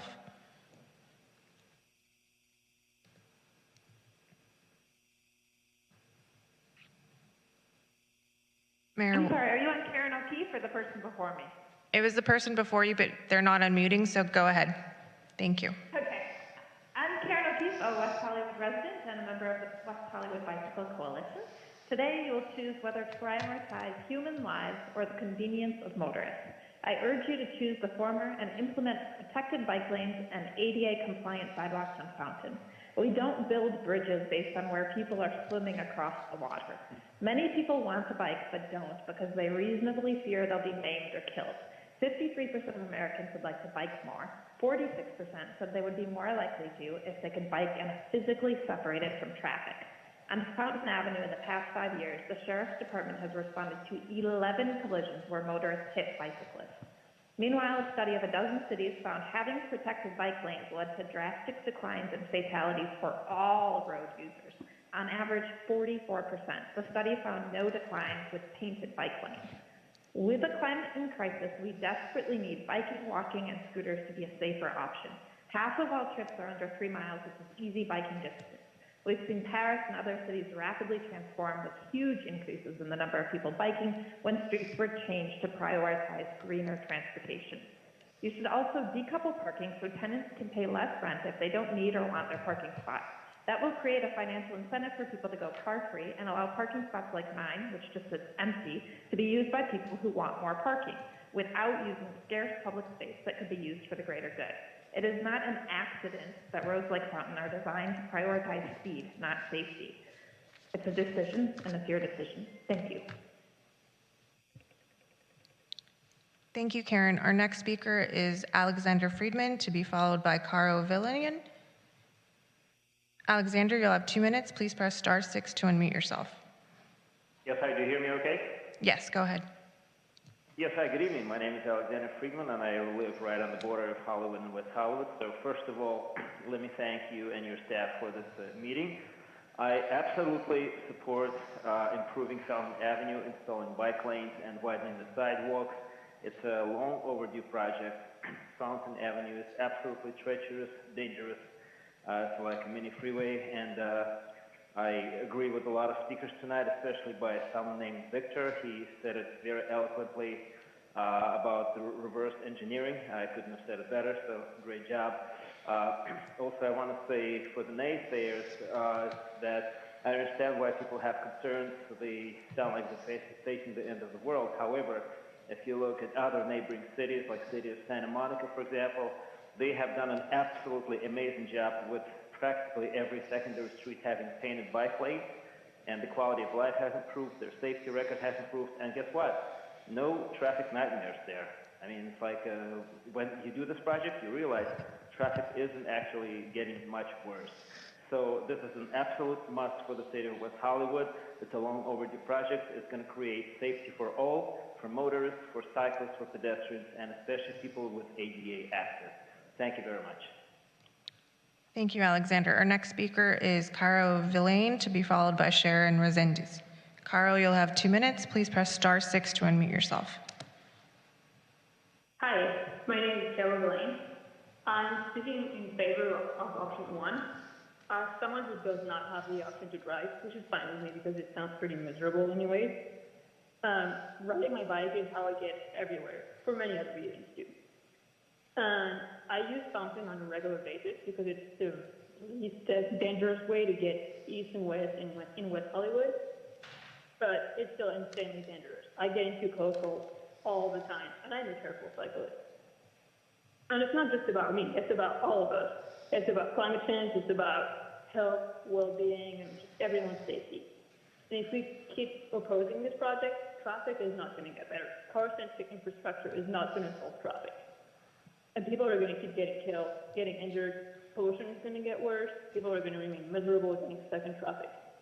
If we let these projects happen and make them happen, fewer people will be relying on cars, which will make them happier, make our streets safer, and just make our cities better for literally all of us, including people who don't ride bikes and people who drive.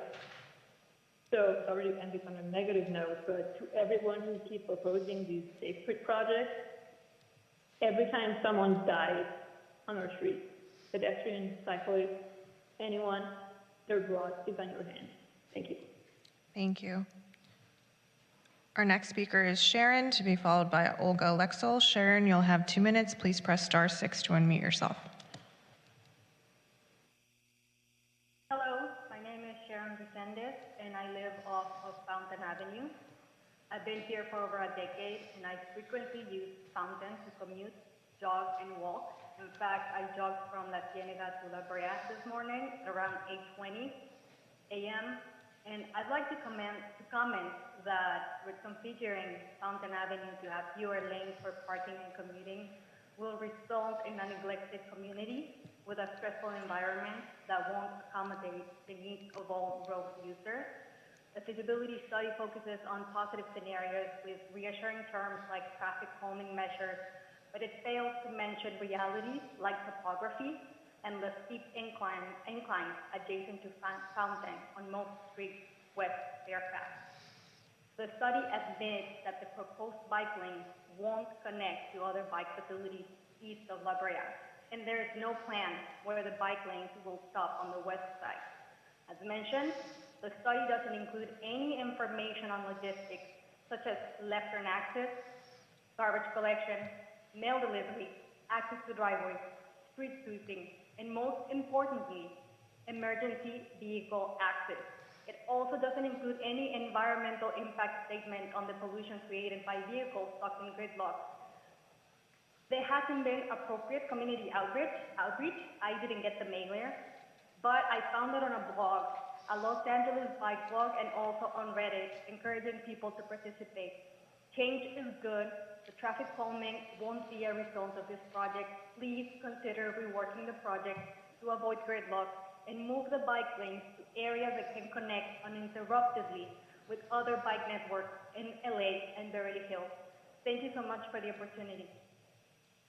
Thank you, Sharon. Our next speaker is Olga Lexel, to be followed by Joe Bruckner. Olga, you'll have 2 minutes. Please press *6 to unmute yourself. Hi there. Can you hear me okay? Yes, go ahead. So I've noticed I'm probably the youngest person speaking tonight, and I think that's important to highlight because my generation are the people who are inheriting this world right now that is car-centric, that is unfriendly to people who don't want to drive a car, and a world that is facing imminent climate collapse and disaster. A lot of people tonight have cited studies about traffic that were disproven in the 70s, 80s, and 90s to explain why they think this is a bad idea. And as a young person, that is really scary to me. A lot of people have also talked about reality and what that means. So I just want to read off a few items of reality. On November 20th, yesterday, a pedestrian was struck by a vehicle on Fountain at 5:48. On November 18th, a pedestrian was struck by a vehicle on Fountain at 1:49 p.m. On October 29th, a bicyclist was struck by a car at 12:55 p.m. On October 26th, a pedestrian was struck by a car at 5:40 p.m. I'm happy to keep going if anybody wants more examples, but you're either choosing this current world and the status quo and the convenience of having a parking spot walking distance from your place, or you're choosing a better world where this doesn't have to happen, where people don't have to die, where people choose public transit instead of driving because it's better for all of us. A similar project in another part of the West Side led to pedestrian volumes going up 30% in just a few months, biking going up 120% in just a few months, and average impact on traffic was 30 seconds to 2 minutes maximum on the streets that were given bike lanes and similar safety upgrades. So I hope that all of you will look at the actual current science that's being proposed by the planners who support option 1, and I hope you'll consider people like me who bike on Fountain to get to work and for whom it's a very harrowing experience every day. But if I can do it, imagine how many more people are going to want to do it when there's actually a bike lane there. Thank you so much. Thank you, Olga. Our next speaker is Joe Bruckner, to be followed by Christian Linder. Joe, you'll have 2 minutes. Please press *6 to unmute yourself.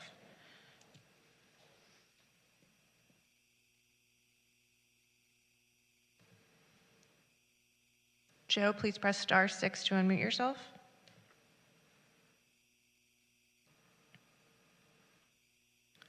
Okay, our next speaker is Christian Linder, to be followed by Barbara Stone. Christian, please press *6 to unmute yourself.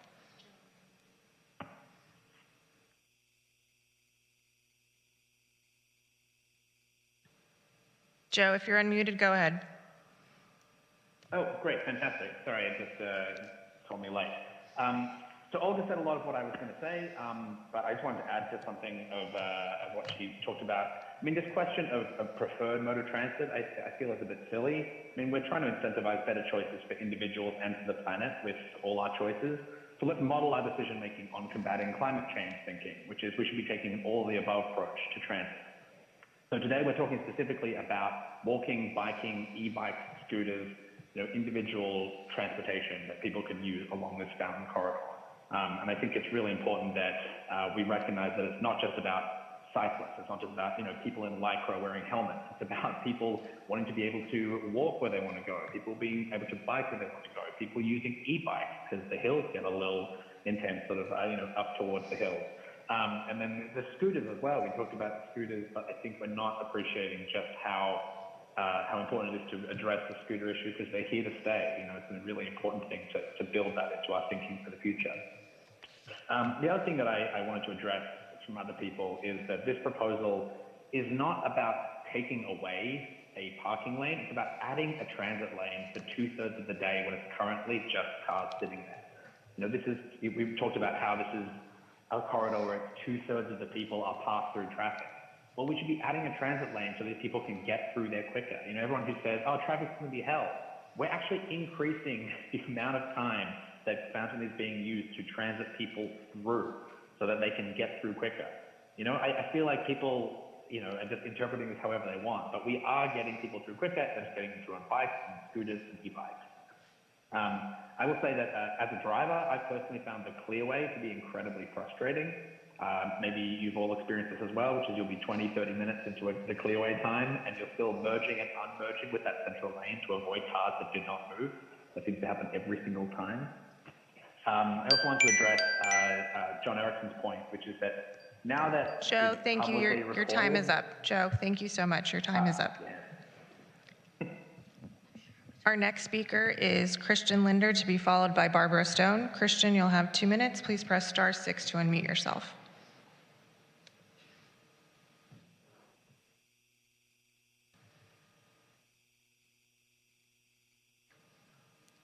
Christian, go ahead.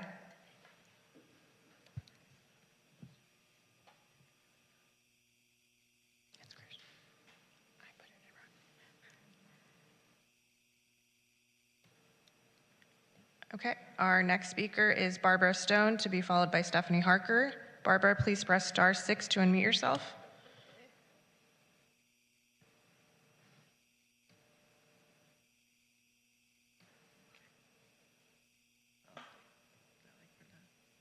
Okay, our next speaker is Stephanie Harker, to be followed by Michael Schneider. Stephanie, you'll have 2 minutes. Please press *6 to unmute yourself.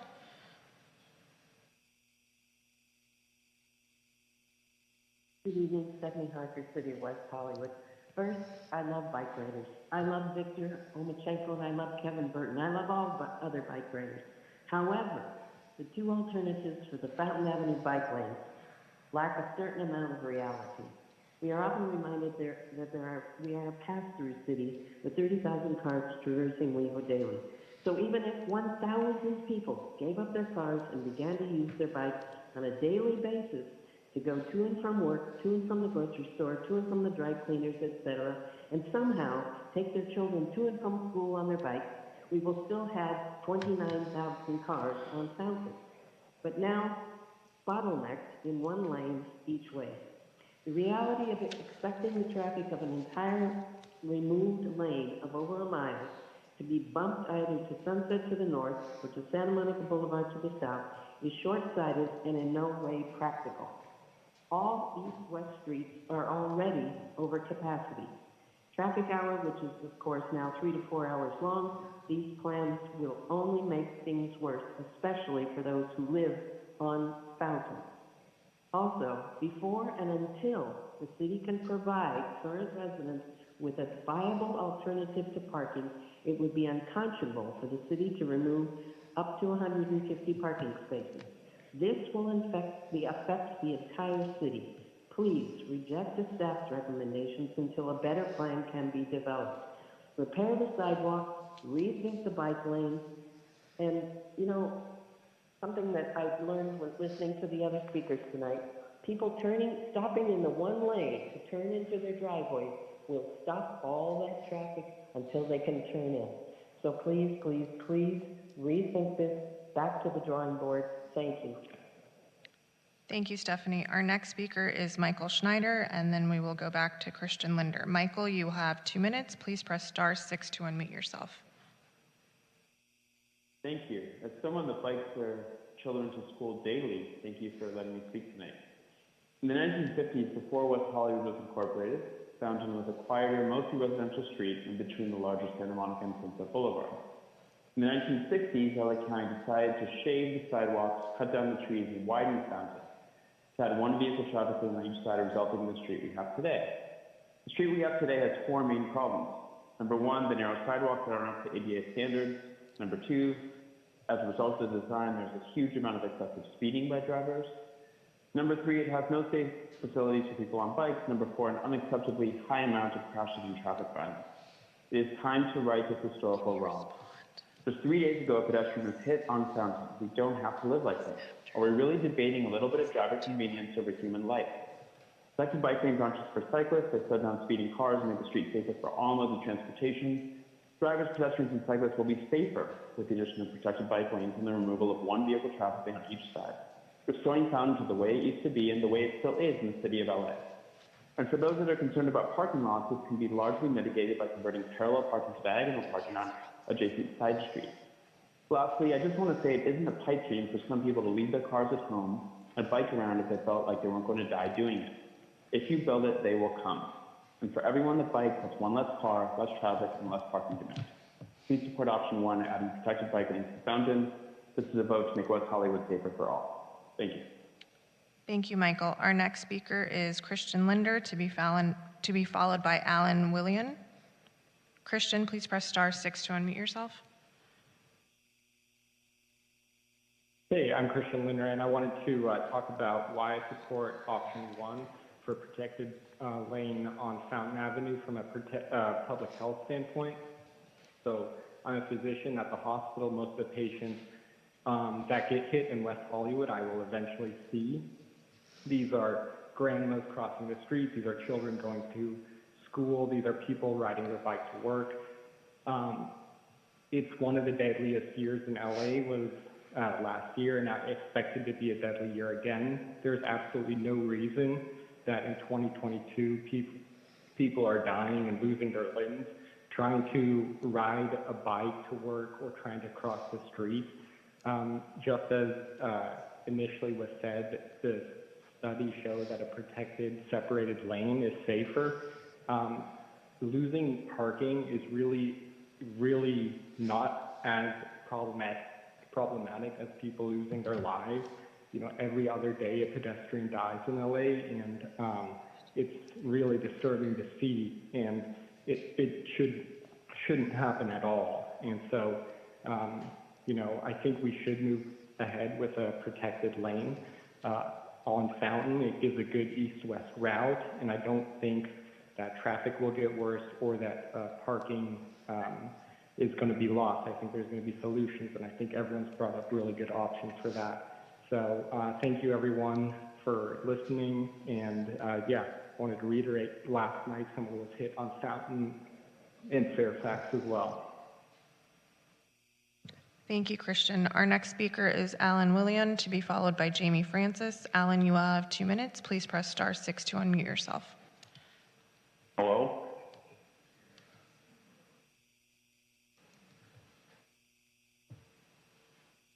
Alan, please go Hello. ahead. Go ahead. Yeah, this is Alan Willian. Some of you may know me.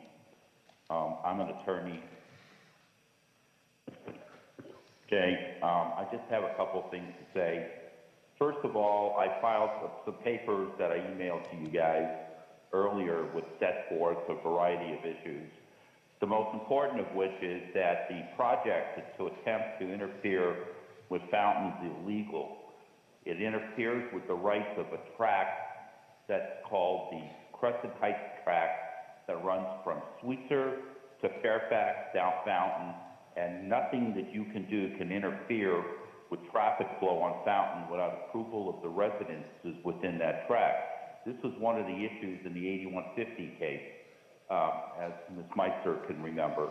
And this is a very important issue. The City of Los Angeles lost this particular issue. It's an existing issue, and you guys should do absolutely nothing with regard to this issue until you get independent review of this by an engineer and a independent counsel to advise you with regard to this particular issue, because I don't trust anything your city council does, or your city attorney does.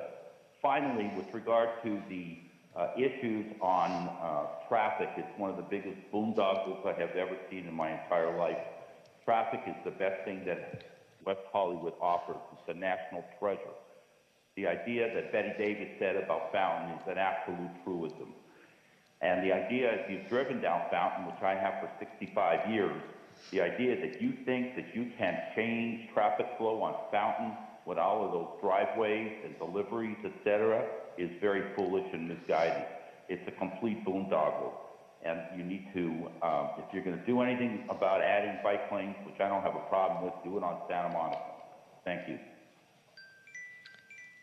Thank you, Alan. Our next speaker is Jamie Francis, to be followed by Aaron Burrell. Jamie, you'll have 2 minutes. Please press *6 to unmute yourself.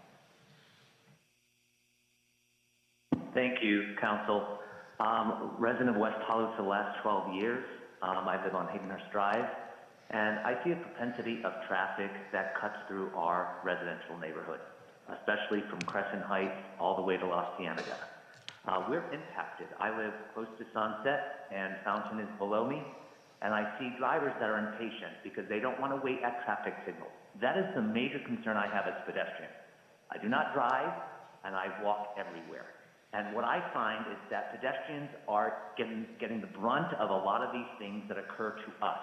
You have people on e-scooters, e-bicycles, on these mono wheels, or these skateboards, electric skateboards itself, and yet we are not taken into account or consideration because they utilize the sidewalk.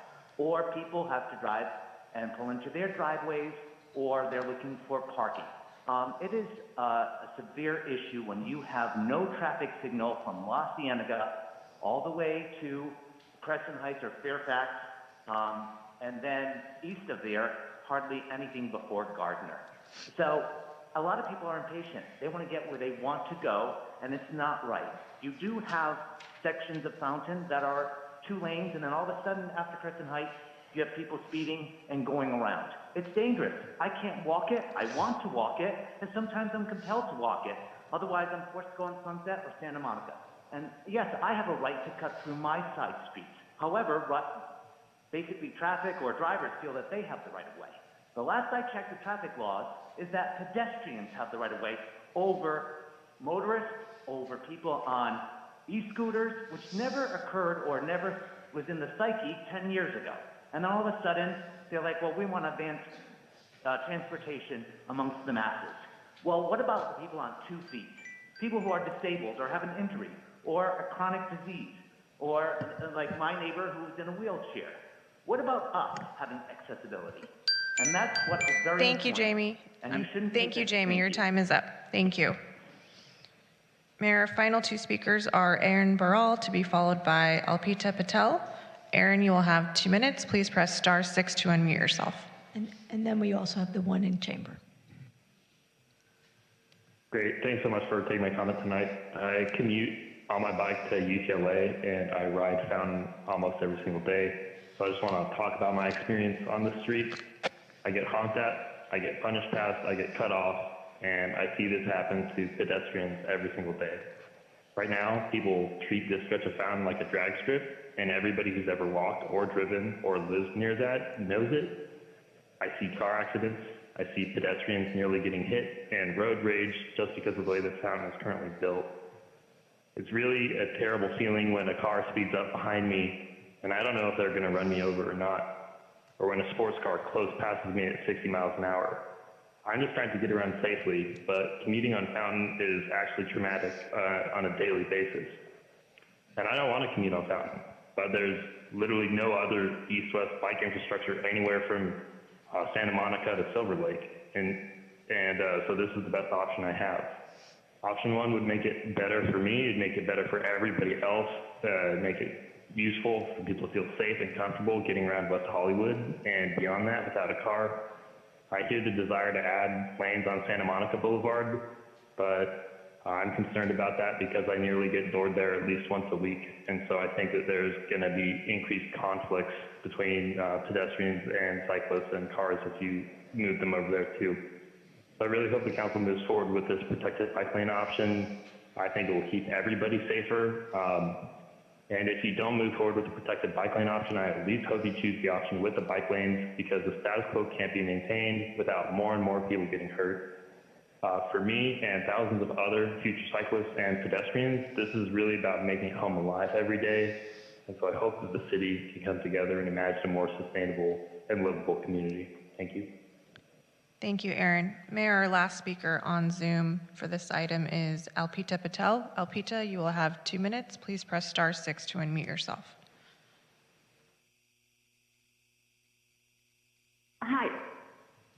Hi, my name is Alpita Patel. I've lived on the corner of Fuller and Fountain for 20 years. Fountain is a residential street, not a commercial street. This has been a chaotic disaster for way too long. In my survey, I opted for option 2, which loses less parking spots because that is important to keep. And I don't understand why both options weren't discussed in depth at this meeting in terms of going through the different benefits. Parking spots are necessary for a lot of people and also for safety. Parked cars are the first line of defense when speeding cars run into the sidewalk. Please listen to the people who actually deal with dangerous cars and accidents 24/7. A lot of us are not protected with a building. These are single-level homes that are at risk from constant accidents. My place has been hit twice. Regardless of whether or not you have bike lanes on Fountain, it's clear from the study that it's time to decrease the 4 lanes to 2 lanes on Fountain. It's not fair to continue to penalize the residents of Fountain Avenue and the surrounding areas when it's a residential area because of a decision made in the 1960s. Traffic may increase on other streets, but it's time to share that traffic instead of solely settling the Fountain neighborhood. I don't know why we're putting so much importance on people who want to use Fountain as a drive-through to speed and endanger people's lives.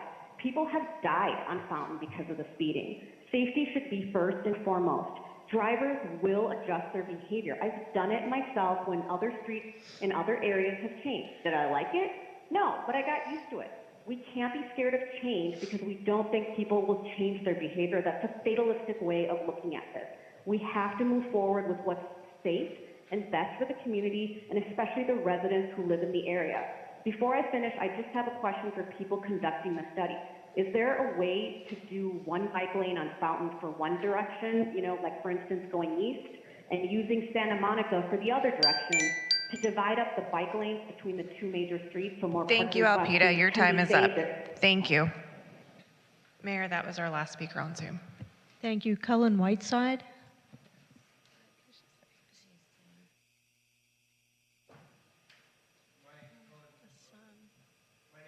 I said I am the son of two previous speakers. I have lived on Fountain Avenue for the 23 years I have been alive.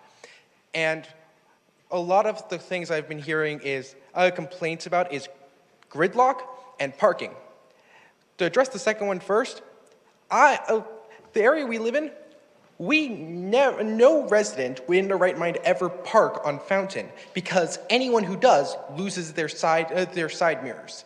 And whenever we have visitors, we always tell them to park on the side streets. Adding a protected bike lane wouldn't remove parking. It's removing a safety hazard that cars sit in. Secondly, the complaint of gridlock, good. Fountain Avenue should not be a major transportation lane or transportation area. It is a residential street. And if doing this creates gridlock, it means it'll force the cars to take a more convenient route, which will lighten the load on Fountain and reduce the traffic and make it safer. And if there's gridlock, the cars will be slower, meaning that any accidents that do occur will most likely be less serious to those vehicles.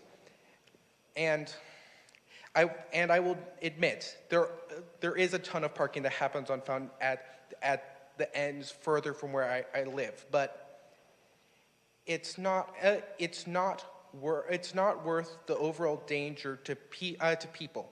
And a protected bike lane, yes, it allows for bikes, but its primary purpose is to make sure that the cars are separated from everyone else because it's dangerous. And currently the only line of defense the sidewalk has is the parked cars, which shouldn't be the line of defense. Thank you, Colin. Thank you, Colin. I just have a couple of quick questions. How does it work, the protected bike lanes with driveways? Is there just openings in those spots? Basically, yes. Okay, so have we figured out how many driveways there are? Again, until we do those construction plans, those level of detail just aren't there yet. So that will be in the next phase of the study. And are we planning protected left turns for every intersection? So it appears that I think all the existing left turn lanes will remain in place. And I think part of the exploration will to have dedicated left turn lanes on the major kind of cross sections, so the major streets. But all of the existing left turn lanes appear to be able to remain in place. Do my colleagues have any other questions? Councilmember Horvath? One question I had was regarding any incidents that happen on Santa Monica, which already has for a good portion of it, the bike lanes that you're proposing as the alternative. Do we experience bike vehicle accidents? Do we experience any lack of safety for bicyclists on Santa Monica that we can report data on? We do have the data, but we just don't have it readily available at this moment. I have some of that data for you, Councilmember. Well, okay. Great. So I think that could be a helpful piece of information with regard to some of the folks who are suggesting that as an alternative or suggesting Santa Monica as the alternative to what's being proposed tonight. Thank you. Councilmember Erickson, would you like to share with us? Sure. Do you just want me to go ahead, or I can have him happily? Okay. So I want to thank all the members of the public that came out to speak tonight, both in favor and, against, because that's exactly what we're here to do, is try to find what's best for our community. So Fountain Avenue is my backyard. I live on Fountain, and I really want to thank Terry, Cullen, and Tony, who are my neighbors, and who I met during the pandemic because a car got into a very serious accident, flipped over, and I believe it was your son who helped pull that woman from the car as it was on fire and smoking. And so you are a hero. So I want to thank you for saving that individual's life. And then I also want to commend Terry, who then made sure that that individual was kept safe as the paramedics did come. And it was a very serious accident. I did not want to meet you like that. I'm glad we've stayed in touch and are in touch now. And I want to thank you for coming out, because I know we've spoken about this just as a personal moment of privilege. I hear car accidents on Fountain every week. It's kind of that thing that keeps you up at 11 o'clock p.m. when you're watching whatever you're watching. And I know some of my colleagues who live close to Fountain hear the same things, and it's really jarring. We all go out on the sidewalk and we all go, who in their right mind parked on Fountain? I mean, like, have they never been here before? It makes no sense. I myself have had my rear view mirror ripped off by a car several times. Once when I was a well-paid intern at the city of council, but it cost a lot of money to fix that type of stuff, and duct tape only goes so far. But that is something we're all too very common of. But in terms of accidents on Fountain, I think nearly 8 of the residents in my building have all had their car seriously damaged or completely totaled as well, and that's just one building, and that's it's quite troubling. But ultimately, any action we take here is to help save lives and to help save people. Those individuals that bike on Fountain have my greatest respect. I bike on Fountain as well. We're always taking our lives into our own hands. When Victor and I go on our bike rides, he makes me put on my reflective gear and says, you can take it off if you want once we get past Fountain. He never lets me take it off, for the record, but we stay it on there because we know how bad it is. But I want to provide a little bit of data that I asked the Sheriff Department to bring in for the last 6 years. So I asked for speeding infractions, pedestrian struck, property damage, and accidents that resulted in fatalities from 2021 to 2014. So I want to start with Fountain Avenue. So with speeding infractions from 2014 to 2021 on Fountain Avenue, there were 2,773 tickets. The amount of excessive speeding, the speed limit is what again? For I believe Annie asked that question, 35 miles an hour. Thank you so much. I would welcome to see if they go 35 miles an hour. It definitely doesn't happen. Pedestrian collisions, 33. Property damaged, 561. There was no way for the Sheriff's Department to quantify that amount. Injury collisions, these are collisions struck by a pedestrian or person on a scooter, 275, and 3 fatal collisions that they could account for. Now let's go down to Santa Monica Boulevard. The number of speeding citations on Santa Monica Boulevard were 250.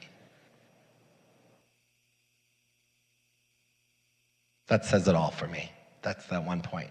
There were additionally 2 fatalities in 2016, both caused by DUI drivers. And additionally, they provided me, in terms of property damage, they couldn't bring it up for that, but a speeding ticket on Fountain was anywhere from $300 to $800 a ticket. So times that by 2,773, well, you've got a nice chunk of change there for whatever they do with it. These numbers are daunting, but these numbers are the reality that I think the residents of Fountain Avenue live with on a daily basis, those who have lived here for many years. While I understand traffic and congestion, I don't know where anyone else lives, but no matter what street you're on right now, there's traffic and congestion along Santa Monica Boulevard, Willoughby, Beverly, Melrose, Sunset, and Fountain. I live at a crunch point, or a point where it goes literally from a widened area where it's 2 lanes and people can still park on either side without taking away a lane, to from 7 to 9 and 4 to 7, where it's 2 lanes only there. And my neighbor, God bless him, at 7 o'clock pulls out his car and parks there, and it's a traffic nightmare. We know, you know who I'm talking about, Terry. We love him nevertheless, but I've seen his car totaled several times. And that becomes a huge accident point because at any point someone is driving, not paying attention, and they see cars that they think are going down the road, and then they hit them and then they cause serious accidents. Additionally, as we heard from several of the amazing public commenters, please apply for a transportation commission. I'm looking at my friend in the back, but all the other ones, we have some spots open. We need your advice. What we see then is you're supposed to take up a lane as a shero. We've tried to do that. I've done it myself. I have an e-bike, so I'm booking maybe 25 miles an hour, so I can go kind of fast, but it doesn't compare when someone whips up off the side of you. And when we did our council bicycle ride, it was very daunting to tell you how many people, even with, I think, 5 to 6 escorts that were surrounding us, how unsafe you actually felt. I believe Fountain Avenue is one of the greatest liabilities to the city of West Hollywood. We all know various accidents that happen along Fountain Avenue, regardless of if they're the city's fault or not. The fact that 80% of our sidewalks are not compliant for seniors or people with disabilities is horrifying, and something has to be done. The city's almost 38 years old, and the cost of $25 million to fix these ADA, I know that's a max price. Think about what we would have done if we would have done that sooner, if we would have taken action every time. I'm not trying to blame, but I'm trying to say these are the things that we need to think about as the world continues. I'm completely in support of option 1. I understand that change is not easy, it is hard. But I promise you, if it saves one life, it's worth the reward. And I myself sit in traffic on Fountain. I take it to get to the 101, to get downtown, to get to my job. But as my friend Victor once showed me, you can take Fountain down La Brea to Lexington to get to viable bike routes that can take you all the way downtown, and you can find the way. So if you build it, people will come. I think that's the one thing I've heard the most. But ultimately, every public commenter tonight had one thing in common. Fountain is a disaster, and it is a traffic and pedestrian and accessibility nightmare. We all have that in common, so let's take action and fix it. So I'm fully in support of option 1 tonight. We're not gonna do it right away. It's gonna take some time to do the studies, to do everything that we're gonna do. This isn't something that's gonna happen overnight. I'm open to all suggestions with parking and parking credits to figure out and to identify the members of the public that even spoke tonight about how they could get different parking options. And we can get it right because we are a small city. So that's where I'm at today, and I'm going to get off my soapbox. Okay, who would like to go next? Councilmember D'Amico? Yeah, I'd like to make a motion to move this along with option 1 with protected bike lanes. Councilmember Horvath, would you want to comment? I'm happy to be supportive of this path forward. I think it would be great if we could, I know that the proposal before us tonight is quite expensive, but worth it for the investment that we're looking at long term. And speaking with staff before we came to tonight's meeting, there was discussion around how we could pilot this to ensure that if there are any issues with the execution, that we could make adjustments before that full investment was realized. And I assume that will be part of how we proceed, but I just want to be clear with the motion and if people feel good about taking that step so we make sure that when we implement these changes, we get it right. So we're not spending $40 million on something that's not going to work. Is that the intention of your motion? That's what I heard them say, that they're going to prepare 35% construction documents and put in a test pilot area and study both of those, including the impacts Okay. in the neighborhood. I just want to clarify that for the record. Thank you. Mayor Pro Tem? Thank you, Mayor. I agree with Councilmember Horvath, and I think the pilot is a good step in the right direction, and I think looking at the potential other options for parking is great for that study. I live right off of half a block down from Fountain. myself and several of my neighbors have had our rear view mirrors taken off of our carts too. It was this third year that I lived in West Hollywood that happened when I was parking on Fountain. So that was the last time I parked there. It is very unsafe with the changing lanes and the rate of speed that people travel in. I own an incredible rock hopper bike, and I cannot wait to take Fountain, as I did with the WeHo Bike Coalition and Councilmember Horvath, only because we were protected by several bikers in front and behind us. So this will be wonderful to be able to, whenever it's done or when the pilot starts, safely take Fountain. And so I am in support of the motion as well. So, I mean, I'm sure you all know that I do have concerns, and I'm just going to express them on behalf of the people who have called who also have concerns. I agree that Fountain needs to be safer for pedestrians and cars and bicyclists. I just don't know if alternative 1 or alternative 2 are the answer. We know that alternative 3 does make pedestrian safety a priority, and obviously that's part of both of the all 3 alternatives, right? I think if we don't have protected left turn lanes at all intersections, we will not have a good flow of traffic. If there's even one intersection where we don't have a protected left lane, traffic is going to stop if there's one lane each way. So I think that we have to look at this with that in mind, that if you want to keep traffic flowing, then there needs to be protected left lanes at all intersections. For me, I mean, I do feel like I'm missing important data to inform my decision.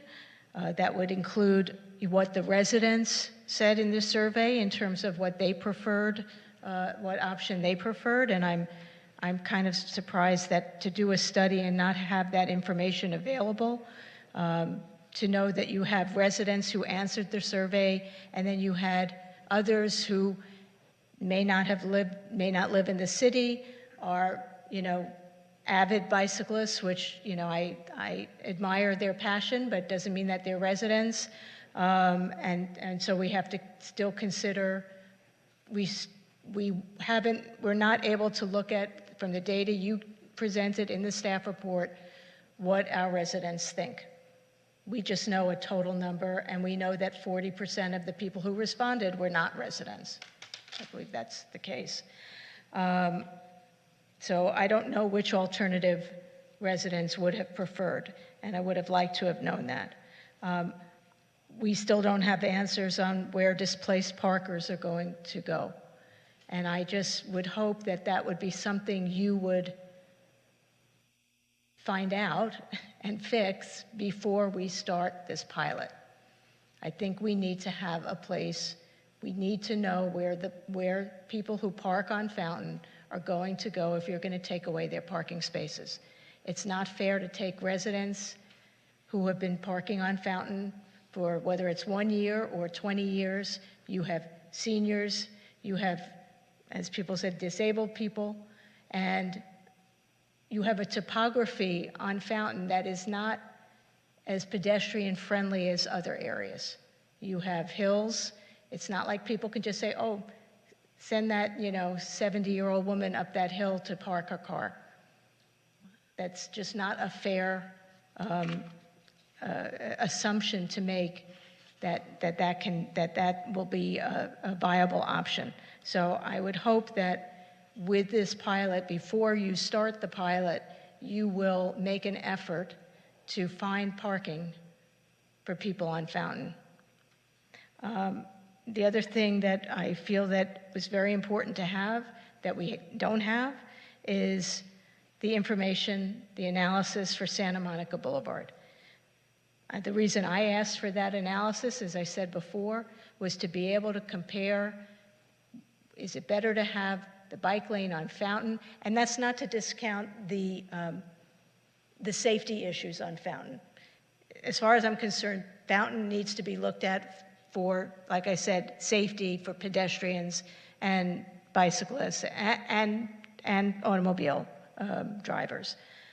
But for us not to know whether Santa Monica Boulevard, which goes from the city of Santa Monica to downtown, versus Fountain, which is, you know, as someone said, kind of the road to nowhere, which would be the better option. My concern is that you're very concerned about things like loading and unloading on Santa Monica Boulevard and where are people going to park. Well, you know, you're talking about commercial parkers versus residential parkers. We have projects going on Santa Monica Boulevard where we could be including parking spaces so that people could be parking off-street. We don't have that option on Fountain for the most part. And we don't have as much control over that as we do on the commercial street. We were just, I don't know if any of you were at the Friday West Side Urban Forum, but Culver City has totally taken Washington Boulevard and taken all the parking off. And they have a lane for their buses, and they have a bike lane, and they have, you know, two lanes for driving for automobiles each way. It's doable. I won't say it was attractive. It wasn't very attractive, but you know, that's another option, right? But we don't know that today because you don't have the analysis for Santa Monica Boulevard for us to make that comparison. I think it's great that we are planning a pilot and not just going into this willy-nilly with a permanent solution that may not work, may work, and I'd be very happy if it did. Like I said, I drive on Fountain. It's a very, you know, it doesn't feel great.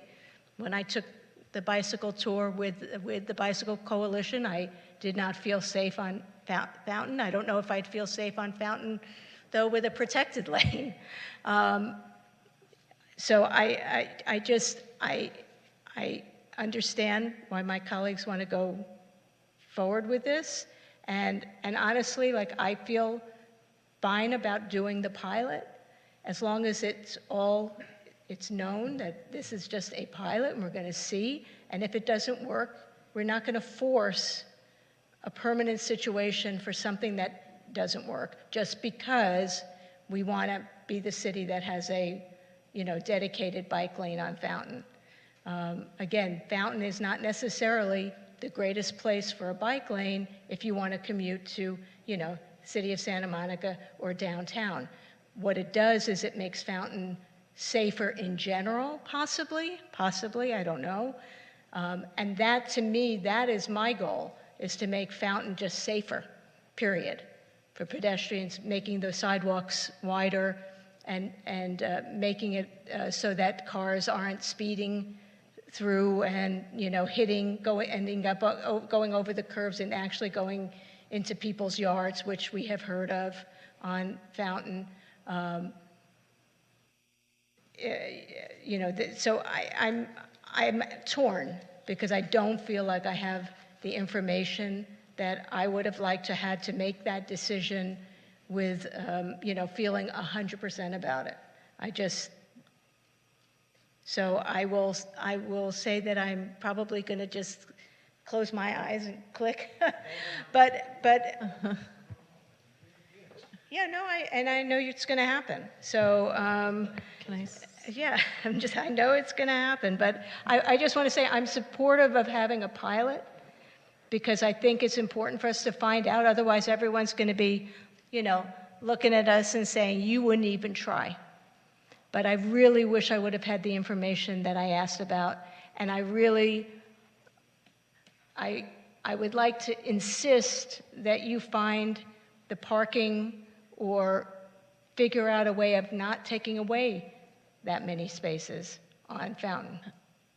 Yeah, Mayor if I Pro Tem? can, thank you, Mayor. If I can address a couple of your points, which I hear you, and I think first of all, I think the pilot is a pilot, is to see if it'll work. So, of course, we want the pilot to be thorough and well thought out, and for us to really get good information back. Secondly, looking at the perhaps creating some perpendicular spots would give some more parking spaces. You mean angle? Yeah, angled. Yes, perpendicular, angled. Thank you. And the other thing I would say is that I understand that you're thinking this as a perhaps either or and wanting both in front of you. The way I am looking at this is how do we create connectivity throughout our city and eventually with the region. I voted yes on the feasibility study for both Santa Monica and Fountain, not because I thought we'll only do Fountain or only do Santa Monica. There are actually incredible possibilities for Santa Monica to be safer. It's not, Fountain is a disaster as far as safety goes. Santa Monica is not that much better, and there is opportunities for improving Santa Monica and creating connectivity in a way from a perspective of a different kind of mobility. Bikes, skaters as well, scooter riders, so that when we have our people with disabilities, our seniors, our regular people coming to us and saying, why is a bicyclist on our sidewalk? Why is a scooter rider on our sidewalk? We can actually say, well, we are creating spaces, safe spaces for people to use other forms of mobility. So I see it as more as this is just a first step. And since Fountain is seemingly, with the data, the most dangerous, it would seem that this would be a way to create safety and as a pilot and see how it goes, and definitely get the Santa Monica feasibility study back, and that's coming. But my understanding is because Fountain is the most unsafe, this is why we started here. Councilmember D'Amico? Yeah, I thank you, Mayor Pro Tem. I think the Santa Monica Fountain question is not either or, but both. And I guess a further sort of rehearsing of the history of Santa Monica is around 30 years ago began the discussion of what to do with Santa Monica Boulevard. And, you know, it took, I think, 6 years to get it approved, get it drawn, get it built, get it installed.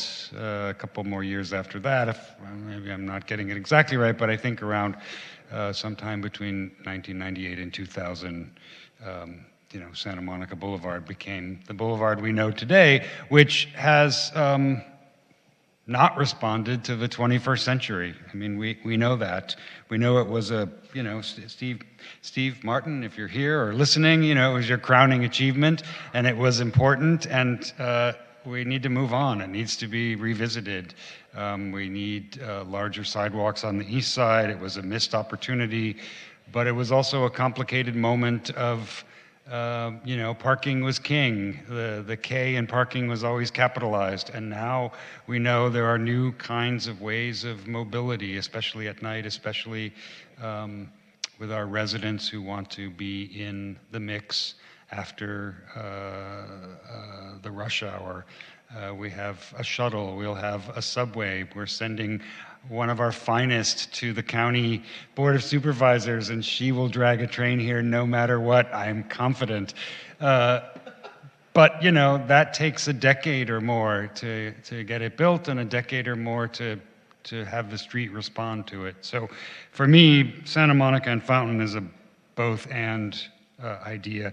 But I do think it's worth, Councilmember Erickson, taking the mayor's suggestion of ensuring there is a protected left turn lane at every intersection and making sure that that's in the documents. That has a parking implication for sure. As streets widen and thin at the left turns, we're potentially removing more parking, but solving a different problem. And I too lived on, I lived near Fountain. I lived on Fountain and Genesee, had my mirror removed, but I'm probably the only one who mailed John Heilman a letter in 1988 when I was staying at my friend Alice's house at 8277 Fountain and said, "You can't even walk down these sidewalks, they're so thin." They did trim the bushes. But they didn't widen the sidewalks, and so here we are, all these years later. And if he ends up sitting in one of these seats, I hope he will not defer to his previous position on Fountain, but will move with the rest of us forward. So I leave my comments at that. If there are more items to add to this motion, we should speak them, and... I'd like to speak something. Sure. We heard a lot about pedestrian safety tonight, and so I guess my question is whether, regardless of whether we do, if we go through the pilot and whether or not it happens as alternative 1 or 2 or whatever, are we going to go ahead and fix those sidewalks that are not ADA compliant at this point? Like, is that something we can move forward with? I realize it's very expensive, but at least is it something we can start to make a reality? I mean, yeah, but they're talking about temporary. Right now it's pilot. That shouldn't be pilot. Yeah, no, I think we'd have to look at everything holistically. Mm-hmm. So because as soon as we make changes to the sidewalks, we then have to actually make some changes to the roadway itself. Yeah. So they kind of go hand in hand. Okay. Maybe something that we can do is figure out if there's maybe a phasing that we can do, or some sort of phasing that may perhaps make that as an alternative. But they kind of go hand in hand. Once you start modifying one thing, you kind of have to do the other. Right, and I mean, I understand that, but you're not going to be doing, how can I put this? Regardless of what alternative we do, we want to make sure we have safe sidewalks. So I just want to make sure that our sidewalks are compliant, ADA compliant. Yeah, all the alternatives would have ADA compliant sidewalks. Correct. Okay. None of the alternatives can reach that. And none of the alternatives can do that without affecting the roadway. Exactly. So A right. causes B. Right. Whatever B is yet to be finally determined. That's how I read it, Mayor, with what we're doing. Ultimately, we're getting to, I think, that conclusion at the same time as well. I mean, yeah. I'll say it. I interpret it that way. Okay. So. David Wilson, do you want it, City Manager? Would you like to say something tonight? I do not want to talk, but yeah, I mean, certainly if we want to look at the sidewalks, I agree with Francisco. It means we're going to have to do other things, but if we want to look at that, we need to look at it with the next budget cycle and pick some priorities, because the last meeting we had a long list of city projects and they all cost a lot of money. Right. And I think the ADA improvements was the largest part of this budget, and so we just need to figure out which projects come Right. in. But I do believe we've been talking about those sidewalks for about 5 years. So, and to me, what I heard tonight, one of the common denominators, whether you were for the bike lanes or not, was the sidewalks. That you wanted pedestrian safety. That people wanted pedestrian safety. That's what I heard. So that's a priority for me. Okay. Or that's a priority for all of us. Okay. Okay. Oh, okay. We have a motion. We had a motion. We have a motion. We have a second. Okay, motion passes 5-0. All right, before we go on to 5B, Mayor Pro Tem has asked that we go ahead and take item 2H and put it on unfinished business for our next meeting. That's the report on the businesses, which probably is not a big controversial item, but it's just, it would be nice to talk about it when we're all awake. Yes, we certainly can. Okay. But if, okay, yes. Okay, great. So we'll move 2H to the next meeting for unfinished business. And maybe we can put it early on in the agenda.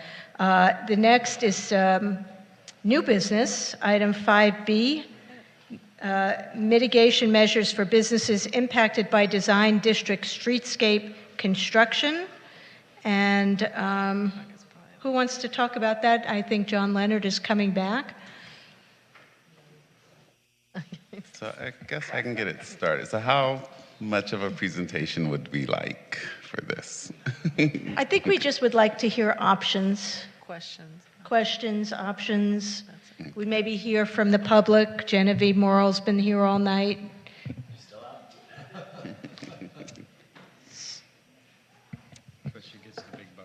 Okay. Right. So maybe you can just explain what the item is, John, and then we can go on to public comment real quickly. Because there might be people in the audience who don't know what we're talking about. Sure, I can very briefly go over Or it. on the dates. So I think as everybody knows, we are doing extensive streetscape improvements within the design district, particularly along Melrose Avenue at this time, and significant utility undergrounding in the same area. That has been occurring for a number of months. There are certainly impacts to the businesses. We have a business improvement district within that area, the West Hollywood Design District, Business Improvement District. There have been requests made from the district regarding mitigation measures. Some of those include the waiver of business taxes that the businesses pay to the city for up to 2 years, potentially was a request from that bid.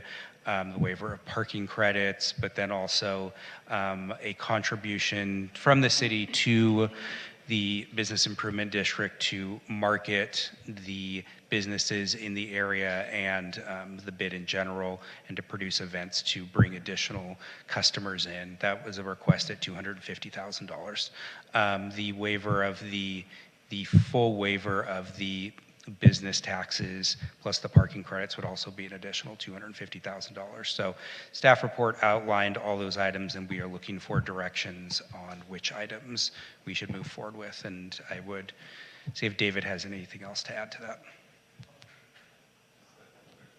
So the 250 in waivers was for the business license tax. If we were to waive business license tax and parking credits, it's actually closer to 500,000. Where did it go? So it's about another 240,000 for the parking credits if we were to do both. And then they're requesting 250,000 in direct financial support for to promote the area. Question. Okay. Do we have questions, or do we want to hear from public first, or? I have questions. Mayor Pro Tem? Do you have, is the $250,000 for the business license tax waiver for all of the district or just the Melrose Avenue businesses? It is just the Melrose Avenue businesses. The Yeah, 250,000. 250, yeah. We originally looked at it, when we spoke earlier, I thought it was for the entire design district. That is just the businesses on Melrose, and it's about 190 businesses for the full stretch. Okay, thank you.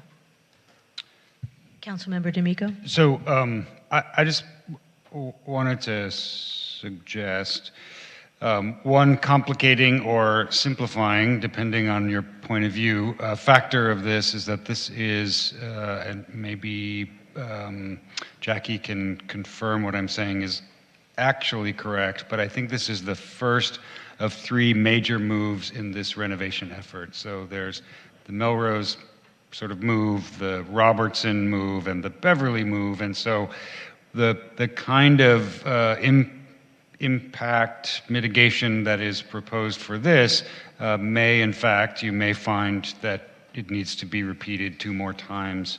So some things that you may provide to Melrose businesses, parking credits, for example, would not be available to Beverly businesses since they don't really have a parking credit program. So I'm just, you know, in proposing this in the first place and bringing it forward, my discussions with David and John have been centered around when does this phase on Melrose complete? What are our actual plans for preparing Robertson phase 2 or whatever phase that is, and then Beverly a separate phase to not you know, raise the temperature so high right from the beginning, and then what kind of impacts, what kind of information can we glean from those boulevards about the kinds of impacts they believe they would have to try to offset them from the beginning. But that said, that's why I said it's either complicating or it makes it easier because we either do it 3 times the same or it's 3 times different with maybe the same amount of money or some variation. But to focus on this one, we raise this, and Jackie or Oscar can clarify when they will be finished, because I believe there's some sense that at least this Melrose portion would be finished this fiscal year or early in the next fiscal year. Yeah, that is correct. The current phase that we're working on along Melrose will be concluded by the summer of next year, which will be within this fiscal year. And then we will move on to undergrounding of Almont and Lapeer, and that will happen starting July 2023, and it will take 1 year through July 2024. And then there will be the streetscape portion that will come after that, that will begin approximately January of 2024 and will take about a year. And then the concluding phase would be Beverly, Robertson south of Melrose, all of Beverly, first the undergrounding, that will begin in 2025, and then the streetscape concluding in 2026. So those are the phases that you described, but that's approximately the timeline to complete the entirety of the Design District Streetscape project.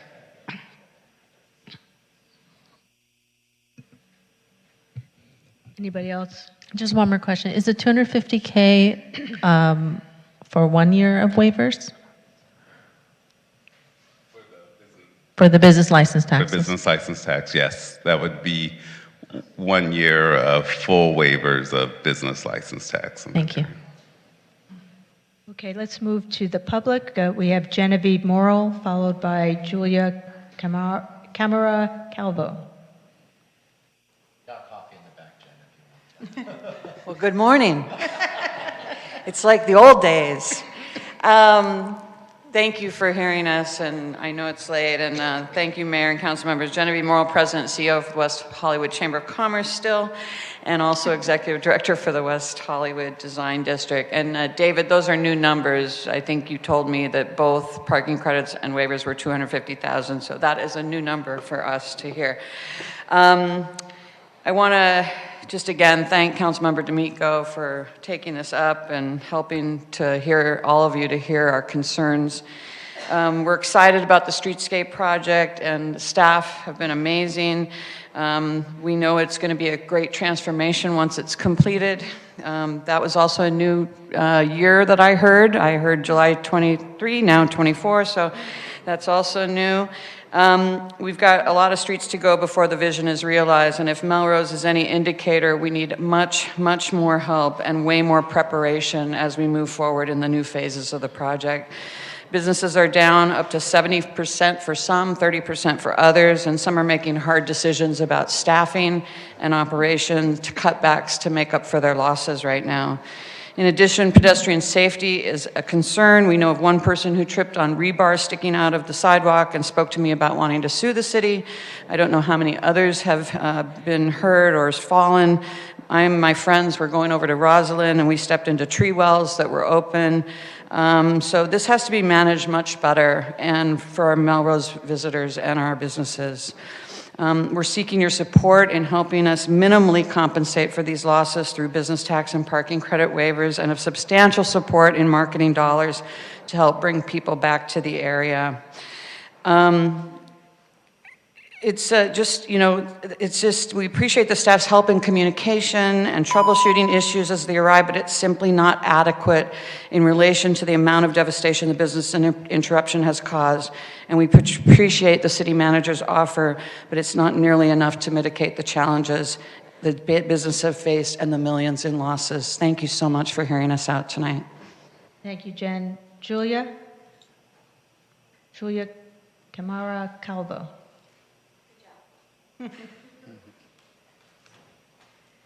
Hello, thank you so much for hearing me today. I'm Julia, I'm the general manager of Atacama Home, just on the other side of the PDC, so walking distance. I'm here to beg of you, not just urge you, to help us, because quite honestly, my team and my neighbors have felt abandoned by the city with not the project. We all agree that it's going to look wonderful and it's going to bring a lot of business when it's finished. But in the meantime, we are being killed. As Genevieve said, we've been, the project has not been managed well. I'm sorry to say it hasn't been well prepared. Just to give you some examples, there wasn't a plan to pick up our dumpsters from our buildings when it started, just very basic.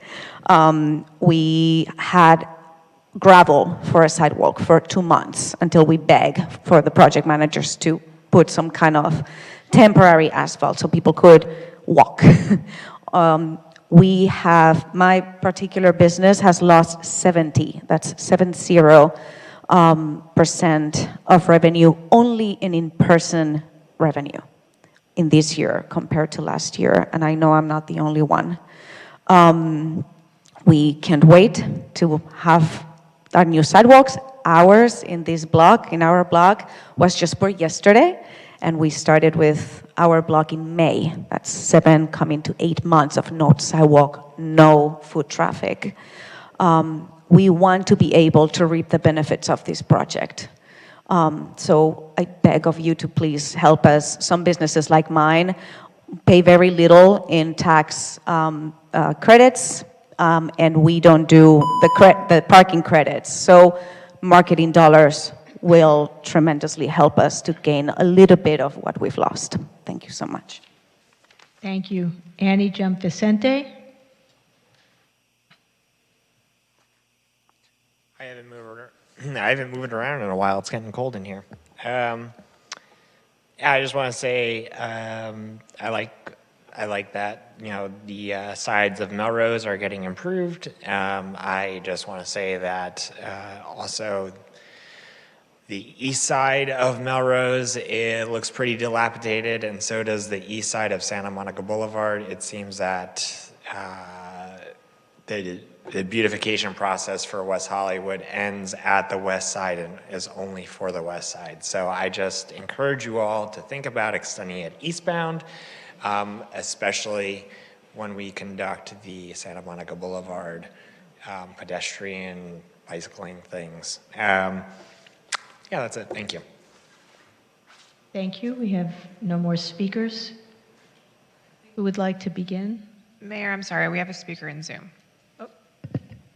Oh, sorry, we have a speaker on Zoom. They're still up. Catherine Chadley, you're up next. Please press *6 to unmute yourself, and you'll have 2 minutes.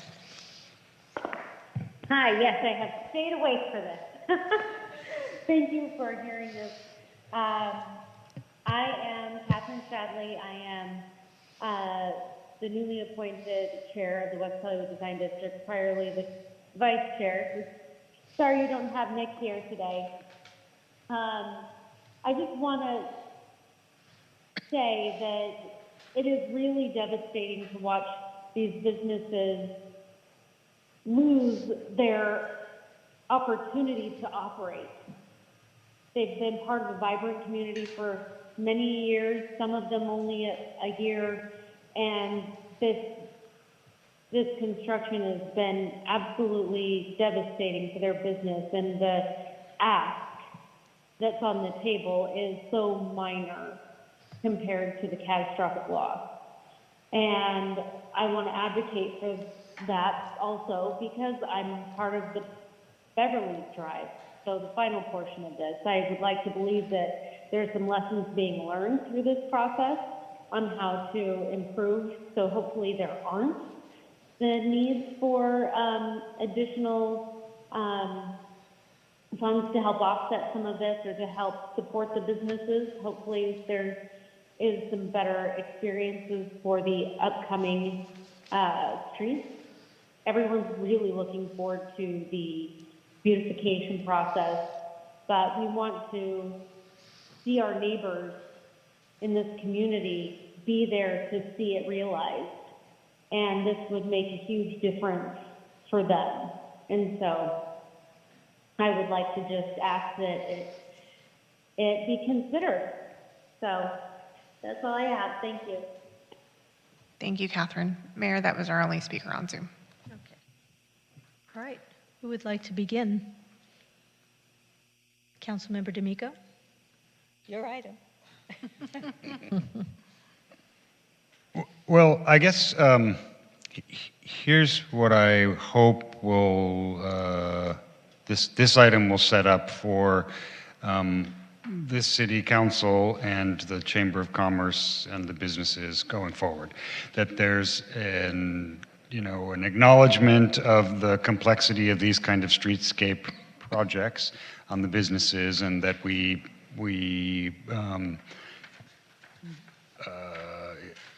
insist or recommend that as early as possible, if construction is planning to begin in July or August in another part of the city, that at the turn of the new year, that the sort of outreach with the chamber to the businesses is put in place, and the impacts, you walk some of those people over there and say, here's what's going to happen. What do you need to make sure that it's you can continue to be in business? How can we help with that? I think the second thing is that, Genevieve and I spoke about, it's not necessarily the only time the chamber might come with this kind of request, but I think that, our very initial discussion about it, Genevieve was not nearly as aggressive as my request to the city manager and now the city council, because I think we need to proceed aggressively with both the management of this project, so that individual businesses, I've seen some crazy photos of trucks in front of businesses' front doors in the middle of the day, and I'm sorry I didn't write your name down, but I live in that neighborhood. I know that gravel was there all through the summer. It was a super complicated time. So I guess my sense is that some of these dollars should be spent on marketing in the spring, beginning an aggressive sort of program, both on the city side of, 6 months and this will all be gone, and in the meantime, all of the businesses, have free seltzer water and the chamber can organize it, or whatever it is, some way in which there's an organized sort of a marketing campaign to get the businesses and the shoppers and the diners and the designers all engaged in understanding that this is a temporary situation in this part. And then in terms of the parking credit versus the tax revenue, honestly, I don't know which is better. I know both are being asked for. I guess if I were to split the baby, what I would recommend is that there would be some number of parking credit, some dollar amount. I don't remember how many businesses, use parking credits, but, you know, if it's a sort of $2,000 maximum, there's also been an item which we would all remember. We reduced the cost and the necessary need for parking credits, and we could have the city reintroduce that item to all the businesses that have parking credits, make sure they've taken advantage of it to reduce their required parking. And then the rest would be spent on a tax rebate or not having to pay the taxes. Again, that's not going to solve anybody's problems, but it at least makes, you know, something feel less painful and is a sort of an attempt.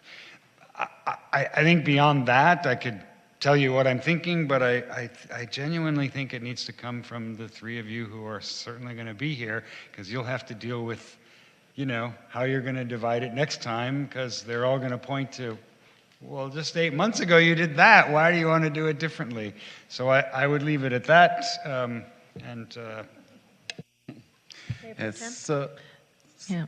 So if I can, so just to give some context to the parking credits, so we were planning to bring back an item to discuss the parking credits citywide, not just for the design district, because the parking requirements have been reduced. Many businesses haven't taken advantage of those reductions, and so we do want to promote that more, and we're also suggesting waiving the application fees, the planning fees for that, which is about $3,000. So many of the businesses, both in the design district and not in the design district, will benefit from reductions in the parking credits. When is that coming back? Or when's that coming? Yeah, we can bring an item in December, or, I mean, January. Just to give you a full accounting of all the businesses. I mean, like in the design district, there are 47 businesses that have parking credits and 25 have not reduced their credits yet. So we just want to, you know, reach out to those businesses and help them. And like David said, request the waiver of those fees, which would amount to about $75,000, but just to encourage them to reduce the parking requirements. Okay.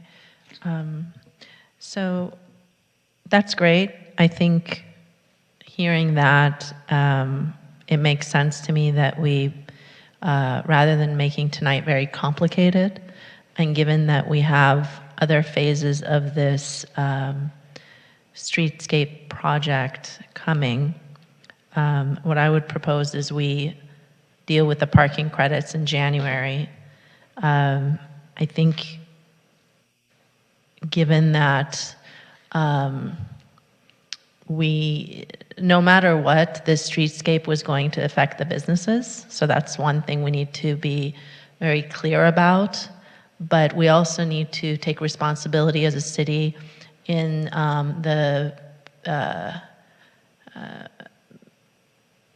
mistakes that we make.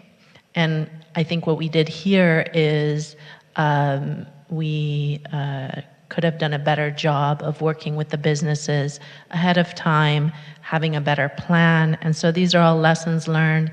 I know it's been a very difficult time with the pandemic on everyone, on our businesses, on our staff.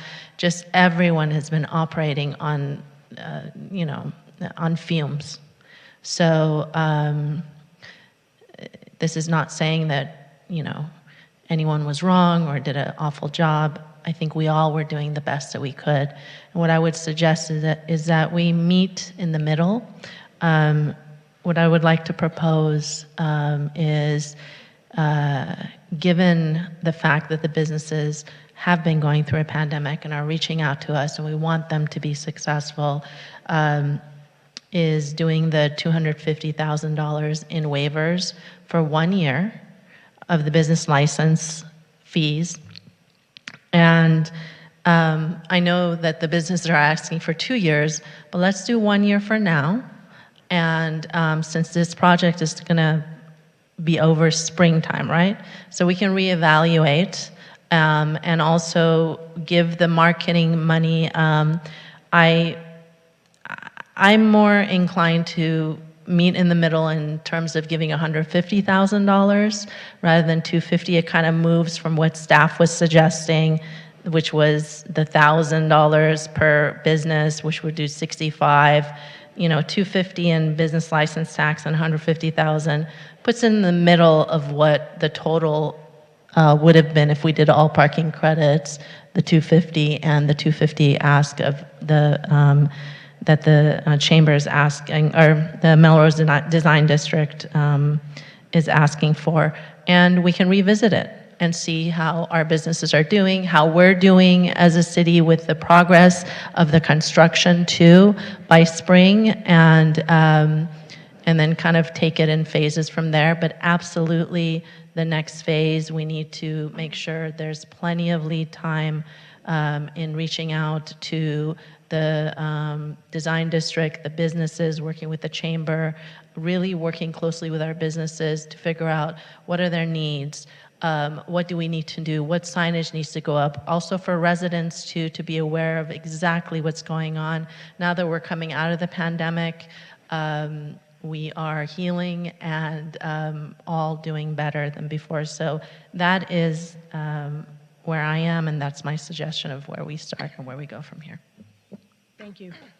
Councilmember Erickson? Yeah, I'm supportive of that. One thing I think I heard Jen, and I completely skipped on your name as well, the other speaker, but thank you for, thank you. It would be great if David or Oscar or Jackie could meet with all of you to walk that route, just to ensure that there's some safety measures, that if there's, if something's wrong, we don't want to get sued, right? Thank you very much. But it would be great and then I think to have regular check-ins. I know you talk with David and the staff, but like maybe being proactive throughout these next 6 months as we come through the construction timeline, I think. But I'm completely supportive of that motion, and to come back, and if it does need to come back, whatever we else can do to support. Yeah, and I'm good with that as well. 150,000 for marketing and up to 250,000 for the, did we say business license tax rebate? Is that what we're looking at? So yes, so if we're saying 250, then we're saying everyone will get a full waiver of their business license tax. Yeah. Yeah, but we're not going to do the parking credits because we're going to look at parking credits in January. Yeah. Okay. Right. Yeah. Okay. And of course, you can always come back. Yeah. 3 months, 6 months. And just We'll be here. And So- just to be clear, we're just talking about the businesses that are on Melrose that Yes. are directly impacted. Yes, which that's what may we're talking- include some wraparound businesses on the corner, but no businesses off of Melrose. Yes. Is that what That's what we're talking about. Okay. All right. Councilmember Horvath. You good? All right. Let's, we have a motion? I'll make it. Yeah. No, you're not going to be It was here. it's his item, please. And I'll second. I'll unpress the button if somebody else wants to press it. Yes. Motion passes 5-0. Okay. So I think we're very close to the end here. Okay. 2H, we moved to another date. We have no legislative. We are now on to public comment. Phase 2. Mayor, we have one member of the public in Zoom. Okay. And one in chambers. Okay. Which would you prefer first? Let's start with the Zoom. Okay.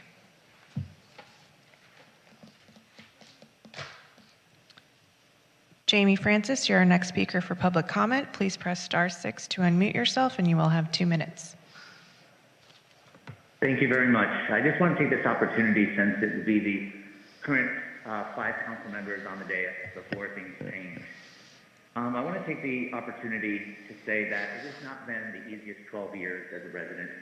I was priced out 18 years ago. It took me 6 years after that, and then now 12 years. What I've seen are changes that I thought would never happen with gentrification. They have.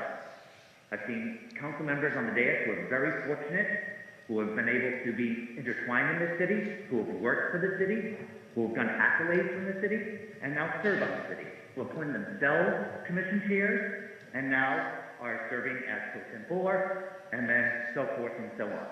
I have another person who is supervisor-elect, who has many people that are now under her tutelage, who will be earning 3-figure salaries, who work on her campaign, who are former, campaign chair people, or ran her campaign 5-6 years ago, and so forth, and yet she'll have something to show for, and she'll have $1 million or more in discretionary funds.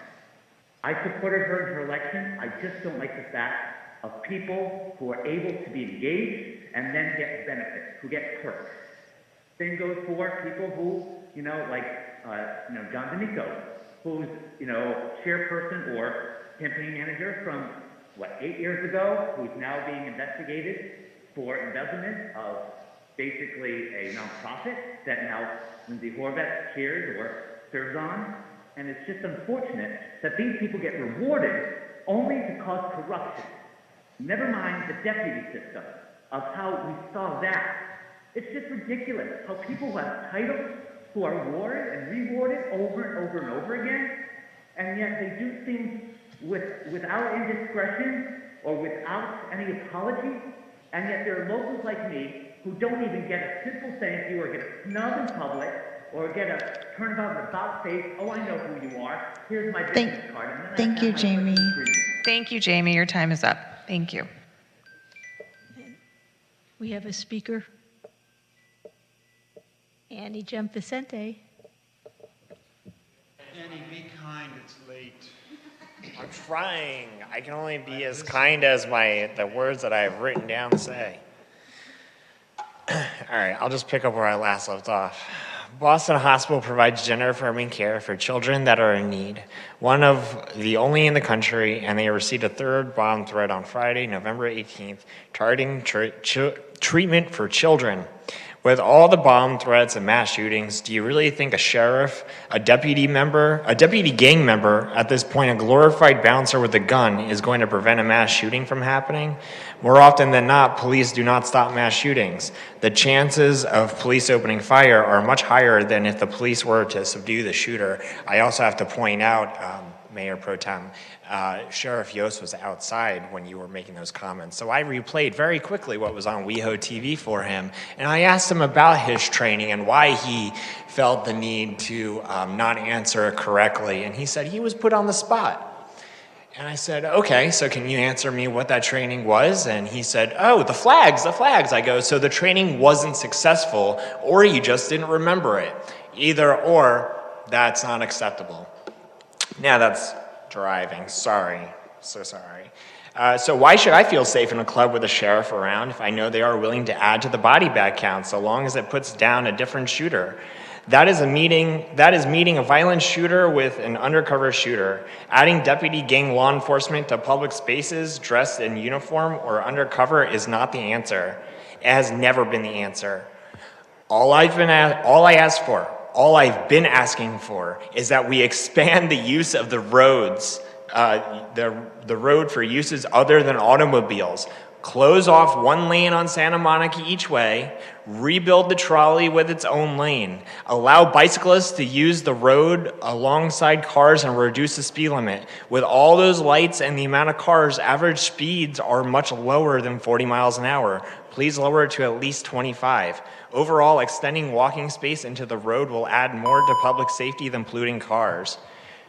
I'll skip that whole paragraph. So we just need more change. Please stop pussyfooting around. Care for the people who elected you, the people who you're sworn to serve.